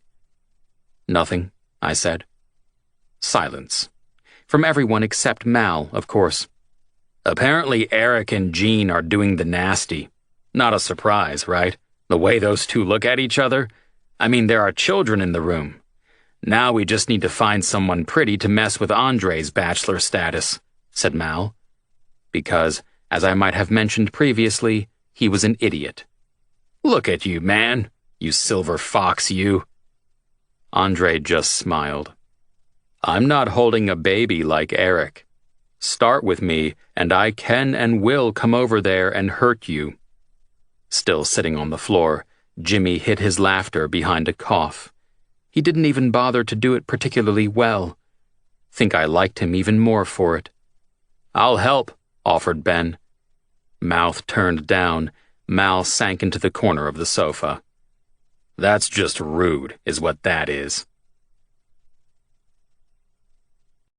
Chapter 16. Sorry, that wasn't exactly what I had in mind when I asked if you'd like to come with. Jean looked up from where she was sorting out all of Ada's stuff on her kitchen table. The empty baby bottles were taken apart and set beside the sink, ready for washing. Next came a couple of dribble rags and a bib, followed by the bagged dirty nappies. "It's fine. I had a good time." Apparently these days I was too polite to call shit, but my brows rose just the same. "No, really," she said. "I did." "All right. What can I do to help?" "Grab a seat and keep me company." She filled the sink with hot, soapy water and got busy cleaning the bottles, plastic nipples, and all those bits. Then they got placed in the microwave sterilizer thing. Like I'd sit while she still worked. I bustled around trying to find something to do. "Chuck these in the laundry bag in the bathroom?" I asked, picking up the rags and bib. "Thanks." Ada had conked out in the car on the drive home. She'd stirred when we lifted her out of the baby seat, but happily drifted off again back in her crib.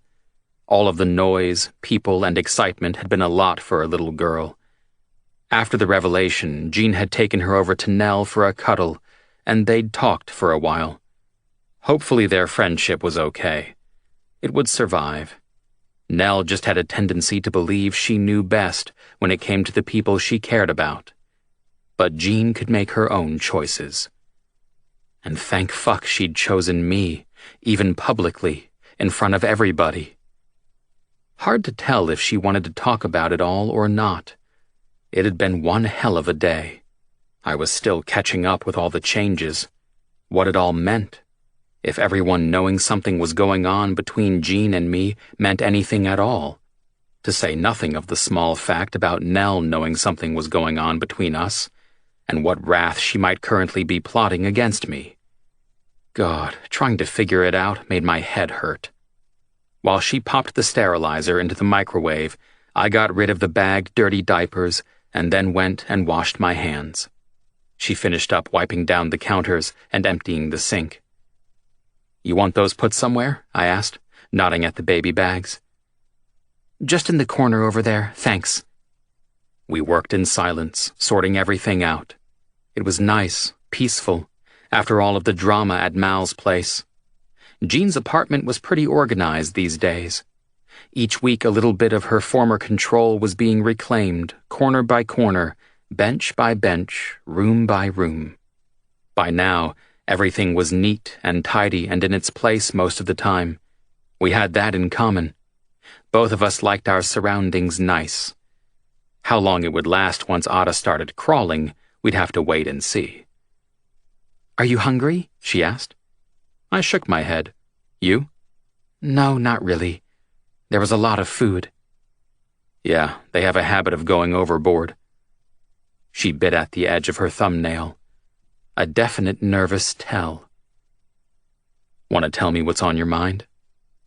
Back set to the kitchen counter, she groaned. "I guess I'm still a bit embarrassed that all of that came out while we were there. Not that I mind people knowing. It just seemed such a stupid thing to come out, given—" She broke off and shook her head. "I mean, God, talk about making a scene. What must they think of me? Stage dive, for heaven's sake. I used to have their posters up on my wall, and you hardly ever get to catch up with your friends, and I ruined it." Hey, if Mal and Nell hadn't stuck their noses in where they weren't needed, none of that would have happened. Also, if Mal didn't like you, no way would he have been stirring shit like that, I said. Playing matchmaker with us, or whatever the hell he thought he was doing. The whites of her eyes seemed huge.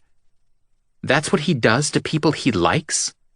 "You don't even want to know how he is with people he hates." I laughed quietly. He pretty much harasses them into an early grave. Yikes. I'm sorry if it caused any friction between you and Nell. It's not fair for you to get judged on the basis of her opinion of me. That's all on me, not you. Eric. Jean put her hands sternly to her hips. You're my best friend, and that's what I told Nell. End of story. My heart gave a sudden squeeze in pleasure at her words. Jean sighed and shook her head. Besides, I've got enough other things going on in my life to care less about her tick of approval. I frowned. Other things? She blinked and then smiled. Right, she agreed, moving over to me. Other things. She linked her arms around my neck and leaned in. If the whole world has to know that we are friends with benefits, then I want my benefits. My hands went to her hips, and her neck arched, granting me better access to it. Warm skin and the scent of my woman. That's nice. Don't stop. Hands slipping beneath her top, I couldn't help but smile. Jean, between you and me, there's no chance I'll stop until you tell me to. Not today, not tomorrow, not even the day after. I'm going to hold you to that. Her fingers dug into my shoulders. And whatever the hell we were, right then, it didn't feel the least bit fucking casual. Not after her standing up for me with Nell, and pressing her body into me now. I really did need to work on the girlfriend speech and deliver it sometime soon, just to make sure things were sorted between us. My attention turned to her mouth, kissing her senseless. My tongue slipping between her lips and making itself right at home, tracing her teeth before rubbing against her tongue. She moaned, and I swallowed the sound, burying it deep within me. Kissing this woman easily topped my list of favorite things to do. Now, about third base, I whispered, dealing with the button and zip on her jeans, sliding them down over her hips. What about it? Nice red panties. I knelt before her, slipping off her shoes, socks, and all the rest, steadily but surely getting her naked from the waist down. She had such a pretty pussy, the tuft of curly dark hair and pink lips. As much as I liked talking dirty to the woman, words failed me. Sure as hell, there were far better uses for my mouth right then. I peppered her thighs and belly with kisses, pushing aside her hand when she tried to cover the scar from Ada's birth. The small noise of distress from her throat faded fast when I kissed her mound, and her musky scent made my mouth water. Hands on the counter, I ordered. Once she'd complied, I slipped her leg over my shoulder, opening her up to me. Good access was everything when it came to doing this right. With one hand wrapped around her thigh and the other teasing her labia, I got busy eating her. Long licks of her sweet lips before teasing her clit with the tip of my tongue. The woman was gratifyingly wet in no time at all. I opened her up with my fingers, all the better to get at her. No part of her pussy missing out on my attentions. Her moans got louder as the muscles in her legs quivered. Shh, Jean, you've got to be quiet or you'll wake up Ada. Oh, God, she muttered. You're really good at this. I know, I grinned. Now it's up to you to keep me in practice. You realize that, right? Stop talking. Her hand slid into my hair, pulling just a little. My sex general. So demanding. I fucked her entrance with my tongue, pressing the wet pad of my thumb against her asshole just for fun. Her breath stuttered, body shivering, and yes, she liked it. She liked it a lot. Hips pressed to my mouth, every muscle in her seemed to be drawn taut. I could have happily kept eating her for hours. But there'd be other occasions. It was time to finish her off. With my thumb embedded in her ass, I zeroed in on her clit, sucking and licking, giving it all of my focus. Strangled little sounds came from the back of her throat, her pelvis rocking against my lips, tongue, and teeth. So beautiful. The woman rode my mouth like she was made for it. On a choked sob, she came. Her body trembled, knees shaking, while I held her firm.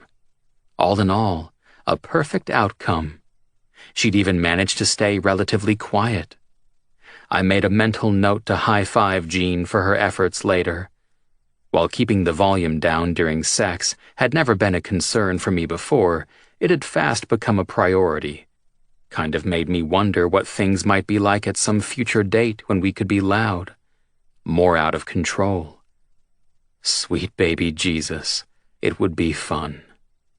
"Your turn," said Jean, still breathing heavily. I'm way ahead of you. I wiped off my mouth with my hand, then whisked her top off. Same went for the bra. Going, gone. Ah, breasts. So great. You know, Jean, these counters are the perfect height.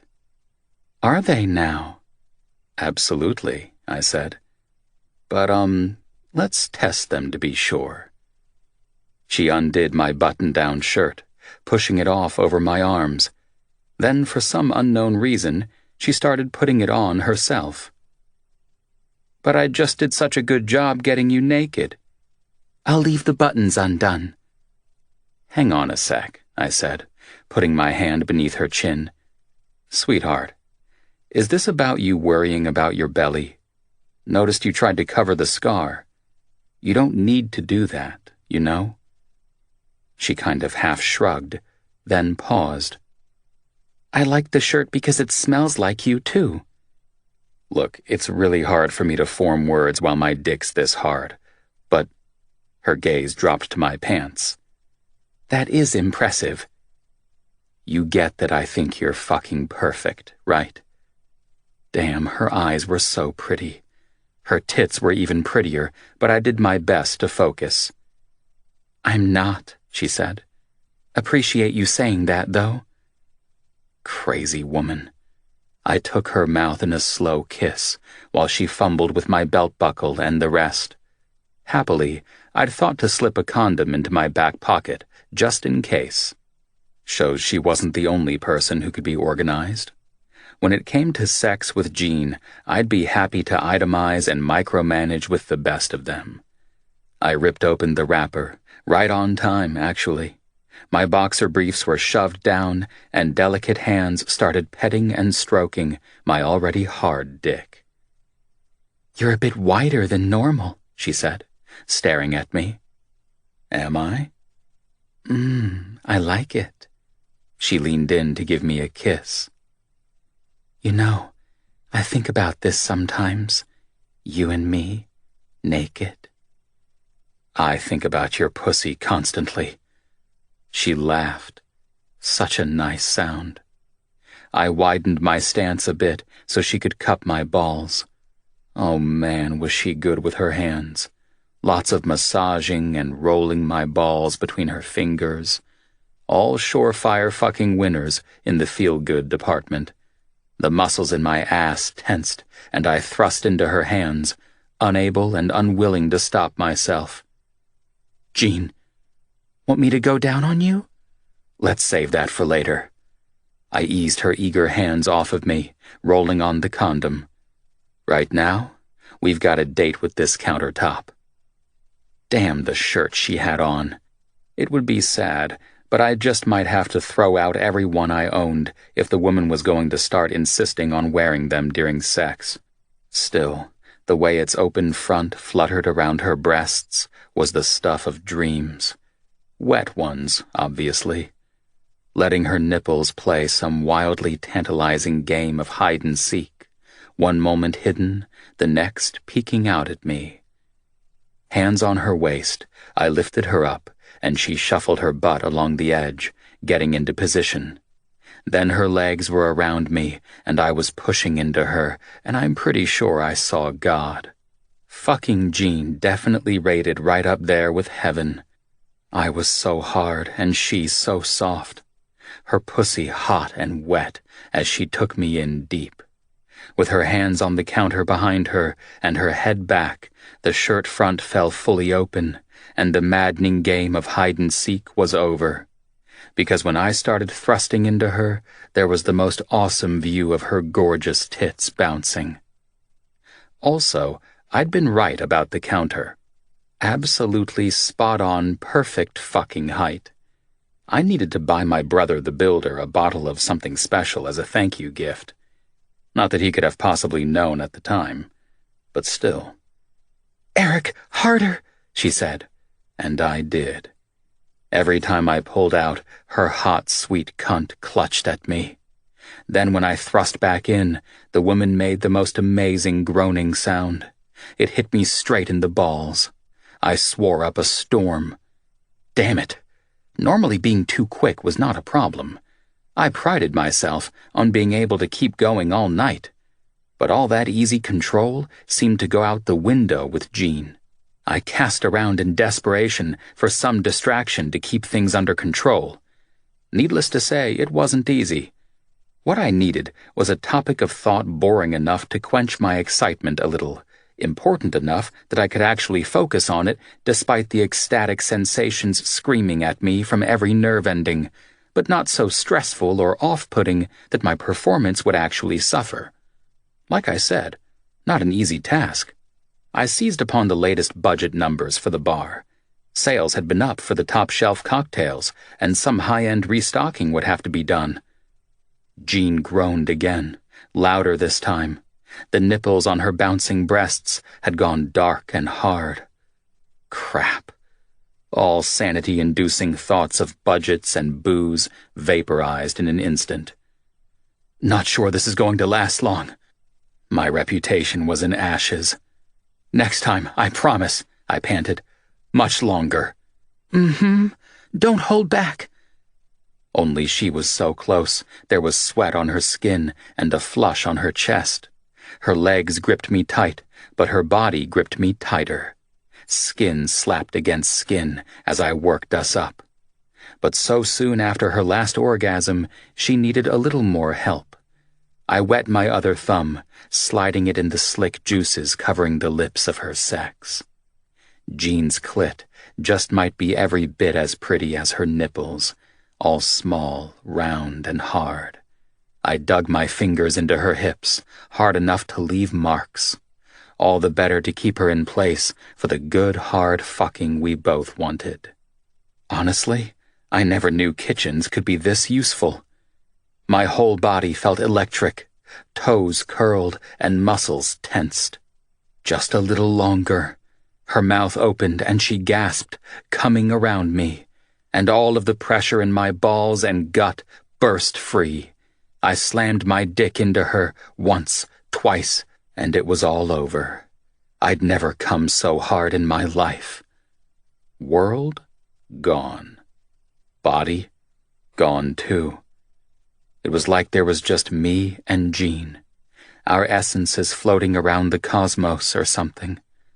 Don't get me wrong, never in my life had I been the least bit fucking spiritual, but sex with Jean seemed to take me to a whole other level.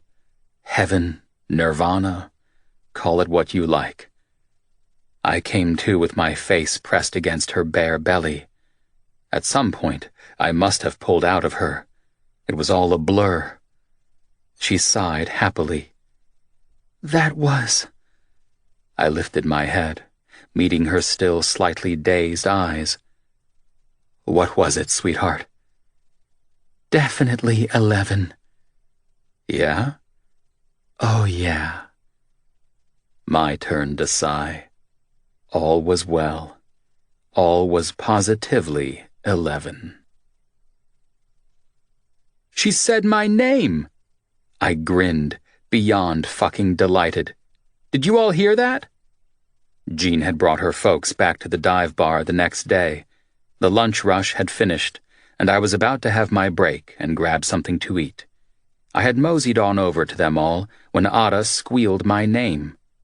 Jean frowned. She said, "Ew. Your name isn't Ew." Her parents also looked pretty skeptical. It was an E sound for Eric, I demanded, undeterred. They were all just jealous. Obviously, she's trying to say my name. Jean held Ada's little fist. "Mom, mom, mom, mom." "Stop trying to brainwash the child," I said. "She knows who she loves best." "You're full of it." Jean smacked me on the ass of my jeans, making me laugh. We were so on for PDAs. Awesome. E for Eric, I said. "That's right, Ada. What a clever baby you are. Total infant genius." "You wouldn't say smelly old Eric's name first, would you?" Jean kissed her chubby cheek. "Of course not. You're Mama's girl." All of the carrying on made Ada smile. "We're off to the airport soon," said Leah. "Heading home?" I asked, trying to avoid Ada's little fist. The baby was in a feisty mood. "That's right," said Will. "It's been a good trip." "Cold time of the year to look around." I nodded. "But the snow is beautiful."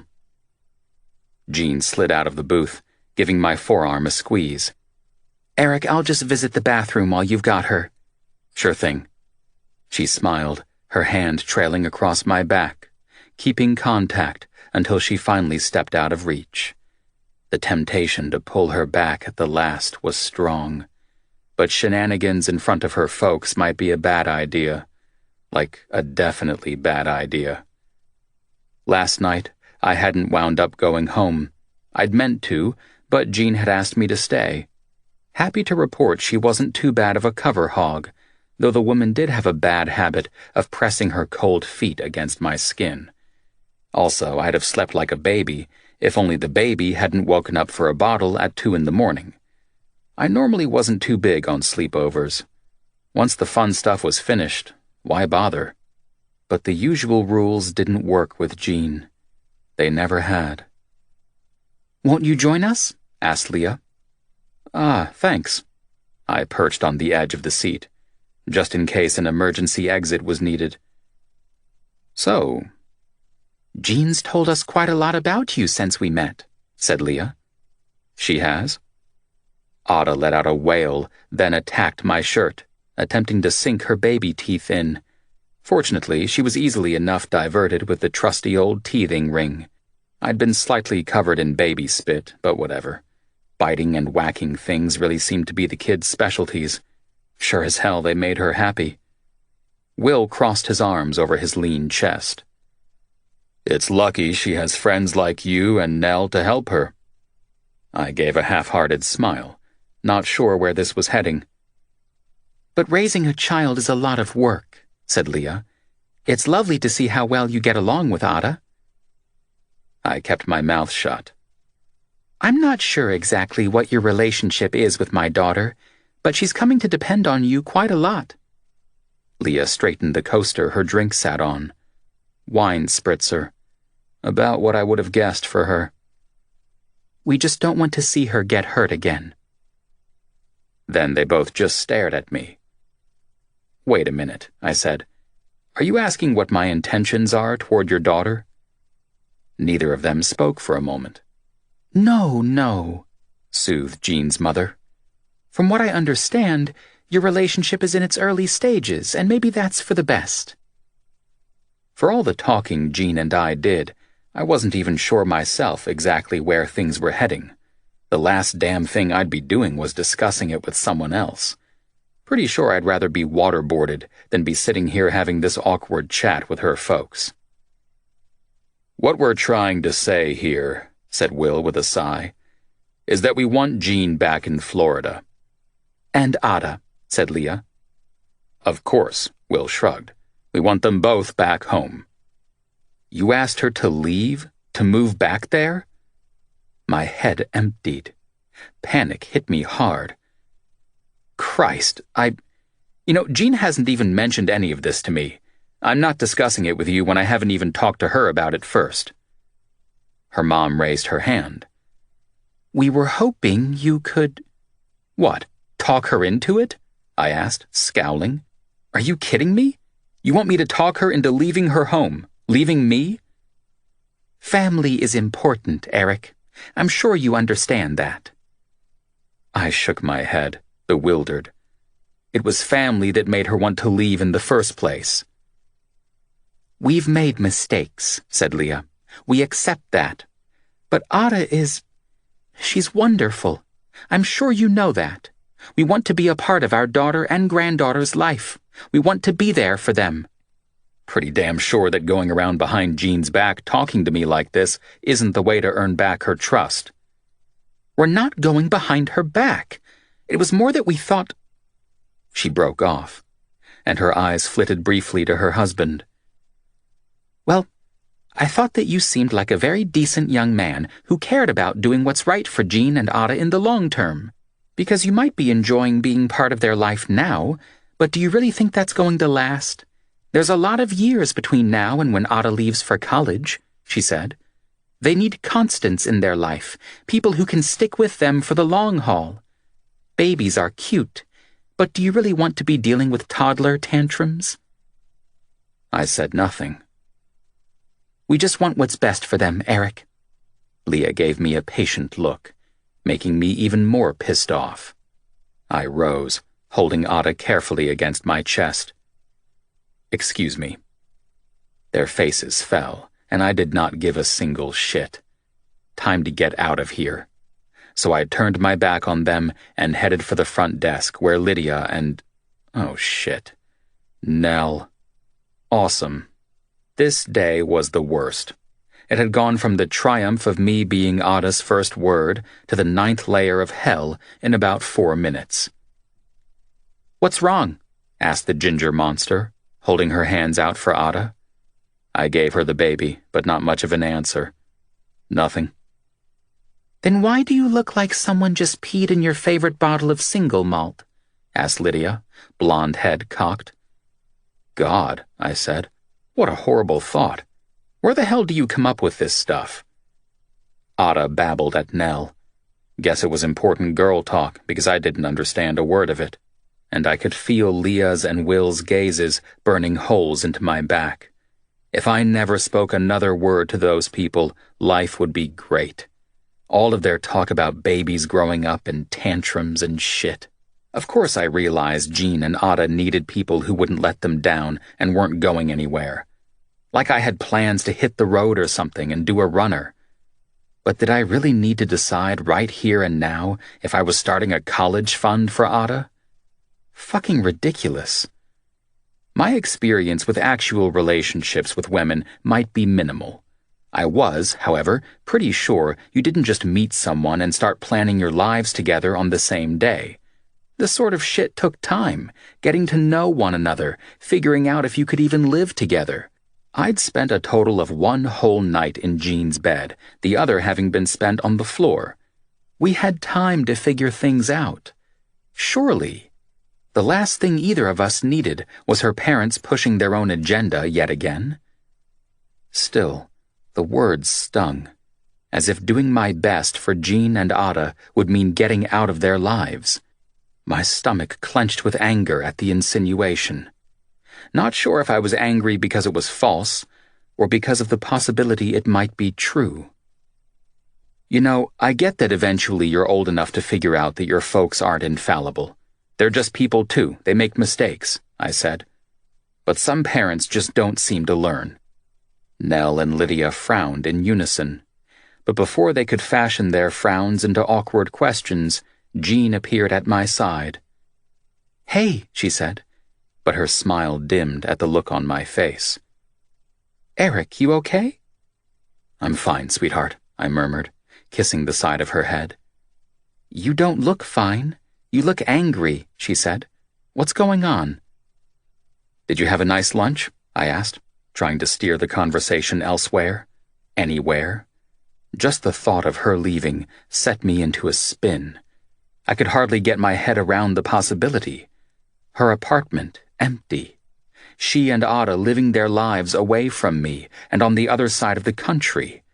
It was all impossible, stupid nonsense. I slipped my hand around the back of her neck, rubbing the tense muscles there, touching her because I needed the connection. And why the hell not? Everyone knew stuff was happening between us. If I wanted to whisper sweet nothings and kiss her in public, then I damn well would. The original agreement might have been friends who fucked, but things had developed since then. Or at least I thought they had. And it wasn't like Jean was complaining about the open affection. "Shit," she mumbled, a guilty lock immediately going to Ada. "My parents asked you to talk to me about Florida, didn't they?" I nodded, but my heart sank in my chest at her words. She had known about this, and she hadn't told me. "They've been pushing for me to move back since we started talking again."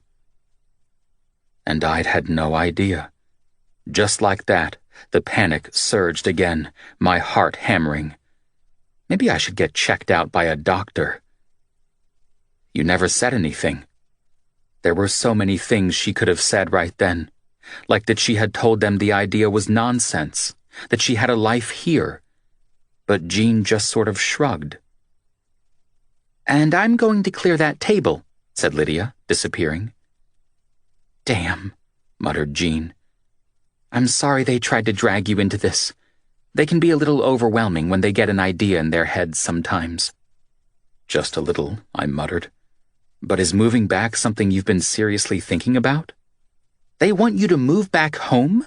asked Nell, eyes wide. "Her home is here," I said, reaching for the baby. The fact that Nell handed Ada over without a fuss just went to show her surprise. "They want her to move away." Jean sighed, saying nothing. Her expression was impossible to read. She was pissed off that her parents had broached it with me, but beneath that, I couldn't gauge her thinking. On a rational level, I could get my head around the idea that she might want to move back to Florida. I mean, she'd spent her whole life there. Obviously, it was what she knew best and was probably comfortable with. But she'd gone to a hell of a lot of trouble to start over in Coeur d'Alene. Just the thought of her leaving gave me heart palpitations, made me break out in a cold sweat. The thought of losing her and Ada both. Fuck. We'd barely gotten started, and it might all be over. To go back to the way things were, being alone, not having Jean in my life, not seeing Ada every day. "I should get to the, kitchen." Nell's words were slow. Maybe it went against the grain for her to realize that Jean and I had stuff to talk about without her. "To do the, thing." Forehead furrowed, she gave Jean and me a somewhat confused look before disappearing back into the kitchen. Seemed she and Jean still had some making up to do after the party at Mal's. But while Nell might not like the state of play between her friend and me, my care factor remained low to non-existent. Jesus, relationships were complicated enough without bringing friends and families into it all. Most days, I was too busy trying to figure out what I could do to help Jean to have time to worry about everyone else's delicate little feelings, especially when it came to shit that was honestly none of their concern. But now that Jean and I were sort of alone... "How do you feel about moving back to Florida?" I asked. "That's the question." Her hesitation felt like a fist to the gut. "I don't know. Even after everything, I do miss them. People make mistakes, right?" "Sure, but I thought you were happy here." She said nothing. "Jean, sweetheart?" Beautiful eyes looked my way. "Eric, let's talk about it later. I need to get Mom and Dad to the airport." "Right." She took Ada. "Drive safe, okay?" "Will do." A fleeting smile curved her lips, there and gone in an instant. It didn't help the sudden, horrible feeling she might be slipping away from me. When I went to talk to her that night, Everything was silent. A towel hanging over the doorknob signaled all lines of communication were closed. I had the worst fucking feeling. She was avoiding me. Chapter 17. The moment Jean opened the door, I sprang into action. "Mom, this is Jean. Jean, this is my mom, Audrey. She wanted to meet Ada. Now's a good time, right?" "Hi." Jean put a hand to her bed hair, trying to smooth the tangled nest out. After shooting me a perplexed look, Mom attempted a smile. "Nice to meet you." I didn't drag Mom down the hallway because how rude, but I did steer her inside the apartment and straight over to where Ada was lying on her blanket, wailing on the plastic turtle as per usual. "See, Mom?" I asked. "Here she is. Isn't she gorgeous?" "She's beautiful." "Sit down there beside her," I directed. "You two should spend some time together. I bet you'll get along great." Mom's gaze went from me to Jean and back again. "Honey, this is cool with you, right, Jean?" The woman opened her mouth to answer, but it took a while for the words to start flowing. Of course. How lovely to meet you, Audrey."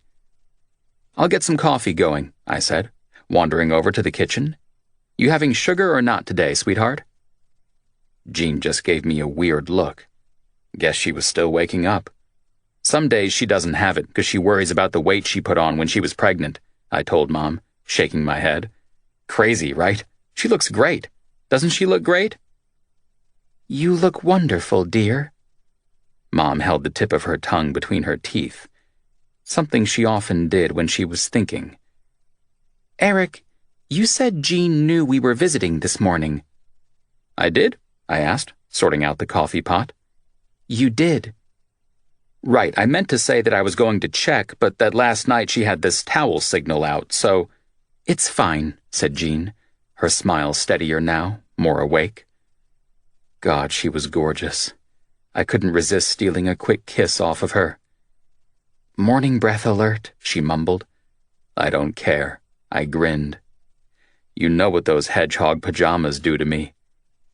Mom cleared her throat. "Jean, I'm terribly sorry about this. And Eric, honey, it's really not right to descend on people at 8 in the morning without warning them first.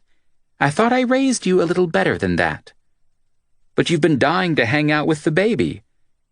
"Even so," said Mom, kneeling beside Ada's playmat. "I hope you don't mind, Jean, if I quickly say hello to her." "You're very welcome to stay for coffee, Audrey," said Jean. "It's lovely to meet you." "See?" I said. Not that I'm sure anyone was listening to me right then. "Everything's fine." Jean grabbed my arm. "Let's make coffee, Eric." "Sure thing." "What's going on?" she asked in a lower voice, while Mom got chatting with Ada. It was a mostly one-sided conversation, but Mom didn't seem to mind. "Well," I said, "I was reading in the baby book last night about how important multi-generational influences can be for creating a stable and secure environment for children to grow in. You seemed worried about your parents living so far away and everything, them not being able to have the kind of close relationship you had with your grandma. So I thought, we need to get Ada and Mom together." "You thought all of that, huh?" "I did." I smiled. "You should see what Mom's like every time I go over there. It's always, 'Show me pictures of the baby.' I'm pretty sure she doesn't give a damn about me at all anymore. Ever since Ada was born, it's all about her. Honestly, I feel a little neglected." Jean relaxed, the line between her brows fading. "I think it's lovely she wanted to meet her. But 8 in the morning?" "Too early?" "Just a little," she said. "And you couldn't give me any warning?" "You had the towel on the door last night, so I didn't want to disturb you." "Okay," she sighed. "Let me go brush my teeth and put on some clothes. We're not finished talking about this." "About what?" "You rush over here first thing with your mom the day after you find out about my parents wanting me to move back to Florida?" Jean crossed her arms. "I'm meant to think there's no connection there? Seriously?" I mimicked the movement. It's not what your parents want that keeps me up half the night with worry, sweetheart. It's trying to figure out what you want. It was like someone slowly let the air out of her. Her jaw dropped a little, followed by her shoulders. Then she was pressed up against me, holding me tight, and saying something into my shirt, if I wasn't mistaken. What was that? I asked. Over on the living room floor, Mom did a great job of pretending to ignore us. Ada started fussing and she picked her up, singing her some old song. Not Janice. I'd have to tell her later that Janice was Ada's jam. Jean? I said. She leaned her chin against my chest, looking up at me with wet eyes. It was meant to be casual. Yeah, I know. I shrugged. But shit happens. The woman snorted. Shit happens? With my arms wrapped around her, I rested my forehead against hers. Is this why you jumped me on the kitchen counter the night before last? When I was asking you about the other things in your life and you said you wanted friends with benefits? Because you were already thinking about Florida and you wanted to keep it casual? Her eyelids shut tight. Maybe, she admitted. It was so frustrating that us being together came out at the party, when at the same time I'm wrestling with maybe going back home. So part of me just wanted it to be physical and fun. It would make everything so much easier. Look at me. It's okay. You're not angry or anything? How hypocritical would that be? I said. I've spent my life keeping it casual to keep things easy. She opened her eyes. That didn't actually answer my question. The question is casual still what you want? She pressed her ear against my chest, listening to my heartbeat or something. I don't know. Because this isn't casual for me, Jean. I want you to know that. Ada and I are going on a diaper-changing adventure, announced Mom in a sing-song voice. Way more cheerful than the topic warranted, honestly. Nursery's on the right and everything's in there, I said. Thanks, Mom. Off we go, then. Glad poop got her so excited. Christ knows, I was more than happy to avoid it if possible. Your mom must think I'm so weird, said Jean in a quiet voice. No, mostly I think she's upset at me for dragging her out of bed to come visiting so early without even warning you. It was a major crime against manners, I said, resting my head against her hair. Bet she gives me like a box of broccoli for Christmas. Maybe a couple of potatoes thrown in for fun. Jean snickered. I think I like your mother a lot. Great. I took a deep breath. We casual or not, sweetheart? What's your answer? When other women flirt with you in the bar, I get violent urges, she said, choosing her words with care. And if I don't see you for a day or two, I miss you. Badly. It's about more than just how good the sex is with you or how you help me with Ada and everything else.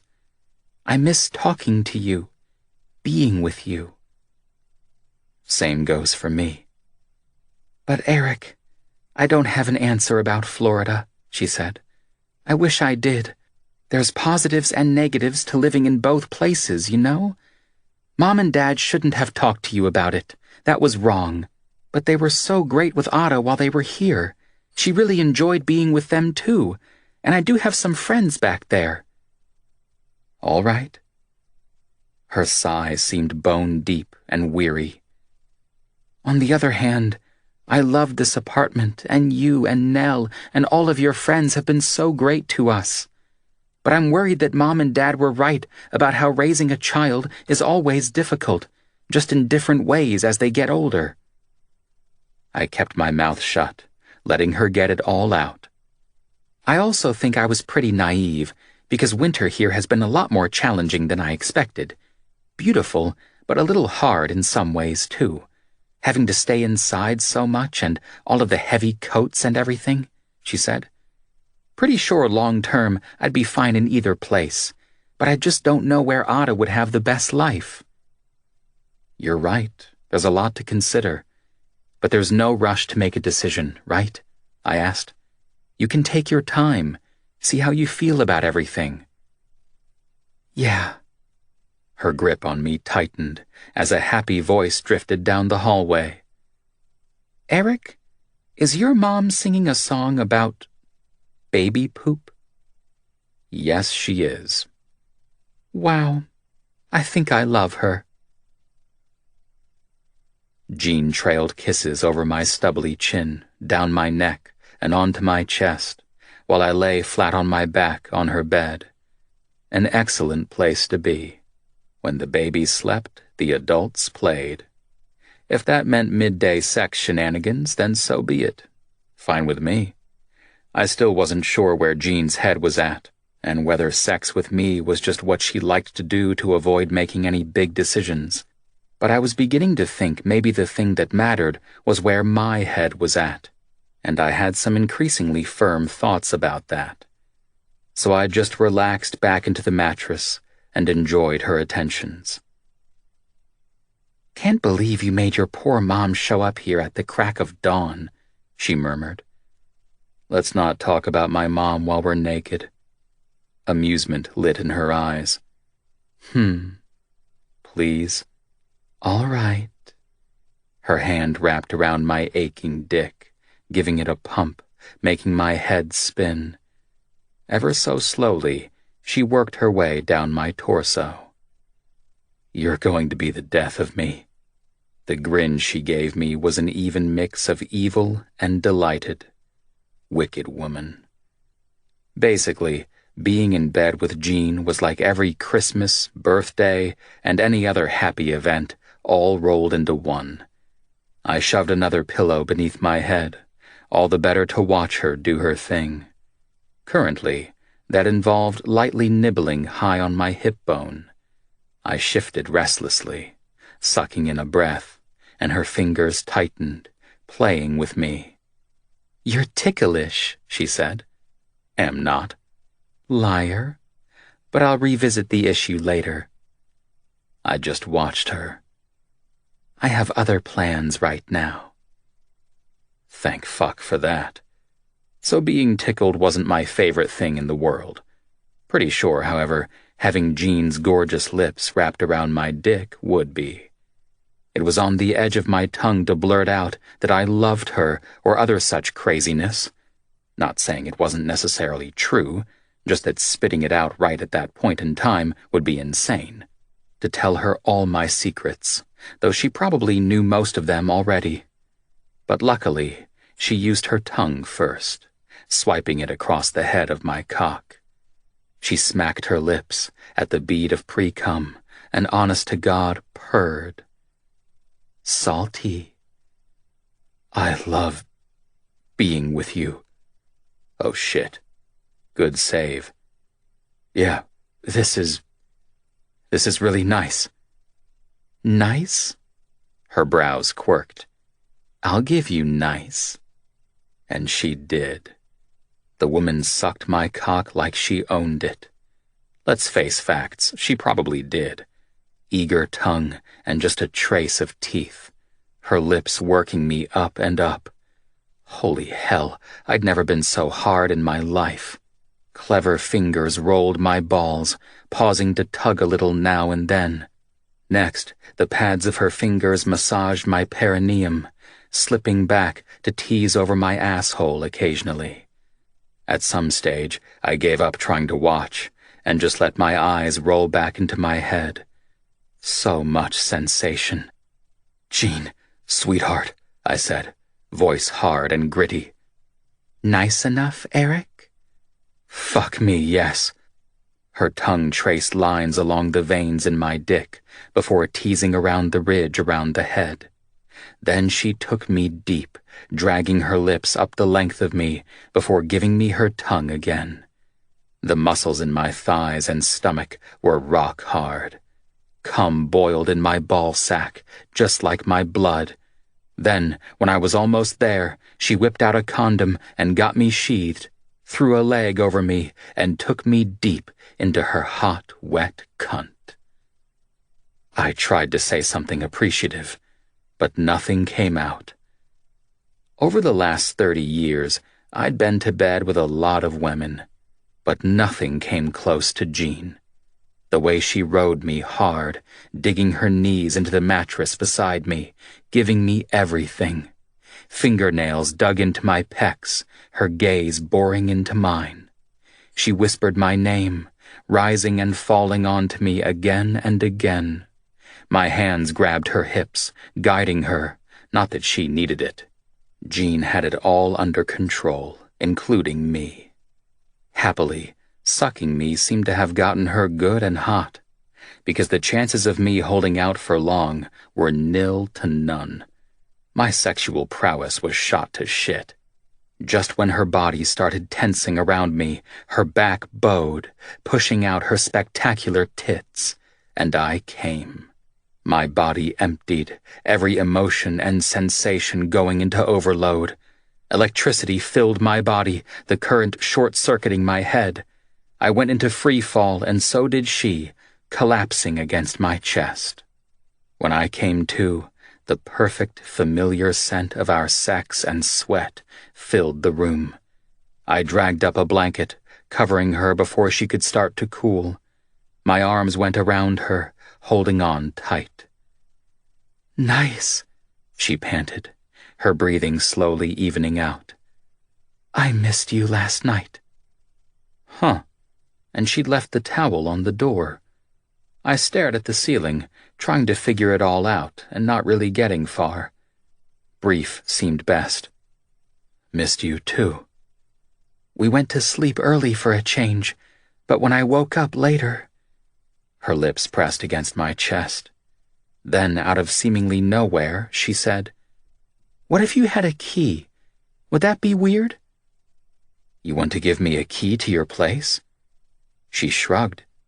"It would make things easier." "Yeah, it would, if you want me sleeping here." "You might as well." "Well, that sounds inviting," I said with a smile. "Eric, you know what I mean." She shifted. "I like you being here." "And you want me here every night, or what?" After a second's hesitation, she nodded. "I feel better when you're here, and it'll make finding the time for the sex stuff easier, right?" "Right," I drawled. "It's not a big deal," she said, a touch defensively. I said nothing. "I'll, grab you one of the spares before you go." From across the hall, Ada let loose one of her "I'm awake" war cries, effectively cutting off any further discussion about our apparently new living situation. Never in the history of time had I accepted a key from a woman. A few had suggested it, but I'd always declined. It was another step on the commitment ladder, and I generally liked keeping my feet on the ground. "And so it begins," said Jean, climbing off of me to check her cell on the bedside table. "Good timing.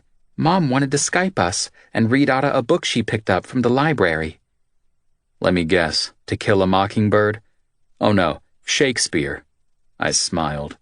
"That'd be the one. I got it, right?" "Absolutely." She grinned back at me over her shoulder. "Figure we'll start her off with something light like Macbeth and work our way up from there." I really hated that class in high school. "Give Ada my condolences," I said. "I better go get ready for work." "We'll see you later?" I nodded. You know, I never accepted a key off a woman before. Another shrug. I don't know if I was getting better at reading her or she was getting shit at keeping her guard up, but I could tell this mattered to her. Big time. Her movements were jerky as she pulled on her clothes, and she avoided my eyes the entire time. "Things change," she said. About the key or me, I couldn't say. "They sure do. You ever given a man your key before?" Lines appeared on her forehead. "It's seriously not a big deal." You feel better when I'm here, and you want me here every night, but it's not a big deal. I rose off the bed, stretching some before reaching for my pants. Sweetheart, it's a big fucking deal. We'll basically be living together. Silence. And I want that. I do. I just want to be sure that's what you want, I said. Because trust me, it's a big deal. Yes. She tugged her hair back into a ponytail with way more force than needed. It's what I want. Okay, just making sure we're on the same page. I wandered over to her side of the bed, caging her against the wall. What? You're giving me the key to the place, I said, taking her hands and peering into her deep blue eyes. The place you're thinking of moving out of. Her brow furrowed, and she bit her lip. I know, she said in a little voice. I don't mean to be jerking you around, I swear I don't. Wide blue eyes looked up at me, anguish behind them. It's just complicated. No, I shook my head. It's simple. My mouth moved to hers, my voice a whisper. Where you go, I go. At first, I kissed her gently, sweetly, encouraging her to relax and open up for me. Then I took it deeper, sliding my tongue into her mouth. It was the same every time, the crazy amount of heat and feeling. We didn't stop until her arms were wound around my neck, my hands gripping her hips tightly. I never wanted to let go. She lay her head against my shoulder, getting as close as she could. This scares me. You scare me. Sweetheart, I'm pretty much wrapped around your finger. The woman snorted. You know what I mean. I know. I kissed the top of her head. But we'll work it out, okay? Okay. Ada screamed in outrage at being kept waiting, and Jean took the opportunity to bolt after throwing one last worried glance my way. For some reason, I couldn't stop smiling. You're serious about this? I nodded over my drink. Serious as I can be. Huh. My brother sat on the bar stool next to me at the Coeur d'Alene Lakeside Restaurant and Bar a couple of days later. We were basically there to spy, not to check out the competition, but to assess what kind of joint the resort people who wanted to buy the dive bar ran. Honestly, I was a long way from impressed. It looks good, said Joe, sipping his beer from the tap. About half an inch more froth than needed. Yeah. I stared at my margarita resentfully. They used a piece of lemon instead of lime to garnish. The fruit's old and discolored. How's it taste? Pretty hard to fuck up a margarita, I grumped. Sure, flames blazed in the big-ass stone fireplace. Very impressive. And the floor-to-ceiling windows, looking out over the lake, were reasonably spectacular. Top-end tables and fancy chairs, some plush, cushioned couches in the corner. Local artwork beautifully framed hung on the walls. On the other hand, the young idiot behind the bar was snoozing instead of keeping an eye on customers. I raised up on the stool a little to check out the situation back there. Ice needed topping up, and a good wipe down of the area wouldn't go astray. Lazy fuck. Then there was the bar itself. The bottles across the top shelf looked like they came right out of a catalog, some vacuous idiot's laundry list of what a top-shelf selection should look like. My eyes narrowed. Most of the bottles were unused. Display purposes only. No personality in it at all. It was the worst thing in the world. A bar made by people who didn't actually like to drink. Damn it. I should like the place. Everything would be easier if I could just like the place. Joe nudged me, pointing to a couple of waiters chatting by the front desk, while a woman at a table in the restaurant section waved her hand, trying to get their attention. because providing a little customer service was so difficult. God knows who was in charge, or exactly what they were doing with their life. Not working, apparently. I took a handful of the complimentary nuts and popped them one by one into my mouth. "What do you think?" asked Joe. "Hand me that menu." He did as asked, and I flipped through the bar menu. Way overpriced for what they're stocking on the shelves. A grunt. "You know you were never going to be happy with the place." "The staff don't like it here," I said. "None of them give a shit." "Maybe we came on an off day." My turn to grunt. "They have no pride in their work. It's depressing." "Just think about all the money they're willing to pay you and smile. Everyone will find other jobs. It's not the end of the world." Joe scratched at his beard. "Still can't believe you're seriously thinking of going." "Shit happens."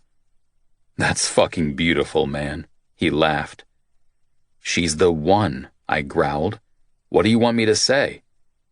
He just smiled, which only irritated me more. "Just because your social life revolves around me, you sad fuck." "Ah, brother," he sighed. "I take it back. Go to Florida, I don't give a shit, you dick rash." "Charming," I grinned. "Order a Manhattan, would you?" "Hey," Joe shouted at the snoozing bartender. "Manhattan, thanks." The kid jerked to attention, face startled, maybe even a little pissed at the disturbance. "Right, on it." If he worked for me, I'd kick his ass into next week. I pushed the margarita aside, then said loudly, "I'll have a Paloma." The kid's eyes tightened, but he nodded. "He's going to need to look that one up," I said, keeping my voice low. "You bastard," laughed Joe. "I've never even had anyone order that. What is it?" "Basically tequila and grapefruit juice." "Sounds disgusting." "Some people like them. It takes all kinds." I slumped sulkily on the stool, eating some more nuts. Hate the thought of someone else in charge of my bar. "I know, brother, I know." He gripped my shoulder, giving it a squeeze. "But you can open another bar. Won't know the scene as well. Won't know the right people to hire." "You'll figure it out. You know you will." He exhaled. "What's really bothering you?" I just frowned. "Having second thoughts?" "No," I said. "Jean and Ada, they're it for me. I'm there whenever I'm not working or hitting the gym with you. They're my life now, man, and it's good. It's really good. I can talk to her about anything, you know?" "Are you sure this is what she wants, though? You guys selling the dive bar?" "Honestly, we haven't gone into specifics. I've kind of avoided it because I didn't want to put any more pressure on her. She just wants stability and the best life for Ada," I said. "She never expected to be a mom this early, and I know she worries a lot about messing things up. God knows her own parents aren't the best example, though they're making an effort with Ada." "But you can't fault Jean for being a good mother and putting her kid first," I continued. "Whether she decides what's best is here or down south, I guess we'll see." "Fair enough." He slapped me on the back hard enough to nearly knock me off my seat. "Bastard." "No shit. I'm going to miss you if you go, man." "Are you going to cry?" "Shut up. 'Cause I think I'll cry if you do. Really, it will be beautiful." He ignored me. We both watched the idiot behind the bar screw up a few more cocktails in silence for a while. Jesus, he was incompetent. My fingers itched to hop over the bar and take charge, teach him what was up or fire him, one or the other. "It'll all work out," I said, willing it to be so. "Think she'll make a decision soon, though. Then we'll know what's going on." "Yeah." Joe just nodded.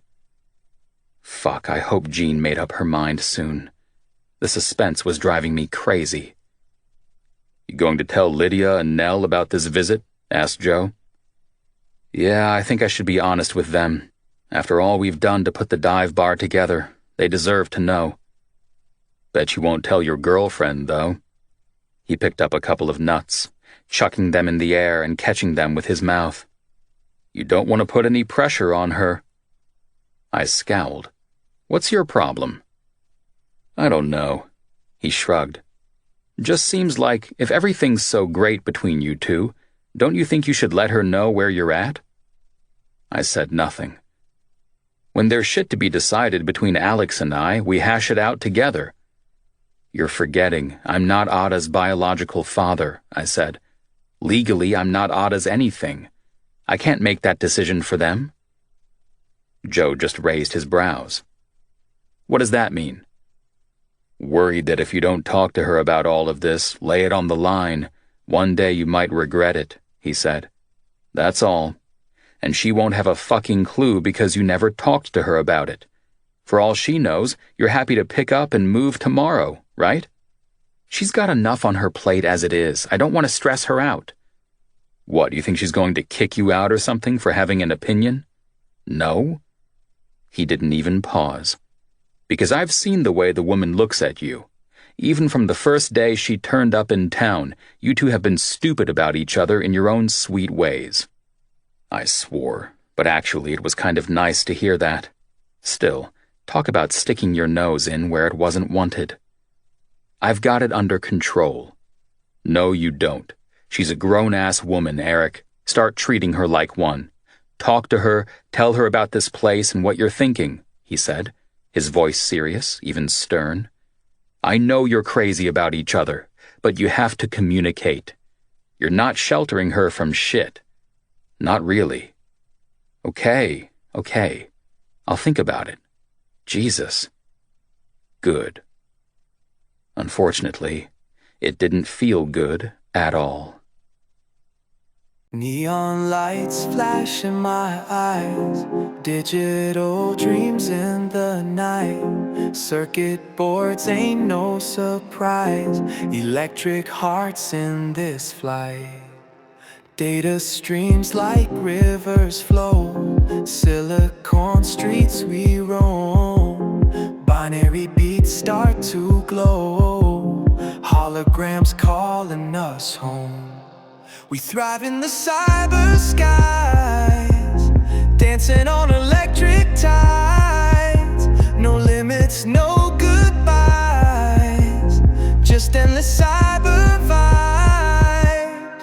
Pixelated stars up high, quantum love won't deny. Clouds of code passing by, hoverboards make us fly.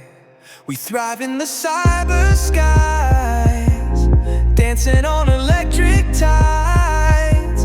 No limits, no goodbyes, just endless cyber vibes. Futures now we break free, lost in this tech fantasy. Living like a wild spree in the cyber symphony.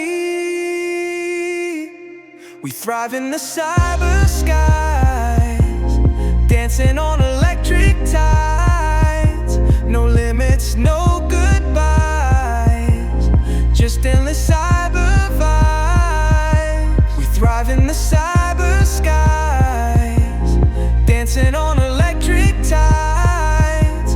No limits, no goodbyes, just endless cyber vibes.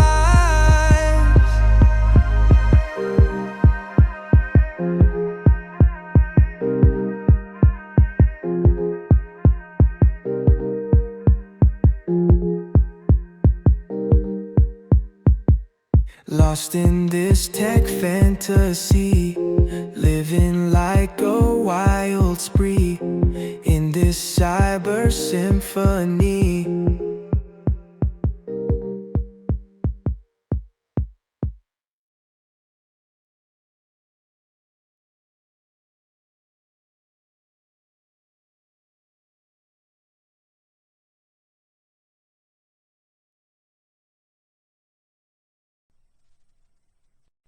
Chapter 18.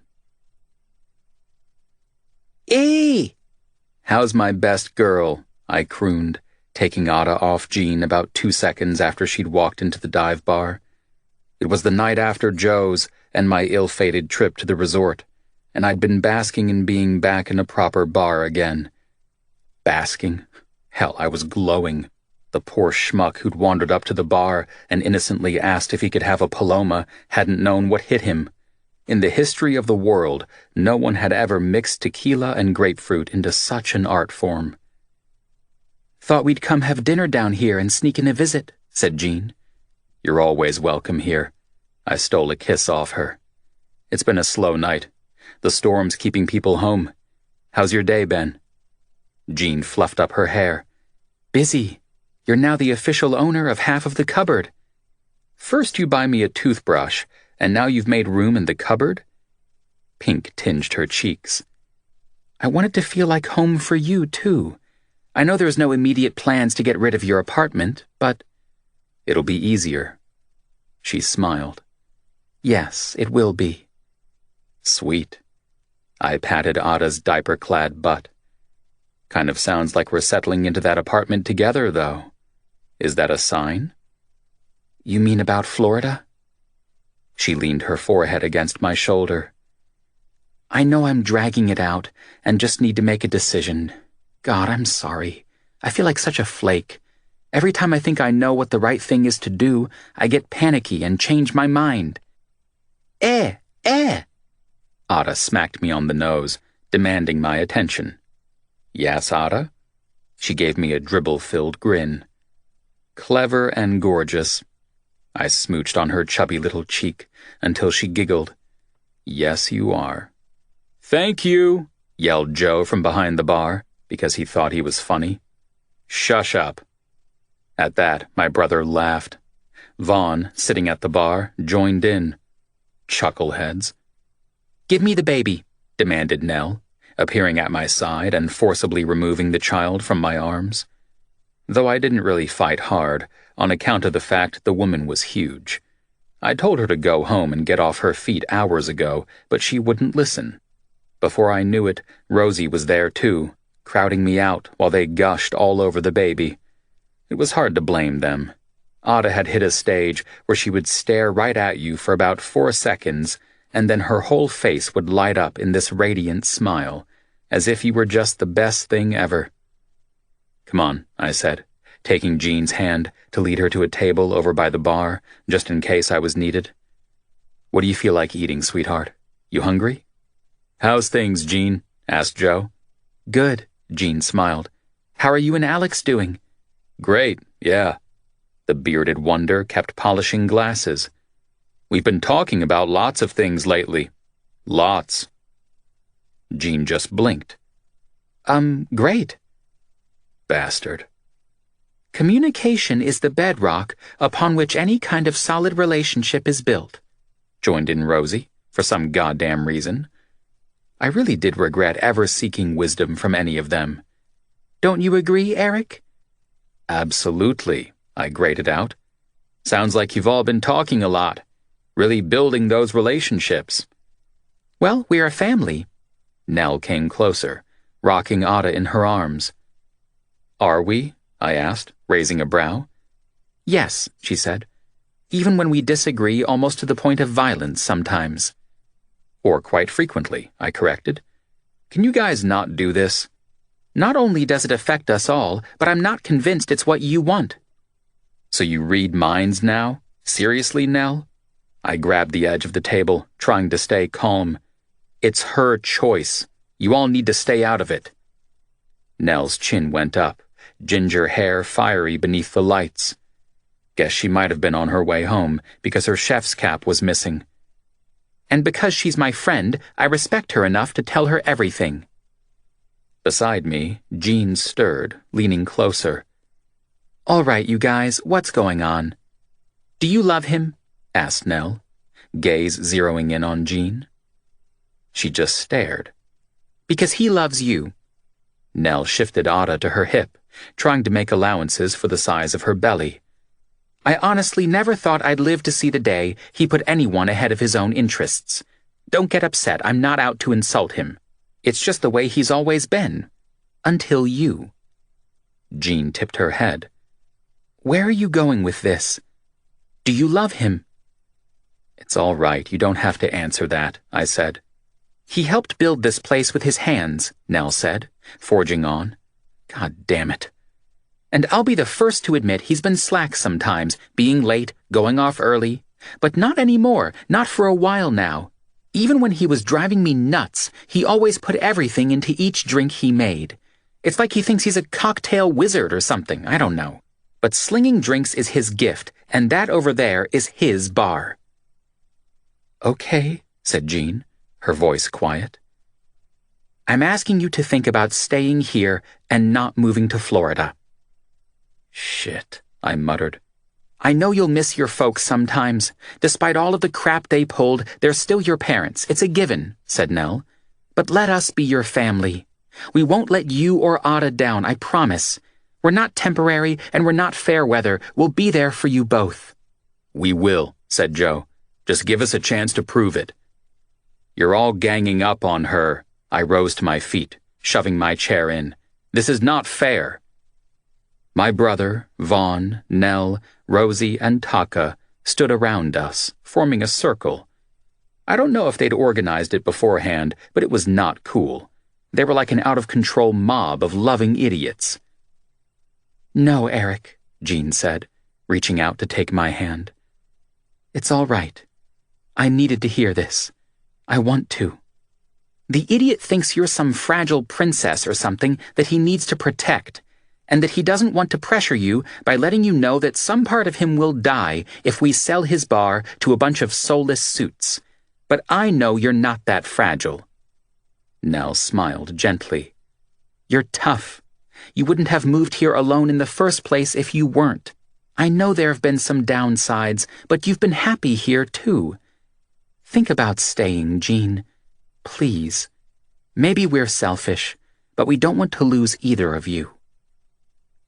Slowly, I gave her fingers a squeeze, watching her face carefully. Her gaze moved from me to take in every member of the circle of people I might just be about to kill if they'd upset her.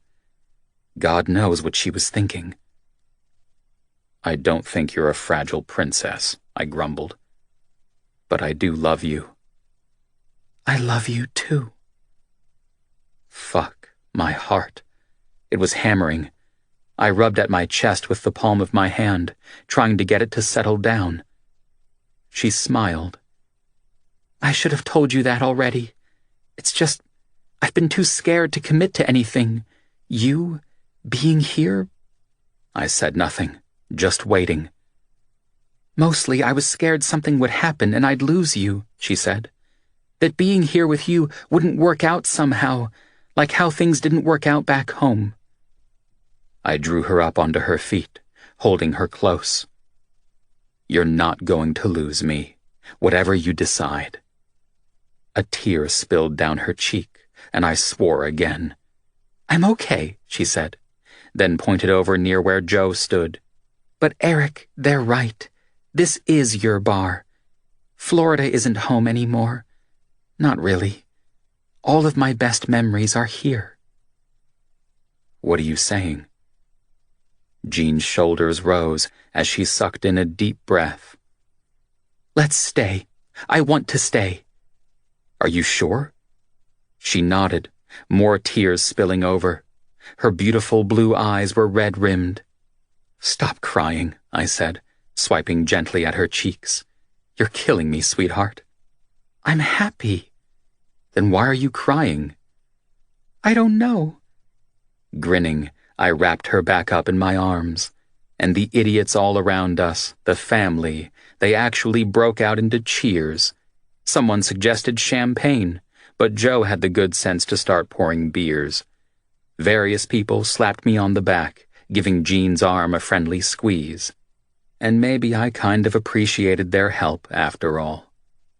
I should have talked to you, I said, resting my head against her hair. Jean sniffed. We got there in the end, with a little help.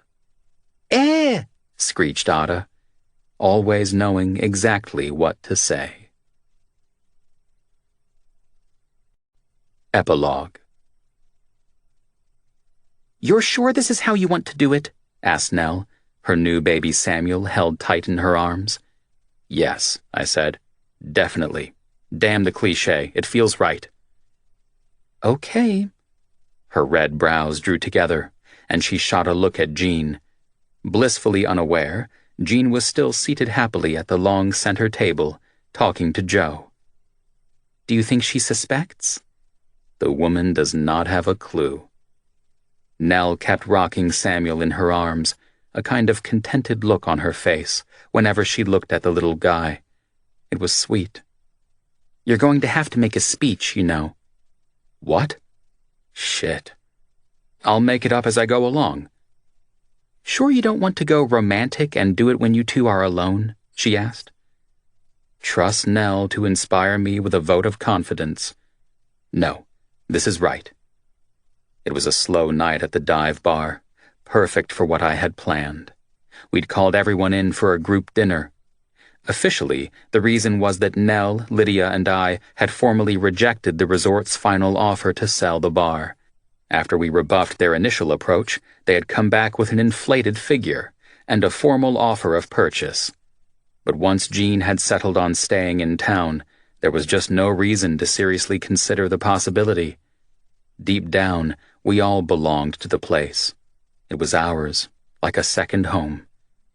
Outside, the weather was warm, typical summer in Coeur d'Alene. Jean's nose was still pink from our expedition to the beach yesterday. Ada loved the water, despite the screaming fits bath time sometimes seemed to bring on. Go figure. She was a complicated little girl. I think she just liked to let loose with the yelling occasionally, make her voice heard.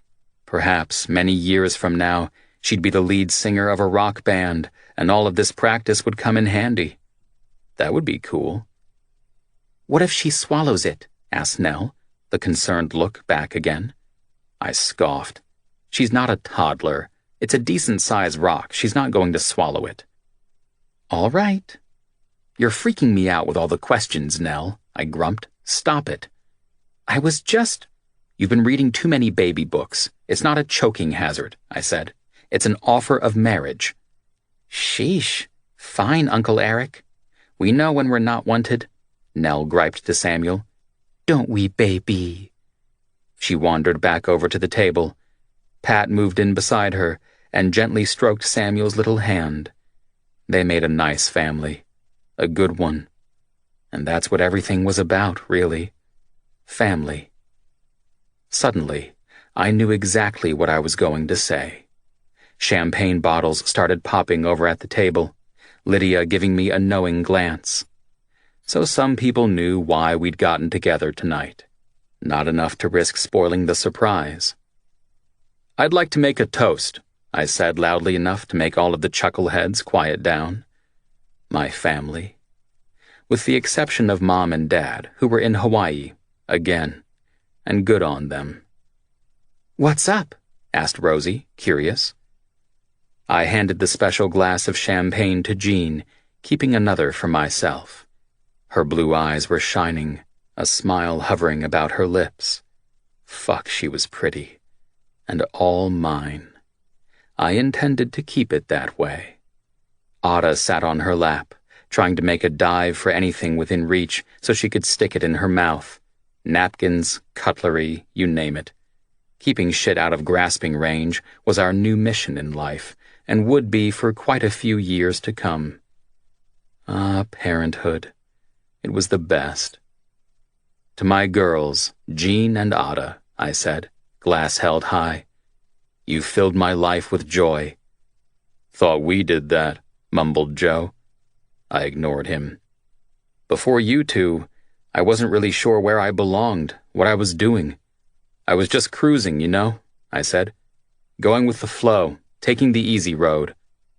Diapers are not easy, Pat said with a pained expression. Nell nudged him to be quiet. Christ, was she crying? Already?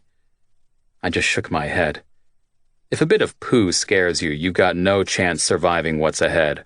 Just saying. Pat laughed. Anyway, back to the toast. I raised my glass a little higher. I wanted to ask you a question in front of all of our family and friends tonight. So, Jean and Ada, my wonderful, beautiful, precious girls, You filled my heart and my life, and I can't imagine being without you both." Jean's smile was huge, eyes glossy. Then, with an arm tucked around Ada's waist, she raised the glass of champagne to her lips. Her head tilted back, just a tiny amount, but my gut squeezed in sudden alarm. "Fuck, don't drink it!" I shouted in a panic. "There's a ring!" Her eyes widened to the size of plates. My throat was dry. "Wait, what?" Even Ada looked up at me, mouth trembling at the loud noise. I took a deep breath and smiled. "Sorry, sweetheart. Didn't mean to freak. But there's an engagement ring in your glass. Maybe don't down it in case it chokes you, okay?" So Nell had been right. Damn it. I hated when that happened. "A ring?" Jean looked into the champagne, brows drawn tight. "Oh my God." "Will you marry me?" Ada yelled out something no doubt highly important, yet completely undecipherable. A couple of other people were expressing their surprise and delight. But only my girls mattered. "Marry you?" Jean repeated, still looking mighty stunned. "Really?" "Yes," I said, swallowing hard. "I was trying to propose to you." "Wow." "Why don't I take Ada?"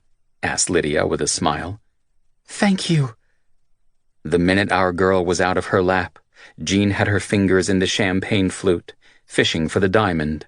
Surprise, elation, more surprise, it all crossed her expressive face. Also, a whole lot of determination. The woman obviously wanted that ring. "Are you going to give me an answer?" I asked, not too concerned. Okay, honestly, I was still nervous as all hell. Got it." She held the ring up, triumphant. "Look at it, it's gorgeous. I love it." "Is that a yes, Jean?" Finally, she stopped, ring already on her finger, and gaze full of emotion. "Of course I'll marry you." Christ, the smile on my face. It was huge. "You will?" She jumped out of the chair, throwing her arms around me. "Yes, yes, yes." "Okay, good." A wave of relief washed over me. Whew. "I love you, Eric." "Love you too, sweetheart." My brother Joe stood, holding his glass aloft. "To Jean and Eric." "And Ada," added Nell. "To Jean, Eric, and Ada. Congratulations, guys." There was cheering, clapping, and more bottles popping. Even Ada seemed caught up in it all, doing her cute little baby laugh. Samuel woke up with a cry, but Nell soon settled him with hugs and kisses. I had my girls, I had my family, I had my bar. Everything was good.